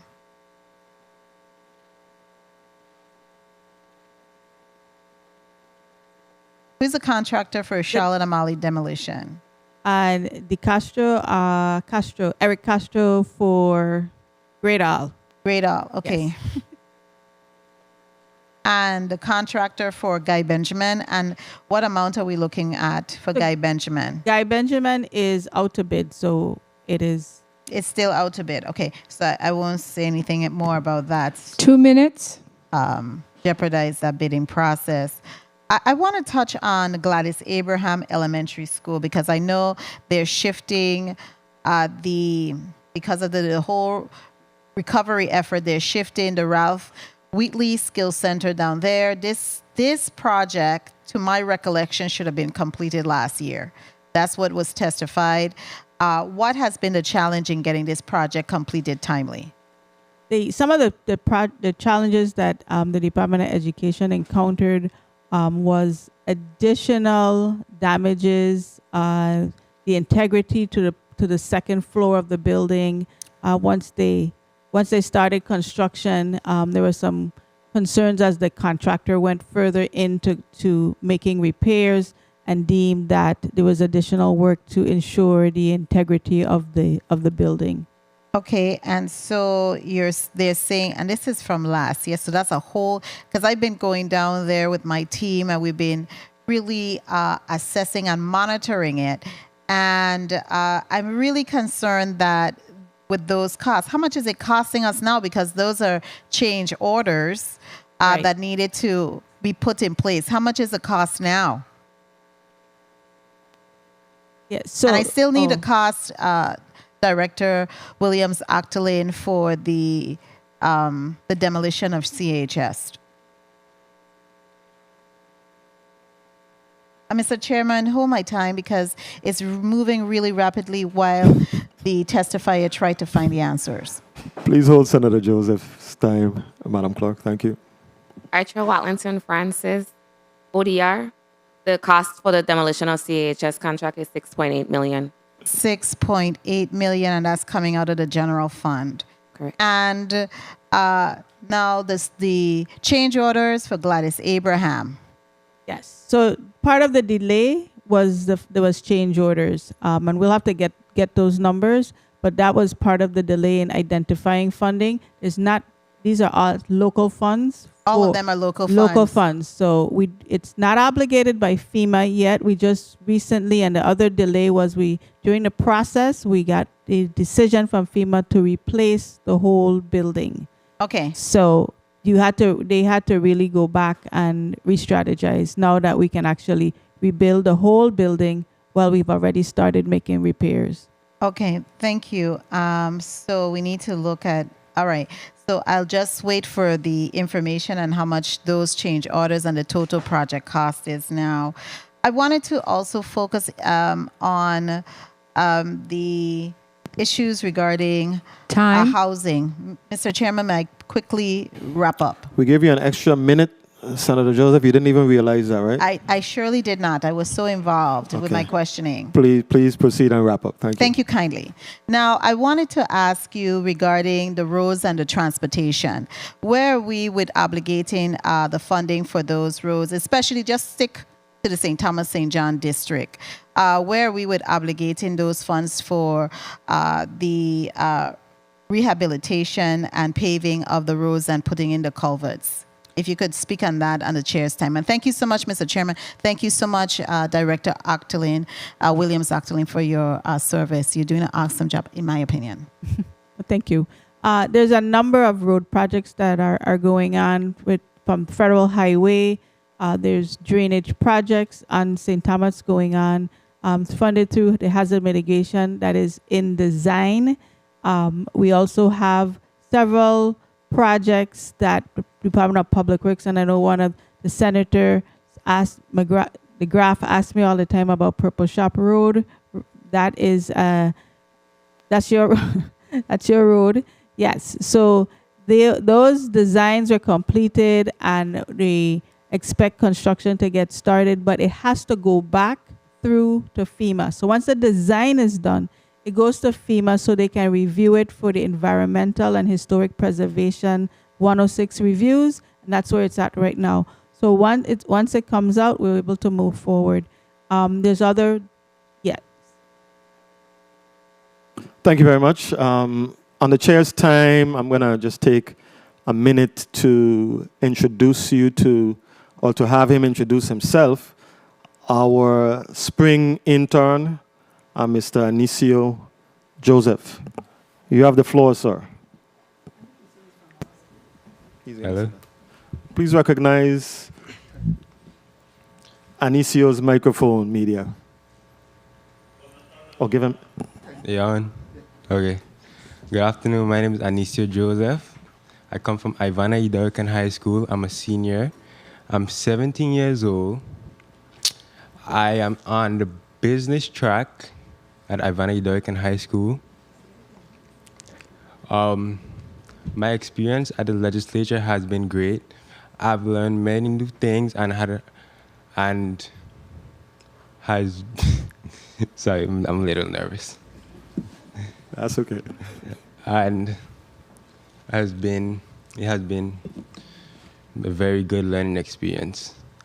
Some projects that they have had me work on was Plant a Seed. That's one of the major projects. I've really enjoyed that. I feel like it's a very great way to raise agriculture awareness to the youths. Yeah, and I have connected Ivana Idorican High School Carpentry Club and Agriculture Club with Senator Potter's office.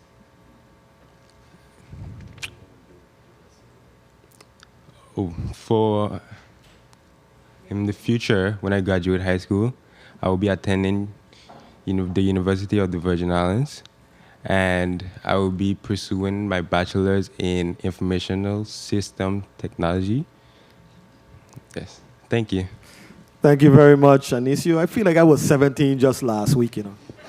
I mean, it just feels that way in my brain. I mean, the body, you know, doesn't really cooperate, but the mind, you know. So thank you very much, Anicio. Yes, 17 was just yesterday. Senator Gittens? Okay, Senator Capehart, you're recognized for your 5 minutes. Thank you, Mr. Chair. Good afternoon, colleagues. Good afternoon, testifiers. First, I want to just recognize, for me, this is elating to see that we have young people coming back home to work. So Mr. Miller, who we just found out returned back home and is working for this, for VI Housing Finance Authority. And if you may, I don't know, I've stepped off out of the well for a second. I don't know if you've mentioned it, some of the things that I would like to hear, like if you could tell me 3 things from a fresh set of eyes just coming on board to deal with what do you call it now, this new program that you've been tasked with. Tell me 3 things that you plan to do to prioritize making a difference or change in this program.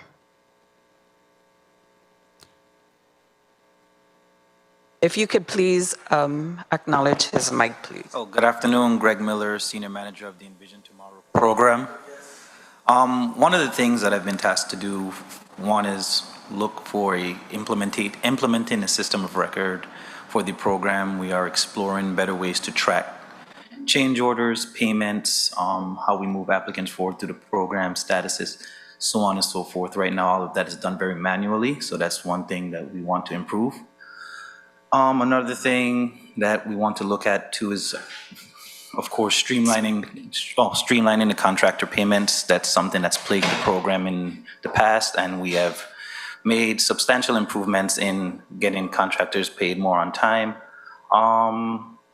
And lastly for me is just the message to the community, because currently the program has faced a lot of negative publicity that it's not moving forward, but currently we have over 300 applications that we're processing, from damage assessment all the way to mobilization. So just getting the message out there that the program is moving forward and we are working to get these homes repaired. Okay, thank you for that. I appreciate you. Director Octilin, my question to you is, I'm very familiar with the functions of ODR, and I've happened to be on the other side where I was able to work on FEMA projects for 2 departments in this government.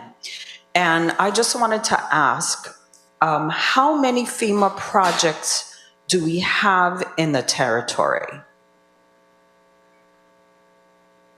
We have over 1,500 projects in the FEMA side.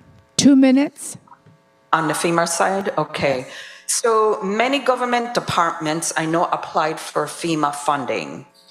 How many projects are in the allocation phase that it's just stuck? Can you give me a synopsis of what's happening there? When you say allocation, you mean the amount that's not obligated? You mean like you have not gotten the funding for as yet? Correct. Okay. I would need a second to look that up.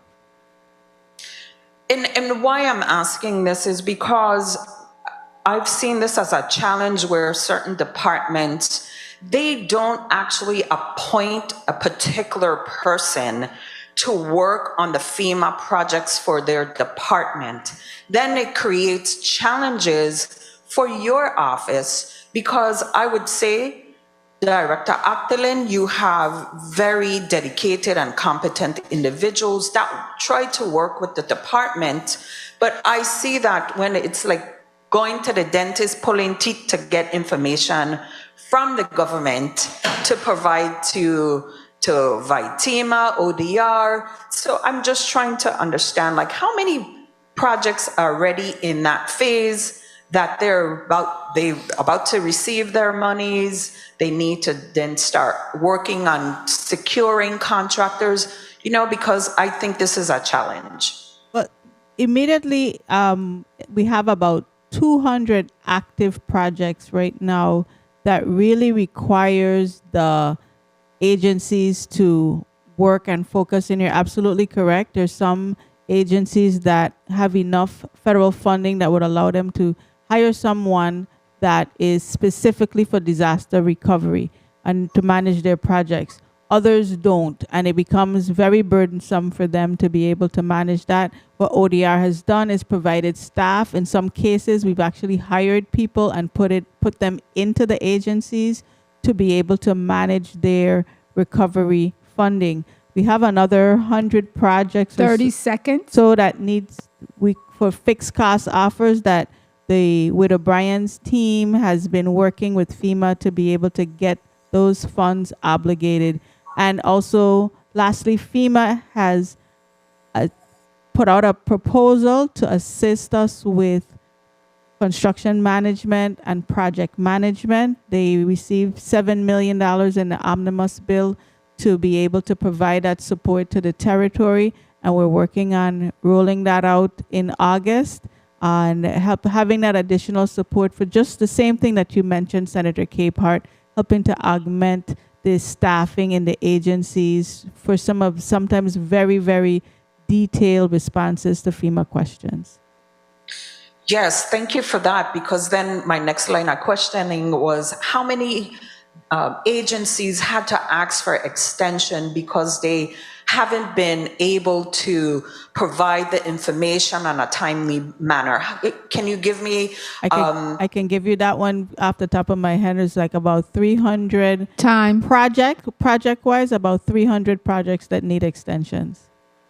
Oh, thank you for that. If Mr. Chair, if I just ask one more follow-up question or just make a statement. That's why I think it's so important for these departments to identify someone to specifically work on these FEMA projects, because 300 extensions, that's ridiculous.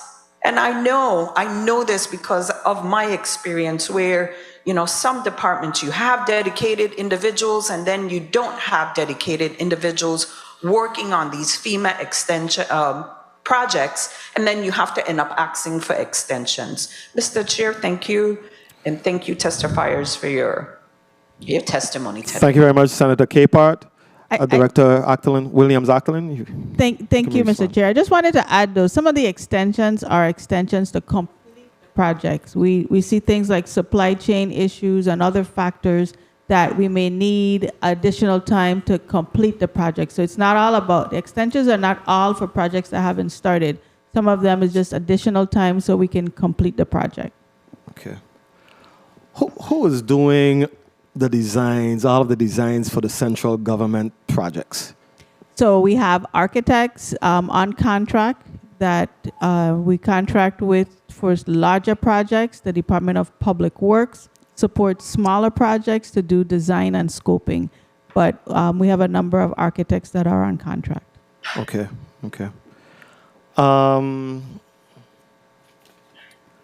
Senator Gittens, you're recognized for your 5 minutes.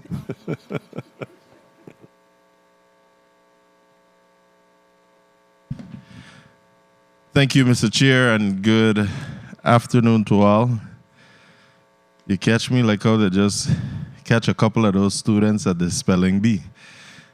I want to first congratulate those students for the Scripps Territorial Spelling Bee here on St. Thomas. And I'm even more proud to say congratulations to, what's the young man's name? Mr.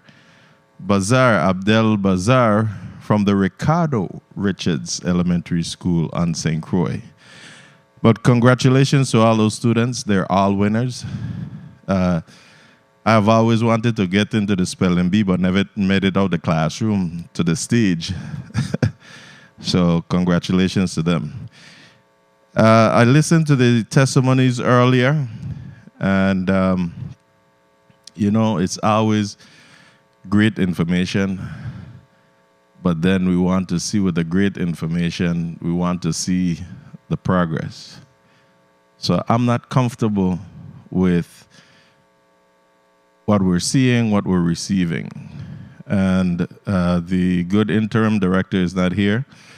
I wanted to know why she's still interim.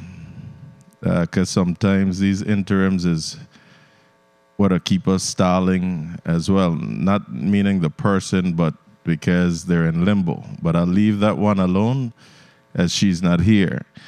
But on page 6 of the Housing Finance Authority testimony, you indicated that the southeast region of Anguilla landfill, who will be responding for Housing Finance Authority?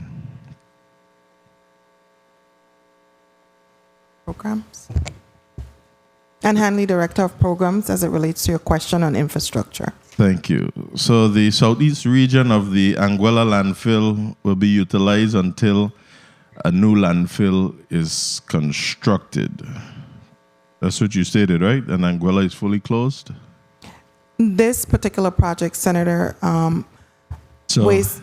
Waste Management Authority is proposing to close sections of the landfill and do an expansion on the southeast corner so that they would have approximately 7 years of airspace remaining. So a portion of it is closed, is what you're saying. That was the testimony, correct? Yes, Senator. So has a site been identified for new landfill? And why is it costing us some $51 million to close the landfill? So two things. Answer me the first one first. If we've located another location, and why such a cost? Senator, in response to the first question, I would have to allow Waste Management Authority to provide a response in terms of identifying a site for a new landfill. Regarding the second question regarding costs, that is the cost associated with turf material. That is a very expensive cost. There is a lot of earthwork associated with this particular project, and a lot of, as well as bringing that particular area as it relates to expansion into compliance. And let's move to the Envision Tomorrow program, because I think we'll continue to envision tomorrow, and when tomorrow comes, it'll be tomorrow again. Now, you indicated that you would be soliciting proposals for 7 additional homes by mid-month.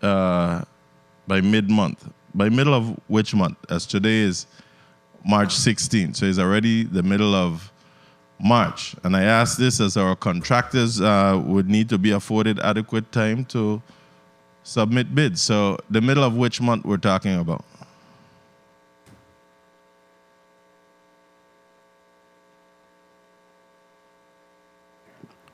Please recognize Senator Mr. Pell's microphone. The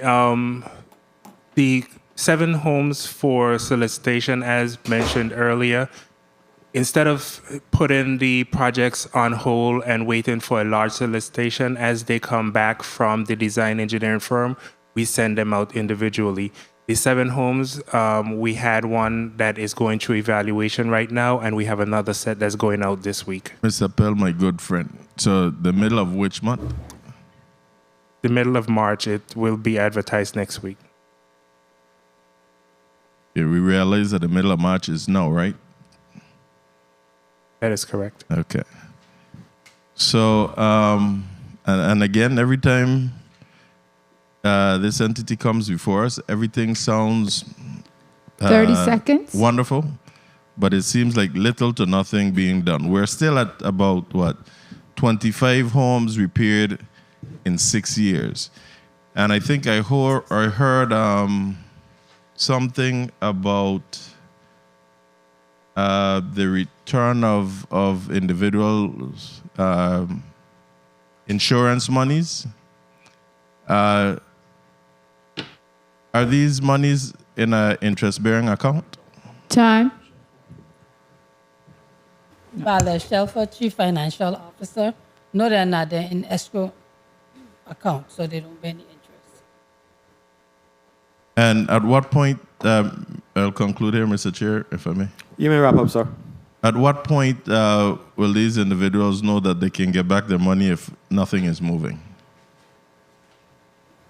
The applicants in the program has been notified that they can request the funding, the return of the escrow funds, and they can hold those funds in their account.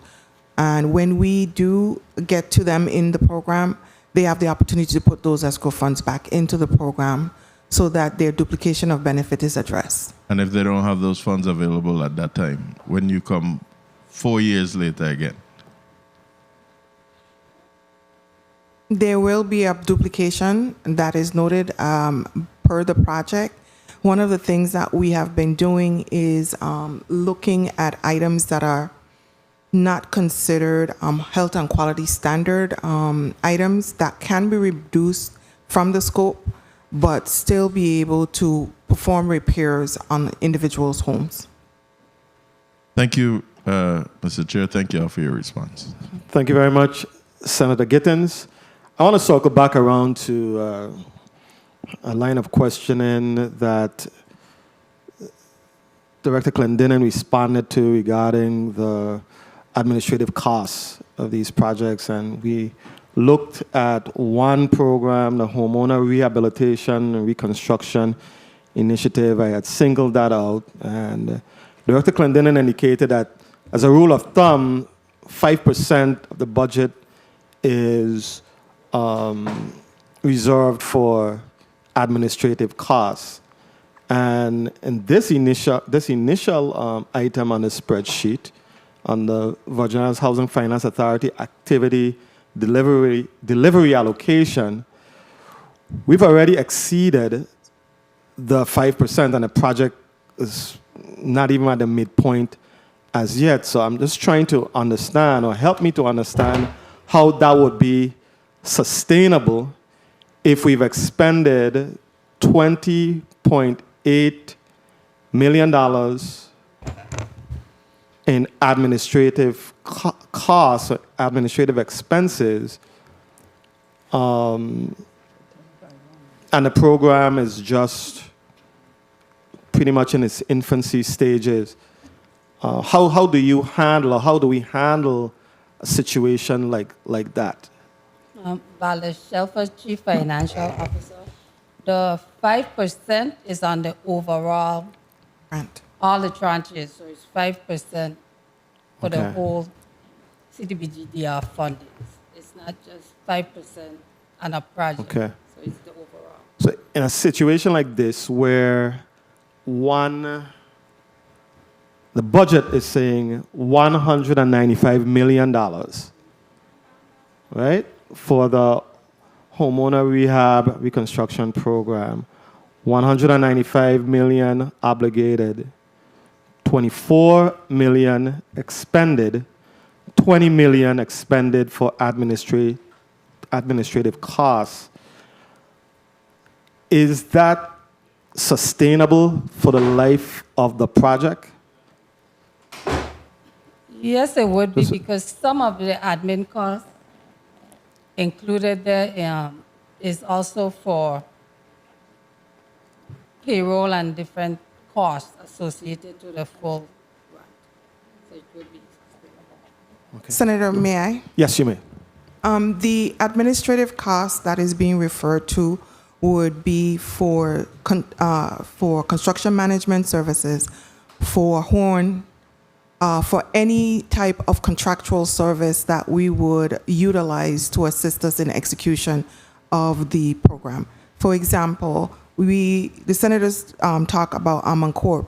That particular contract, at the end of that contract term, the cost was $7 million.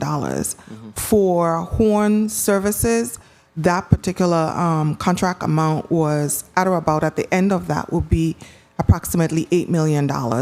So when we talk about administrative costs, not just personnel costs, is the other costs associated to help us to execute and administer the program. Associated with this particular program is 15% activity delivery costs. So that cost is taken off of the grant amount, and that is for the life of the program to assist us in putting the program into place. So when we receive the grant, right off of the bat, probably wrong words, right off of the grant amount, we are allowed a 5% administrative cost. That is separate from what you are referring to right now, Senator. Okay. And that 5% is for us to be able to execute all of the programs within the life of the grant cycle. Thank you very much for that. Thank you very much for that explanation. Senator Maurice James. Senator James, you're recognized for your 5 minutes. Thank you, Mr. Chair.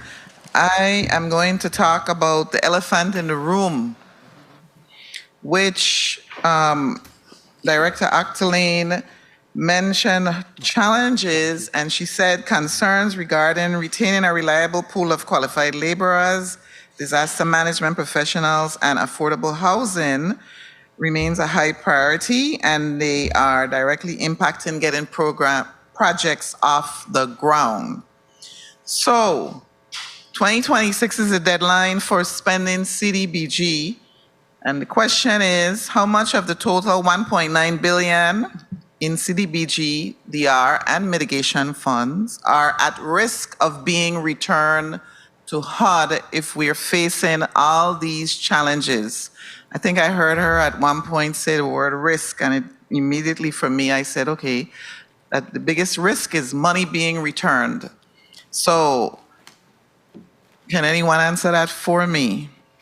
Are we being realistic then and not admitting that we may in fact be returning money to HUD? Senator Adrian Williams, Octaline, I'll take a stab at that since I made the comment. First of all, it's not the entire mitigation is not at risk. Mitigation tranche should have 12 years. The second part of that is that we have a number of projects that are moving forward, and we're making sure that one of the strategies the Housing Finance Authority identified was projects that they did not believe that they could be completed within that term. They moved it over to the mitigation tranche with additional time. The second part of that is we're working together to ensure that there's substantial progress on all the projects so that if the need arises for us to go back to HUD for an extension, we're able to demonstrate that it would be most apropos to provide the extension than to lose the federal investment that has already been placed into the project. So that risk is being mitigated right now because we know that these projects have that period of performance end date. So the relationship is good with HUD so that we can, it seems like we may have to ask for extensions. So I'm hoping that we cultivate a positive relationship if we have to ask, because at this point, we sometimes forget that all the funds that we're getting in a territory is a result of federal funds flowing in. They weren't generated by us. And so whenever you're coming in front of us, you talk about all the requirements, all the reasons why the money isn't flowing, but we need to make sure that we cultivate a good relationship so that when we have to ask for leniency, we get it. With respect to the homeowner assistance, 2 minutes. I want to ask. I started to ask Director Clendenin about the fact that 60% of HAF dollars must assist homeowner households and with incomes at or below 100%, and which means 5 million. So I wanted to find out who would be eligible. What type of homeowner would be eligible to fit within this requirement under the HAF program? Seniors? What population are you looking at? Valerie Shelford, Chief Financial Officer. The population we're looking at would be anyone that could fit in that area medium income of this below that percentage. What would happen too is also that it wouldn't be just seniors or low to moderate. The program also gives to people at 150 above the area median income also. So it would cover more a population. We already have mortgages that. My focus, well, I want to interrupt. My focus isn't on 150% of area median because that's only 40% of the funds. My focus 30 really was seconds. percent. Yeah, well, most of the funding that we receive would, go to low to moderate income families. Okay. So we still have to, the program acts that we do address those families and help them with their mortgages. Yeah, I'm just wondering how realistic it is that we will be able to find people who fit in that category. Let me ask, you have a case management contractor. Who makes the decision about who would be eligible to get the mortgage payment assistance, the delinquent property tax assistance? And I want to let people out there know that this program coming on. May I wrap up, Mr. Chair? You may wrap up, Senator James. Yeah, and people out in the territory need to know that they can get assistance through this program. But I also wanted to know who makes the decision. Is it the case management contractor or is it the director of the Virgin Islands Housing Fund? Who makes the decision? No, we work together with the contractor based on eligibility requirements. There'll be documentation that they would have to begin. We have the system starts from application to final processing based on those information. Usually based on documents. It's not like, you handpick. Whoever apply, they go through the process and then we would let them know if they're eligible or not based on what's given to us. Thank you very much. Thank you very much, Senator Maurice James. Ms. Hanley, I wanted to just piggyback on what you mentioned earlier, my line of questioning regarding administrative costs. Can you share with us a list of approved services that would fall under the umbrella of administrative costs?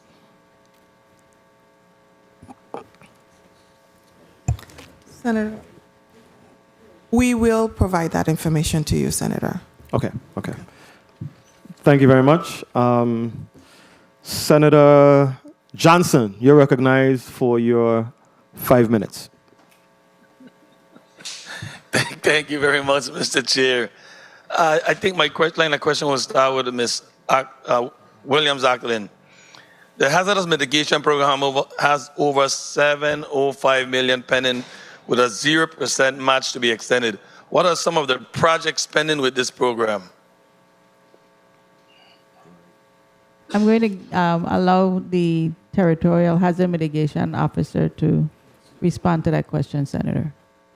Okay, Senator, bear with me. Good afternoon, Garcia Rivera, Territorial Hazard Mitigation Officer. Senator, bear with me. I need a little bit more clarification. What exactly is your question? Well, I'm trying to find out what are some of the programs underneath this mitigation that it's a 0% match. So what programs do we have underneath it right now that should be tapped in? Because I think once it's a 0% match, these are some of the money we need to go after real aggressively. The government don't have to match nothing with it. But we have $705 million remaining in that program. So I'm trying to find out what are some of the projects pending with this program. Okay, so some of the projects that we have with this includes multiple wind retrofits. That includes things like critical facilities, fire stations, police stations. We also have some safe rooms that are being built. That includes designated, which are more for like the VIPD, the police officers, Herman Hill, the emergency support during the actual event. We also have some road drainage improvements and some flood mitigation improvements. So it encompasses anything that will address, life safety and personal property and ensure that in the future, if we have another hazard, that we are better prepared to be more resilient and be able to come back quicker. Is there any deadline on this fund? We had an application time period deadline that expired on October 31st, but I also do want to point out that the Hazard Mitigation Grant Program does follow the public assistance. So there are some dependencies there within those two programs. All right, thank you, Rox. And now back to Ms. Akhtal, you say you have 35 projects complete and the next 44 in the pipeline. Through the chair, I would like to get a copy of the 35 projects that was covered, that are completed, and then the 44 additional projects that are getting ready to start. And then let's go to WAPA. Ms. Akhtal, if you can, I don't know. I'm trying to figure out the status on these generators that have been purchased for St. John. What's the status on that at this time as we speak? So there is a study that needs to be completed that would allow the WAPA to move forward with the purchasing of generators for St. John. And that is out to, if my memory serves me correctly, they are evaluating the responses for that study. And once that study is done, they can move forward with the project. It's been some time we've been hearing about these two generators for St. John, and we're still into studies. I need to ask you a question. I don't know if you will be able to answer it. I understand we're putting on all of these composite poles, and we're destroying all of the older poles, and the farmers been doing everything trying to get these poles. Is there anything can be done that these poles don't get destroyed and that can be utilized by the Virgin Islands, especially the farmers? These are good poles for farming that will secure the fence line that the animal don't get out. What needs to be done, if there's anything that can be done, instead of these poles getting cut up in 2 feet and throw away? You're correct, Senator. That is actually out of my wheelhouse. I mean, I can share that information but that is definitely up to the WAPA leadership. So you think that WAPA have some say that can make some adjustment with these poles? But they are the owners of the poles. They would have to decide, how they want to utilize any poles that they're taking down, poles that were replaced with the composite poles. All right, then I'll try and reach out to that individual, but I don't have too much faith getting through and having that dialogue. 30 seconds. Badly. No problem. I have a biweekly call with them. We will add it to the agenda and be able to provide you with a response. Please, I would appreciate that very much. I have no further questions. I'm just a little depressed, but Mr. Miller here assured me that there are going to be some changes, and I'm trusting on him, and I'm betting him that we're going to see some adjustment, and I will let all my constituents have some discussion with Mr. Miller. I'm putting my faith and trust in you. I'm very sincere about this. I have a lot of constituents that are in bad situation, and I wish you the best. I welcome you home with this project because it's you're needed. The people need you. So you're going to be hearing from me and my constituents, Mr. Miller. So welcome aboard into this fight of making sure that we restore our people homes, especially the elders. Thank you very much for the time, Mr. Chair. Thank you very much, Senator Johnson. Point of inquiry, Senator Gittins, you recognize. Thank you. And my apologies, I don't recall your name. But I need some clarity there just now with regarding what my colleague just asked you, and your response had to do with the police stations, fire stations, and whatnot with the safe houses. The safe rooms, what are those funds specifically for, you stated, with regards to police stations and fire stations? There are combinations. So we have a few wind retrofits, which we're hardening the building, the actual building, and we're also providing safe rooms so that during an event, they can be there in a safe environment during the storm. So this is only for rooms and or hardening an existing structure, is what you're saying? Well, in safe rooms, we do have the allowance within the program to actually do new builds. So that is something that we're also doing. I think we have a couple of projects with VID, with the Department of Education and some PNPs to do some community safe rooms. Okay, before you leave here today, can we have a conversation, please? Thank Sure, you. Senator. Thank you so much. No problem. Thank you, Mr. Chair. Thank you very much, Senator Gittens. Senator Capehart, you're recognized for your point of personal privilege.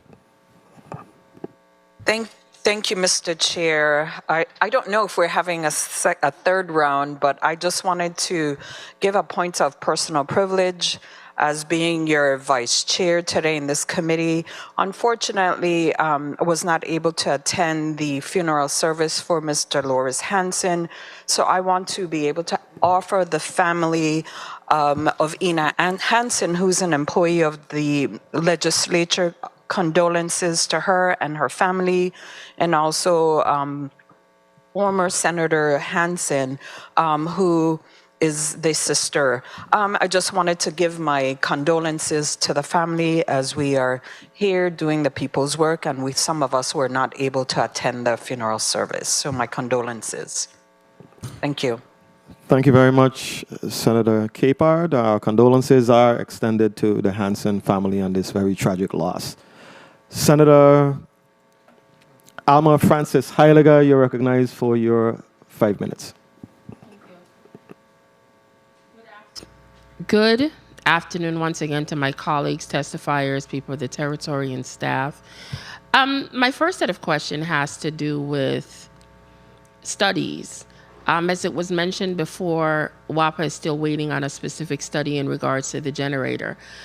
Are any of these funds available for other types of studies since we're attempting to rebuild or, fix back WAPA? Are any monies available to look at other forms of studies that could potentially stabilize or reduce the cost of electricity here in the territory? Or do we have to just stick to what we had before? No, Senator. What WAPA has done within each particular project, they have identified what types of assessments they would need to do. This study actually helps to ensure that the generators can be programmed to get the maximum efficiency and effectiveness of operating the generators. So that's why that has to be done so they can install them. I understood what the study was for, but what I'm asking you, with us getting federal dollars, can any of it be expended for other types of feasibility studies, potentially looking into other forms of energy to be a part of rebuilding WAPA better? That's what I'm trying to understand. Understood. So some of these funding for the WAPA as project funding. Okay. There are other federal sources like through the Department of Interior. Some of the TAP grants has allowed for assessments to be done, and energy assessments also being provided through the Department of Energy. Also with some of the bill money, the IIJA funding that's recent, also helping for some energy conservation and strategies. Okay. From a disaster recovery standpoint, I know not every single project was obligated by FEMA, given funding. What project do you think that is very much needed by this community that it is now the responsibility solely of this government to deal with because we are not going to get FEMA funds for it? Oh, I love that question. So a lot of the public buildings that are not critical facilities, so critical facilities are like hospitals, emergency operations centers, schools, did not get the benefit of the Bipartisan Budget Act. Therefore, all of the pre-disaster damage that's there cannot be fixed. So we have seen projects where it may not necessarily have been damaged by the storm. However, we're fixing a building, and let's say that there was some corrosion or some of these other things that affect us saying, well, this project is absolutely complete. So there are gaps. We're finding gaps anywhere from $500,000 that is needed to actually say this project is absolutely completed.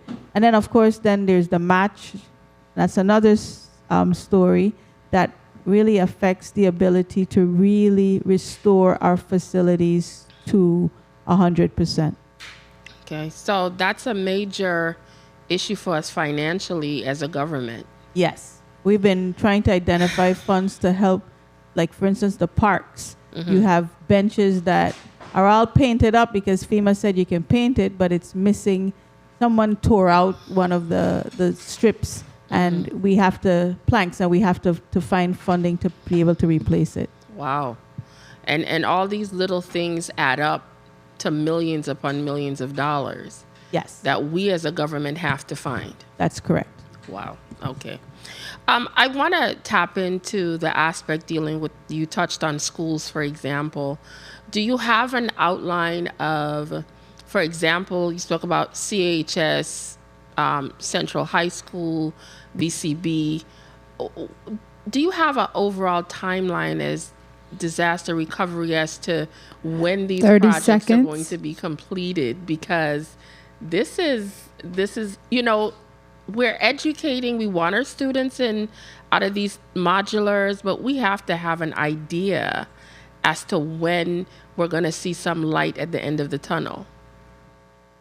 So the Department of Education has a plan that looks at the top tier schools, the ones that are now out in construction.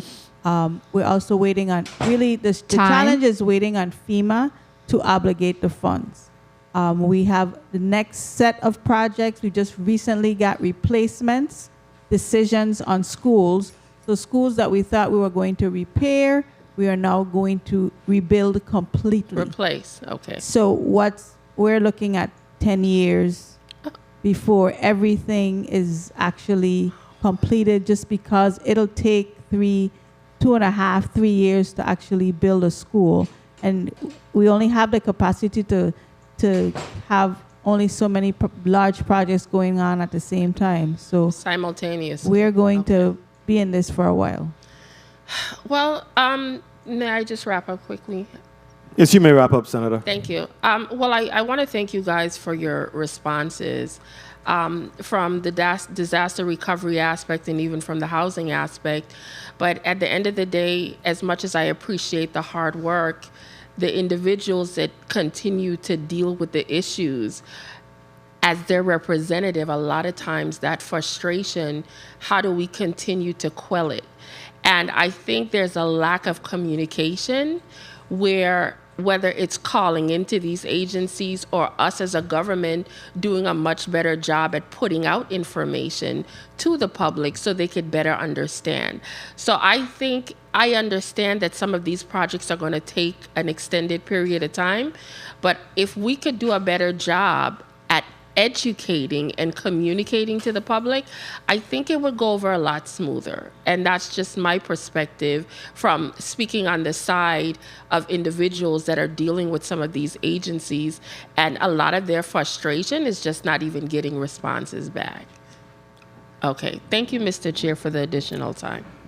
Thank you very much, Senator Francis Heiliger. Director Achterlin, has any pandemic funding been utilized for a match? Is that allowable? On the COVID funds, yes, the COVID funding for CARES Act, ARPA funding has been identified for match for some of the FEMA funding that we received for COVID. None of that, the DR, the Irma Maria projects, no, we've not used any of those funding for the, other than the HUD CDBG funding. So the HUD CDBG funding is the primary source for match for the Irma and Maria, and we use ARPA. We can use ARPA for some of the CARES Act projects. Okay.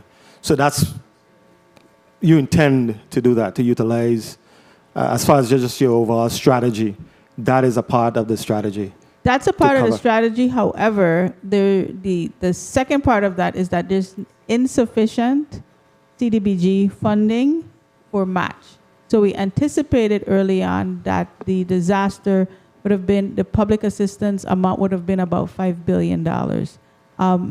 Therefore requiring a $500 million match. HFA has had to adjust that number, while the funding that's being received from the public assistance side is rising. We're projecting $12 billion. So the match is a significant issue for this disaster, for this territory. Yeah, absolutely. Thank you for that. Over 300 persons, this is for HFA, over 300 people have gone through the home ownership program. Of that 300 that matriculated through the program, how many have actually owned homes? How many actually own homes? Of the 300 folks who have matriculated through the program, how many own homes? I don't know who is the appropriate person to ask that question to. Yeah. Senator, we would have to get that information back to you. Okay. Fair enough. Senator Fonseca, you're recognized for your 5 minutes, sir. Yes, thank you very much, Mr. Chair, and good afternoon to the listening audience. Testifiers, you know, I was looking at your challenges when you summarized, and you name sufficient capacity, labor shortages, and also I want to also put in another issue that the Honorable Senator from NADA had mentioned, the ability of local contractors to get the bondings to meet your requirements.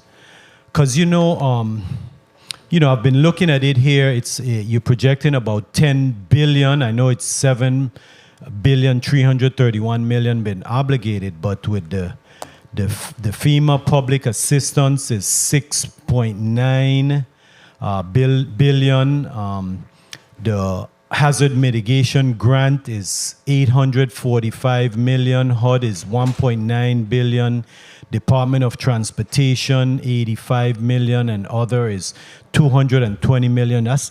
That's 10 billion. You know, this is so incredible, right? You know, we ought to be proud as the Virgin Islanders because, you know, I was, Googling the largest black banks in the United States, One United Bank and Liberty Bank. They have about $1.7 billion under management. Here in the Virgin Islands, small little Virgin Islands, we're talking about $10 billion potentially. So the labor shortages, right, is very, very critical because I know, Ms. Williams, you're projecting up to 10 years, right? But if we don't have the labor capacity, this gonna go a lot longer than that. In addition to that, right, the contractor bonding, we need to be creative. We need to do. I know you're dealing with the federal, federal dollars, the local match, etc. Right? But if these projects are going to be able to get, completed within the next 10 years, it's going to have to be creative with the local contractors because the locals are the ones going to have to be the lead, right? And of course, the capacity, we need to have the local, people trained because, we're talking about massive construction, and it's so incredible, you're dealing with 7 new Head Start facilities, the Wang Louis North temporary, that's just been finished. You got the Wang Louis permanent. You got Myra Keaton, Snyder Regional Medical Center, Charles Hallwood, where the health department is in St. Croix, the Wick new building, Queen Louise Home, schools, you got Charlotte Amalia School, you got a whole list of schools, you got roads, WAPA, playground.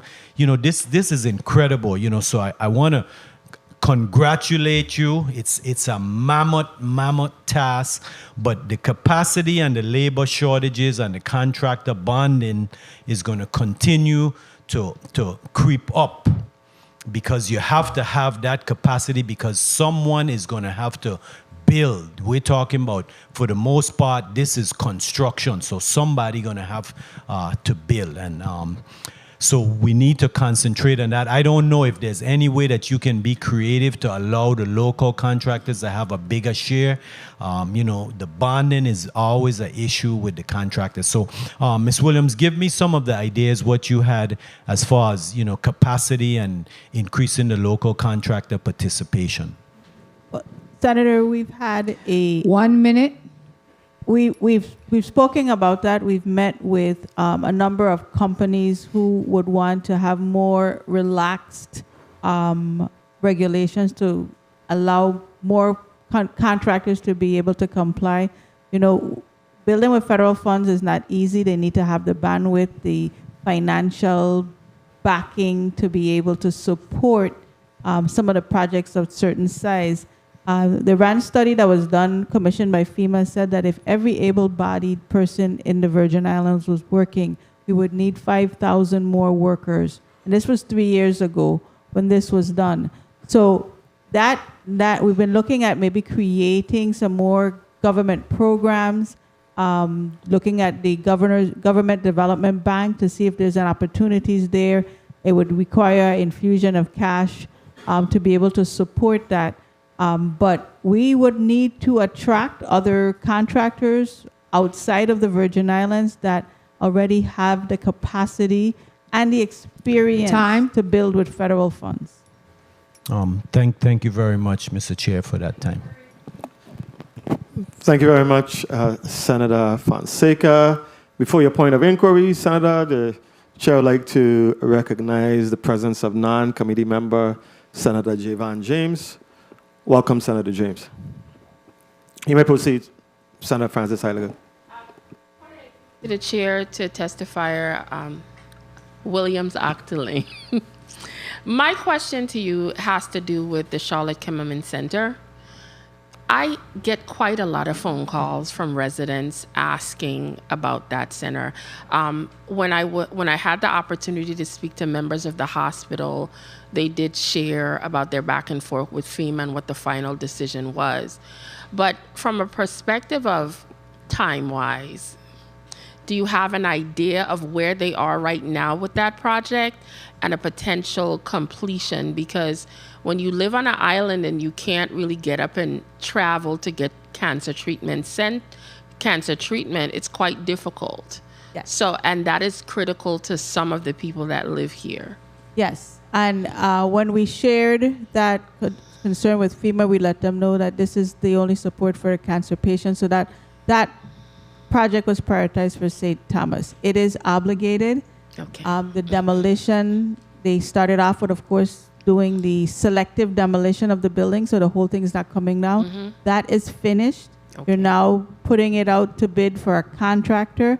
So we expect that that facility will be back online next year. I am so happy to hear that. I am really happy, and I'm sure the audience that's listening is happy to hear that, because it's a much needed source here in the territory for those that need that type of assistance. Yes. Thank you so much for You're that. welcome. Thank you very much, Senator Francis Heiliger. Senator Novel Francis, you are recognized for your 5 minutes, sir. Thank you very much, Mr. Chair. Director Williams Octolane, in respect to our government projects, can you speak to what is the collaboration that's occurring in moving some of our projects forward in terms of funding, designing, permitting? Are we working as a government to ensure that we're addressing those type of issues, again, to not only streamline but expedite some of the projects? Yes, absolutely. We work very closely with Commissioner Gabriel and the Department of Public Works to help with the scoping, understanding what the challenges are, what ODR identifies funding to help shortfalls. One of the issues that we see on a regular basis is the bids come in higher than what the FEMA obligation was. That actually affects the timeline in getting contracts executed. And we also provide support to agencies that may not necessarily have the bandwidth. Members of my team would go in and sit with the agency and help them move whatever it is that needs to be done. That could include responding to FEMA, writing, scoping, whatever the job is. we go in and help the agencies so we can get the projects moving. I would imagine, as well as the governor's representative, that you continue to do evaluation of efficiency and effectiveness. I know that at one point, public assistance was under VITEMA, it's now under ODR. How is that working out? We're one team now. It's the Office of Disaster Recovery. The team members understand their role. We term ourselves expediters. We are the people that go in and make sure projects move from one process to the next. And it really helps for ensuring that we maximize the benefit of resources. We try not to operate in silos, making sure that together we tackle the project from a comprehensive perspective. In terms of restructuring or again, driving the issue of effectiveness and efficiency, is there any other areas that you have gleaned, of course, for public consumption at this time, that you believe that there'll be some effort to be able to deliver optimal to the citizens of the Virgin Islands? Any other areas of restructuring? Sure. We've been looking at the program side of the HUD funding to ensure that all of the lessons learned through the experiences in the first 4 years of the disaster can be applied to the HUD funds to get the projects moving. And also, many of these projects are layered with various federal funding, with PA, hazard mitigation, and the HUD funds. So rolling that piece in together for us to make a comprehensive approach towards the projects will really help with streamlining efficiencies. Oh, very well. So you're saying that perhaps a more centralized concept may be developed, again, to make sure you're getting the best bang for your buck? Yes. We always say it's one recovery. The recovery is not driven by funding sources. It's one recovery, and we need to ensure that we approach it in that manner. So I'm very interested in doing that because, again, I believe as the first branch of government that we have to start to exert our oversight responsibility to ensure that things are moving along. I think, the citizenry of this community is really looking upon us to really drive the issue of disaster recovery. We have these meetings over and over, and we hear the spinning of wheels and anticipation and projects moving forward. And it's critical that we start to really take an active role in being able to see to it that we're delivering. Can you touch a little bit in terms of Springline? How the work of Springline in assisting in some of the centralized designs and architectural needs are being met? So Springline is one of the architects that we have under contract. We also have Juridian, Grant Engineering. 30 seconds. And the agencies are allowed to identify which architect they would like to use under our umbrella contract. And this will save, out the gate, it saves like 4 to 5 months because we're moving on a task order basis rather than putting every single project out to bid for a design firm. So that has moved well, and we've been bringing on additional architects with various specialties to ensure that there are choices for the departments to get their projects going, and we don't have one company overwhelmed and not being able to deliver designs according to schedule. Thank you very much, Mr. Chair. I heard my time call. Can I ask that you have ODR also respond to what's the role of Ernst & Young and with O'Brien at this current time in regards to our recovery projects on your time, please? I'll appreciate it. Yes, thank you very much, Senator Francis. Yes. So those two consultants, Ernst & Young and Wade O'Brien, they have different roles. We utilize them in different ways. Wade O'Brien assists with the project development so that we can get the funds from FEMA. They augment the departments in responding to inquiries, technical assistance, and they also have highly trained individuals and we call them subject matter experts to address the various projects. On the other side of that is Ernst & Young, who they act as our entity that helps us to keep the funds. It's mostly compliance. They have forensic auditors and accountants on their team and help us to review payments so that we ensure that all payments are in compliance with the federal funds and help us to respond to audits when on the FEMA side or any of the federal agencies to ensure that we keep the funds. Thank you very much for your response. Before I move to Senator James, I wanted to ask you a question, Director Williams-Actolin. I was just kind of looking at your testimony on the public buildings, page 12. And I just wanted an explanation to what you said here regarding the waterfront lighting issue on St. Croix. You said highly discussed Frederickstead waterfront lighting issue on St. Croix will soon be resolved. The contract for this locally funded project is underway and is expected to commence by early summer of 2023. What do you mean by locally funded project? So this project was actually funded by the legislative act. So it's not all federal funds. There's funding that was appropriated.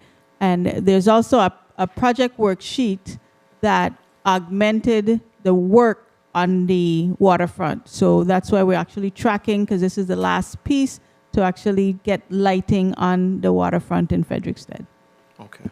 Okay. Thank you for that. Senator James, you're recognized for your 5 minutes.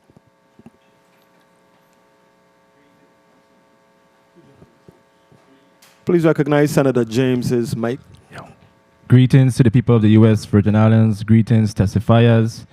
And I'm happy to see this room is filled with intelligent Virgin Islanders who will make history, whether you believe it or not. Years from now, people will look back and say thank you for what you're doing. Because what we're doing is putting the Virgin Islands in a way better position than what it once was prior to Hurricanes Irma and Maria. FEMA gave the Virgin Islands government $7 million for boat racetracks. With Southland Gaming now having the obligation to build out the St. Thomas track and VIGL having the obligation to build out the St. Croix track, what is the future of those funds?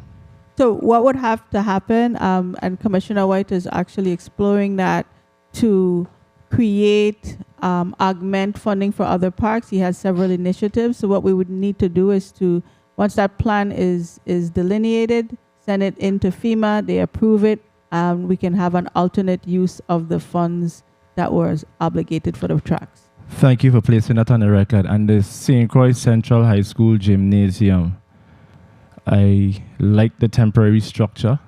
I attended the games recently and I like it, but that can be permanent, of course. So what's going on with the gymnasium? So we are still, that project is out to bid. We are still waiting on the obligation. That project meaning the Central High School, part of the design build solicitation that is active right now. That will incorporate all aspects of the Central High School to include the gymnasium. The Department of Education was looking for local funding that we could probably get that project started and take down demolish the old gymnasium. But again, there's competing priorities for local funding, so we are now waiting to finalize that from FEMA. Because it hurt my heart, if I'm not mistaken, the flooring for that gymnasium should have went to Complex back in the days, but because of, I guess, the dimensions or whatever, it went to Central High School. So thank you to Timothy Duncan, and I hope and pray that they bring it back to the same standards in which Timothy Duncan, or even better. That's right. Not the same, better. Okay. All right. Thank you for that.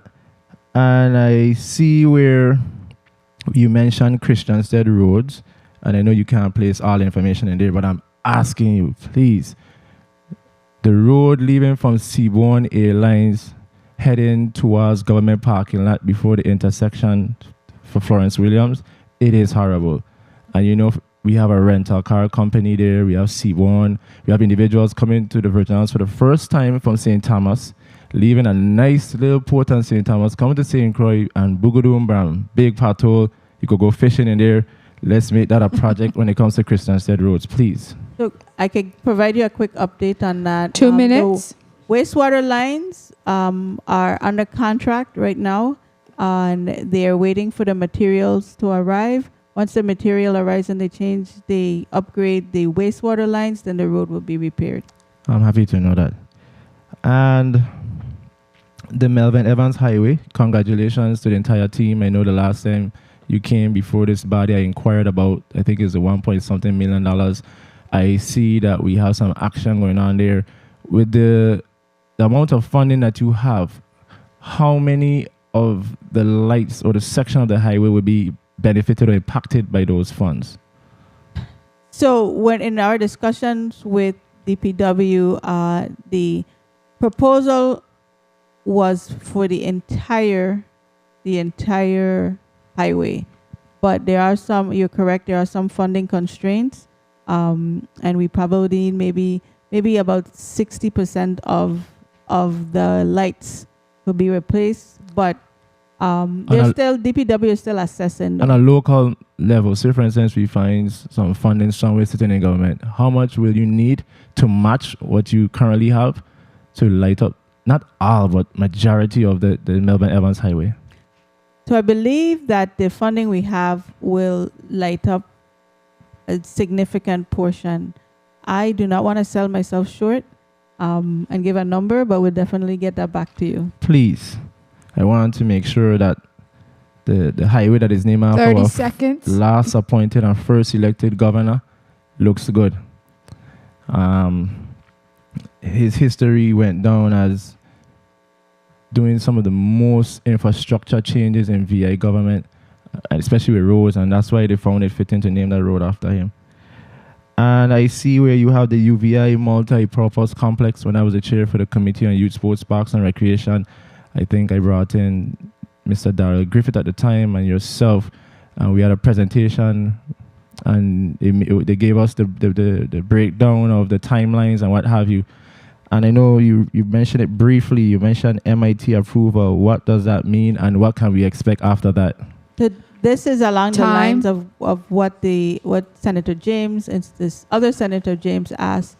This project was pushed to the mitigation tranche because there was some concern of whether or not it would be completed in time for the DR tranche of funding.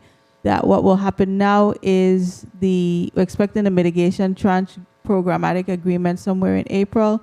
The university is already waiting to get the funding, but they're going to move into design right after they get that programmatic agreement moving forward.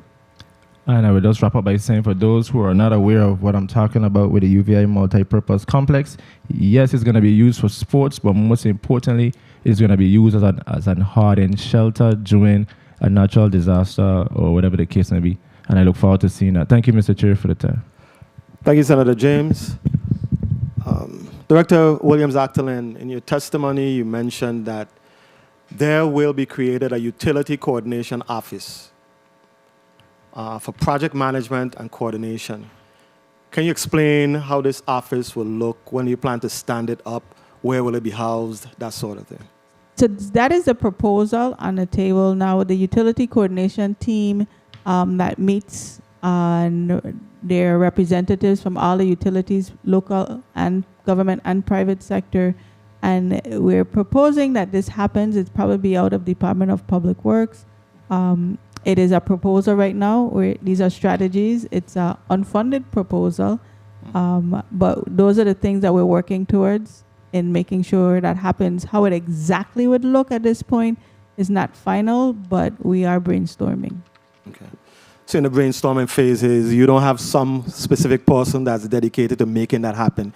You're still sort of brainstorming to determine if this is something that is really going to help. And well, it's definitely going to help. We need to figure out how to staff it. Right now, our team member, one of my team members leads the coordination of the meetings, but the Department of Public Works, Peter Gajewski, is really focused on it, but of course he has a number of other things. So we don't have a dedicated person. We have all the people that this impacts that meets and talk about it with not enough time to make it happen. So we are looking at ways that we can fund a dedicated person or persons to actually keep this on track and measure outcome. I think it's a great idea. I hope it comes to fruition for sure. In your testimony, you made it a point to explain the process of, we don't have the $12 billion sitting on the bank. You went through the process of obligating, of drawdowns, etc.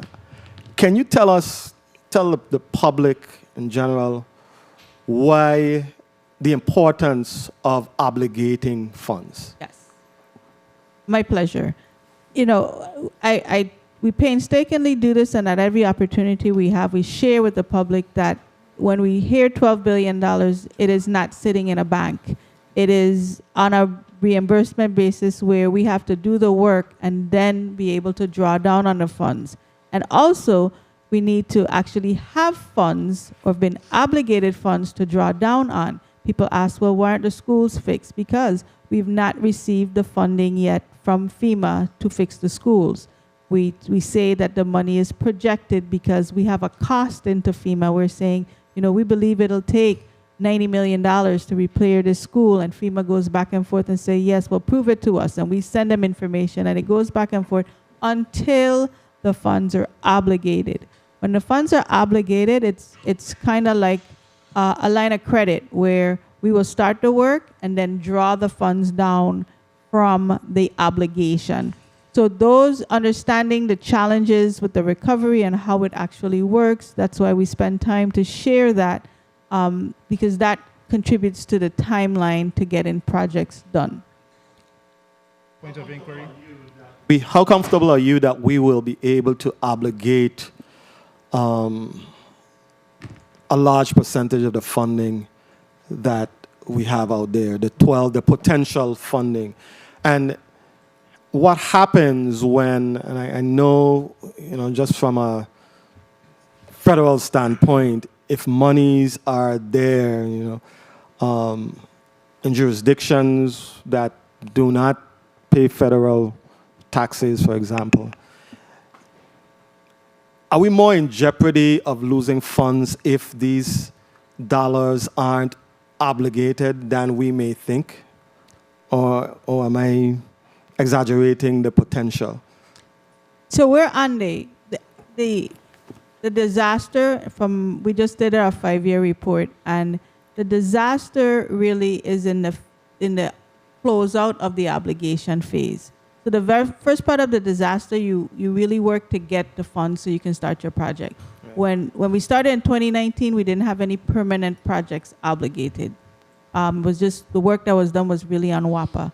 And what happens now is that we're on the last 100 projects to be obligated. Mostly they're the larger, more complex projects. You hear that HFA is now going to get their last tranche of funding. So all that money will be obligated and ready to be spent. So we're closing out the phase of actually getting the money. And the federal agencies are also under mandate there to get the projects obligated because they want to close out the disaster. They want to take the money that has been allocated for this jurisdiction and get it to the jurisdiction and then just monitor the expenditure of it. So we are working. The goal is really if we can get the 90 of the 100 of those projects that are left obligated this year, with maybe the wastewater lines or the potable water line projects lagging a bit behind. But most of these schools we want to get obligated, and we're pushing forward to do so. The challenge is making sure that once it's obligated, that the territory is ready to move on the obligations because they're all time sensitive. And we would need to get extensions if we go beyond the period of performance. And in order to do so, we need to demonstrate progress. I got you. Thank you very much for that. I wanted to ask HFA a question regarding the $3.2 million that you indicated was spent on rental, for the rental unit repair program. I think you indicated $3.2 million was spent and 2 units. How many units were actually repaired?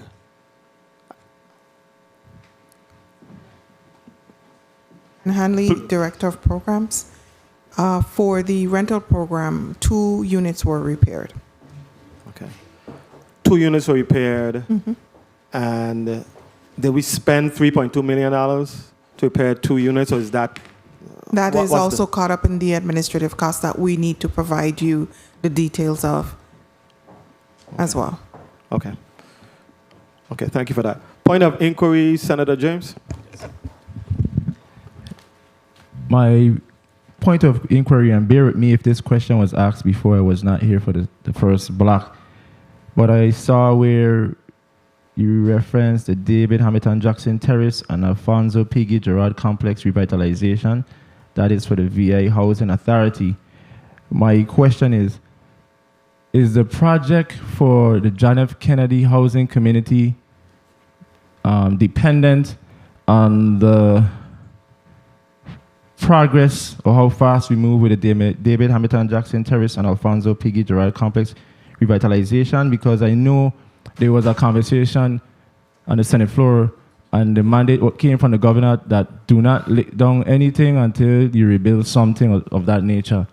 So there was a fear of knocking down starting with the John F. Kennedy Housing Community and housing them, because individuals had issue with whether to go for Frederickstead or in areas where they have war and all that stuff.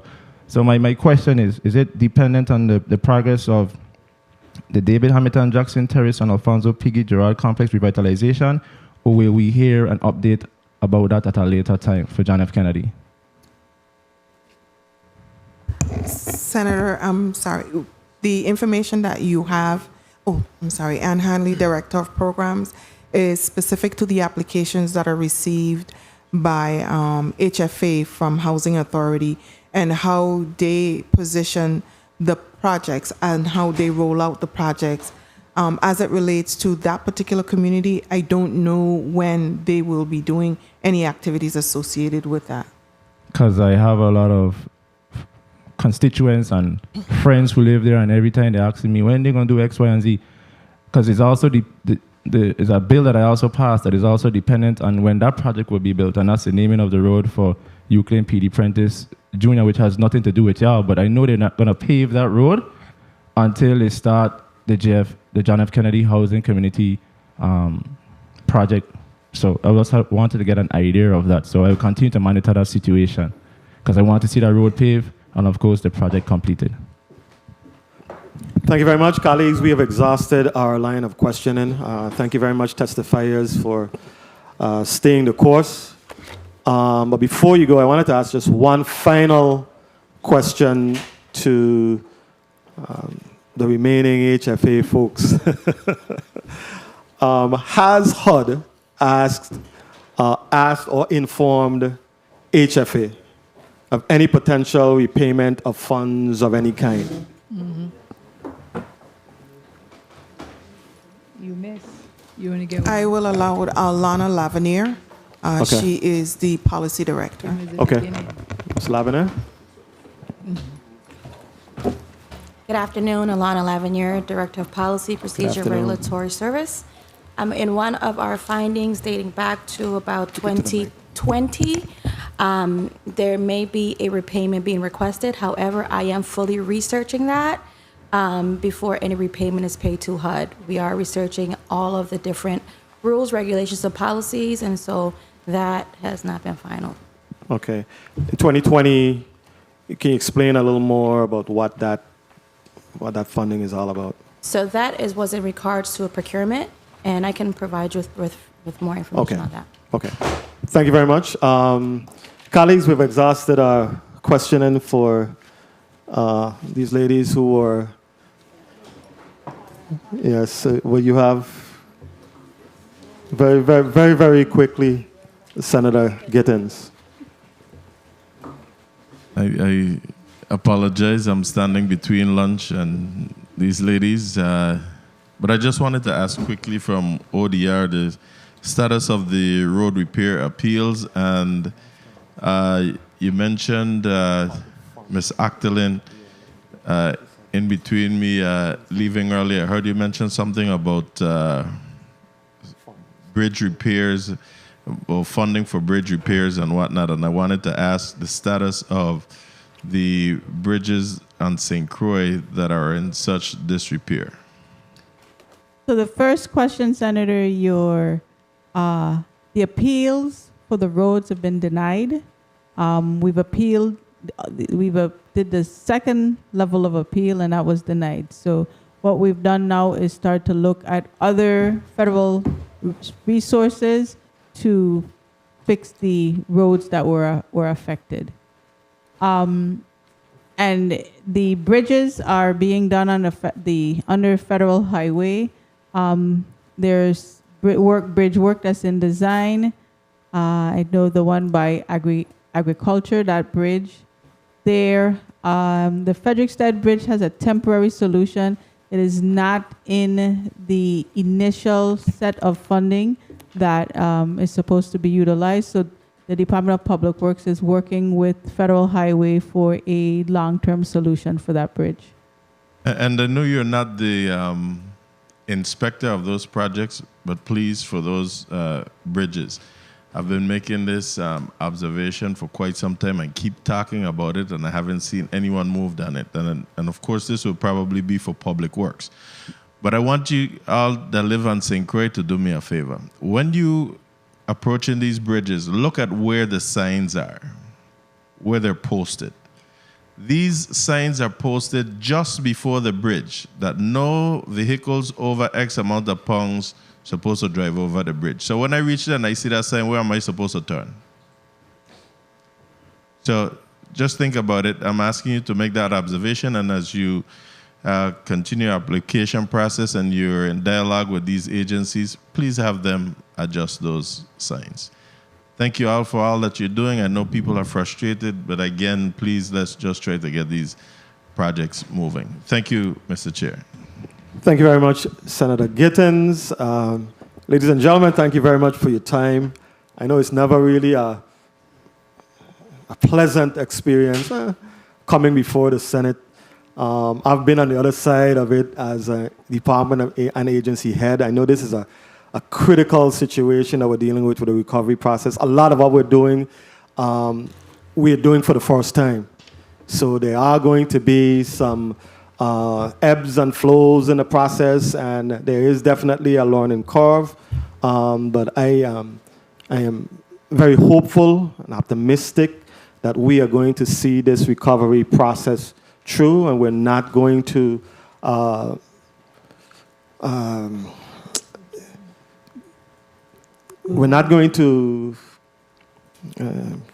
trying to find a proper word. Lose any money. We're going to take advantage of this once in a lifetime opportunity to really rebuild the Virgin Islands to a level that our children and the next generation can be proud of. So I look forward to working with you in the foreseeable future. I am going to ask you to put your last 1 minute wrap up on the record. Ms. Adrienne Williams Actalin, as well as who's going to represent the HFA? Ms. Hanley? Yes, I'll do that. One of you. Okay. I'll do it. You can proceed. On behalf of the HFA team, we thank the senators for the questions that have been posed. As we have indicated, we will continue our efforts to ensure that our projects are executed, put process improvements in place so that we can expend the resources that has been provided to us by HUD within compliance. We understand and we have heard from the senators regarding the urgency with the Envision program.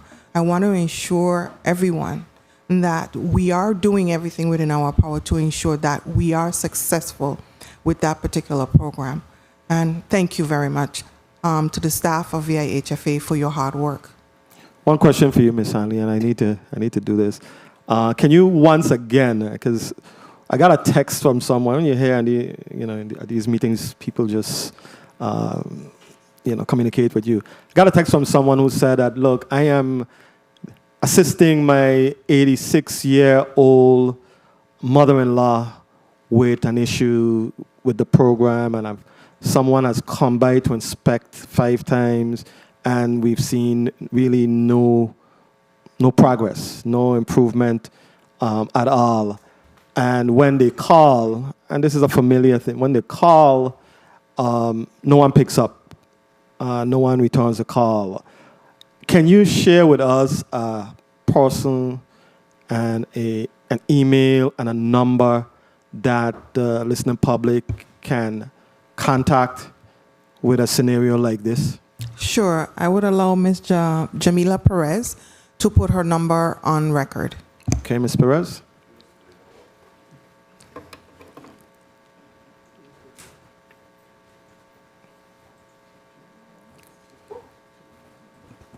Jamila Perez, Housing Director, Virgin Islands Housing Finance Authority. I did recently get this phone number, so I'm asking for one. That's why okay. For 1 minute to go ahead and pull it up. Understood.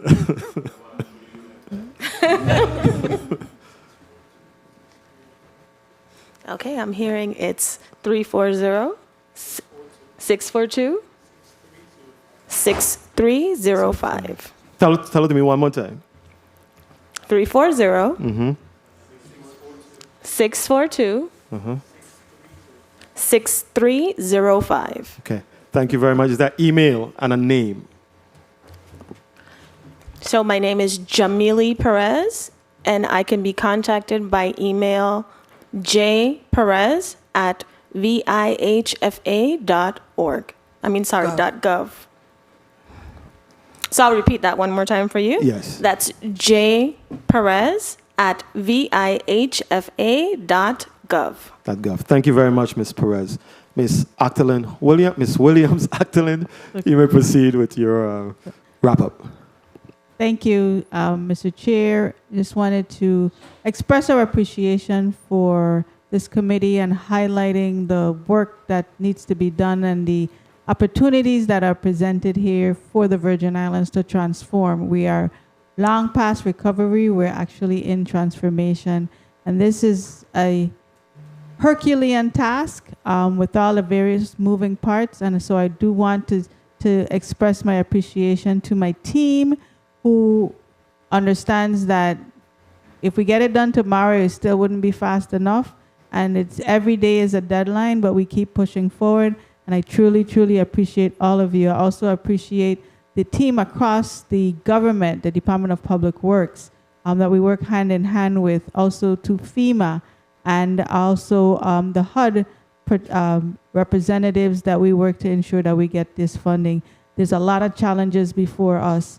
I've testified many times before this committee outlining that 2023 is the year when we'll see all the big projects taken off, and all of these challenges that we only talked about is going to come to fruition, and we definitely need to think outside of the box with creative ways to ensure that every dollar is spent and utilized for the transformation of the Virgin Islands. We're very serious about building a legacy of resilience. Thank you again, and we look forward to continued collaborations. Thank you very much, Ms. Actolin. The Committee on Disaster Recovery, Infrastructure and Planning has officially adjourned.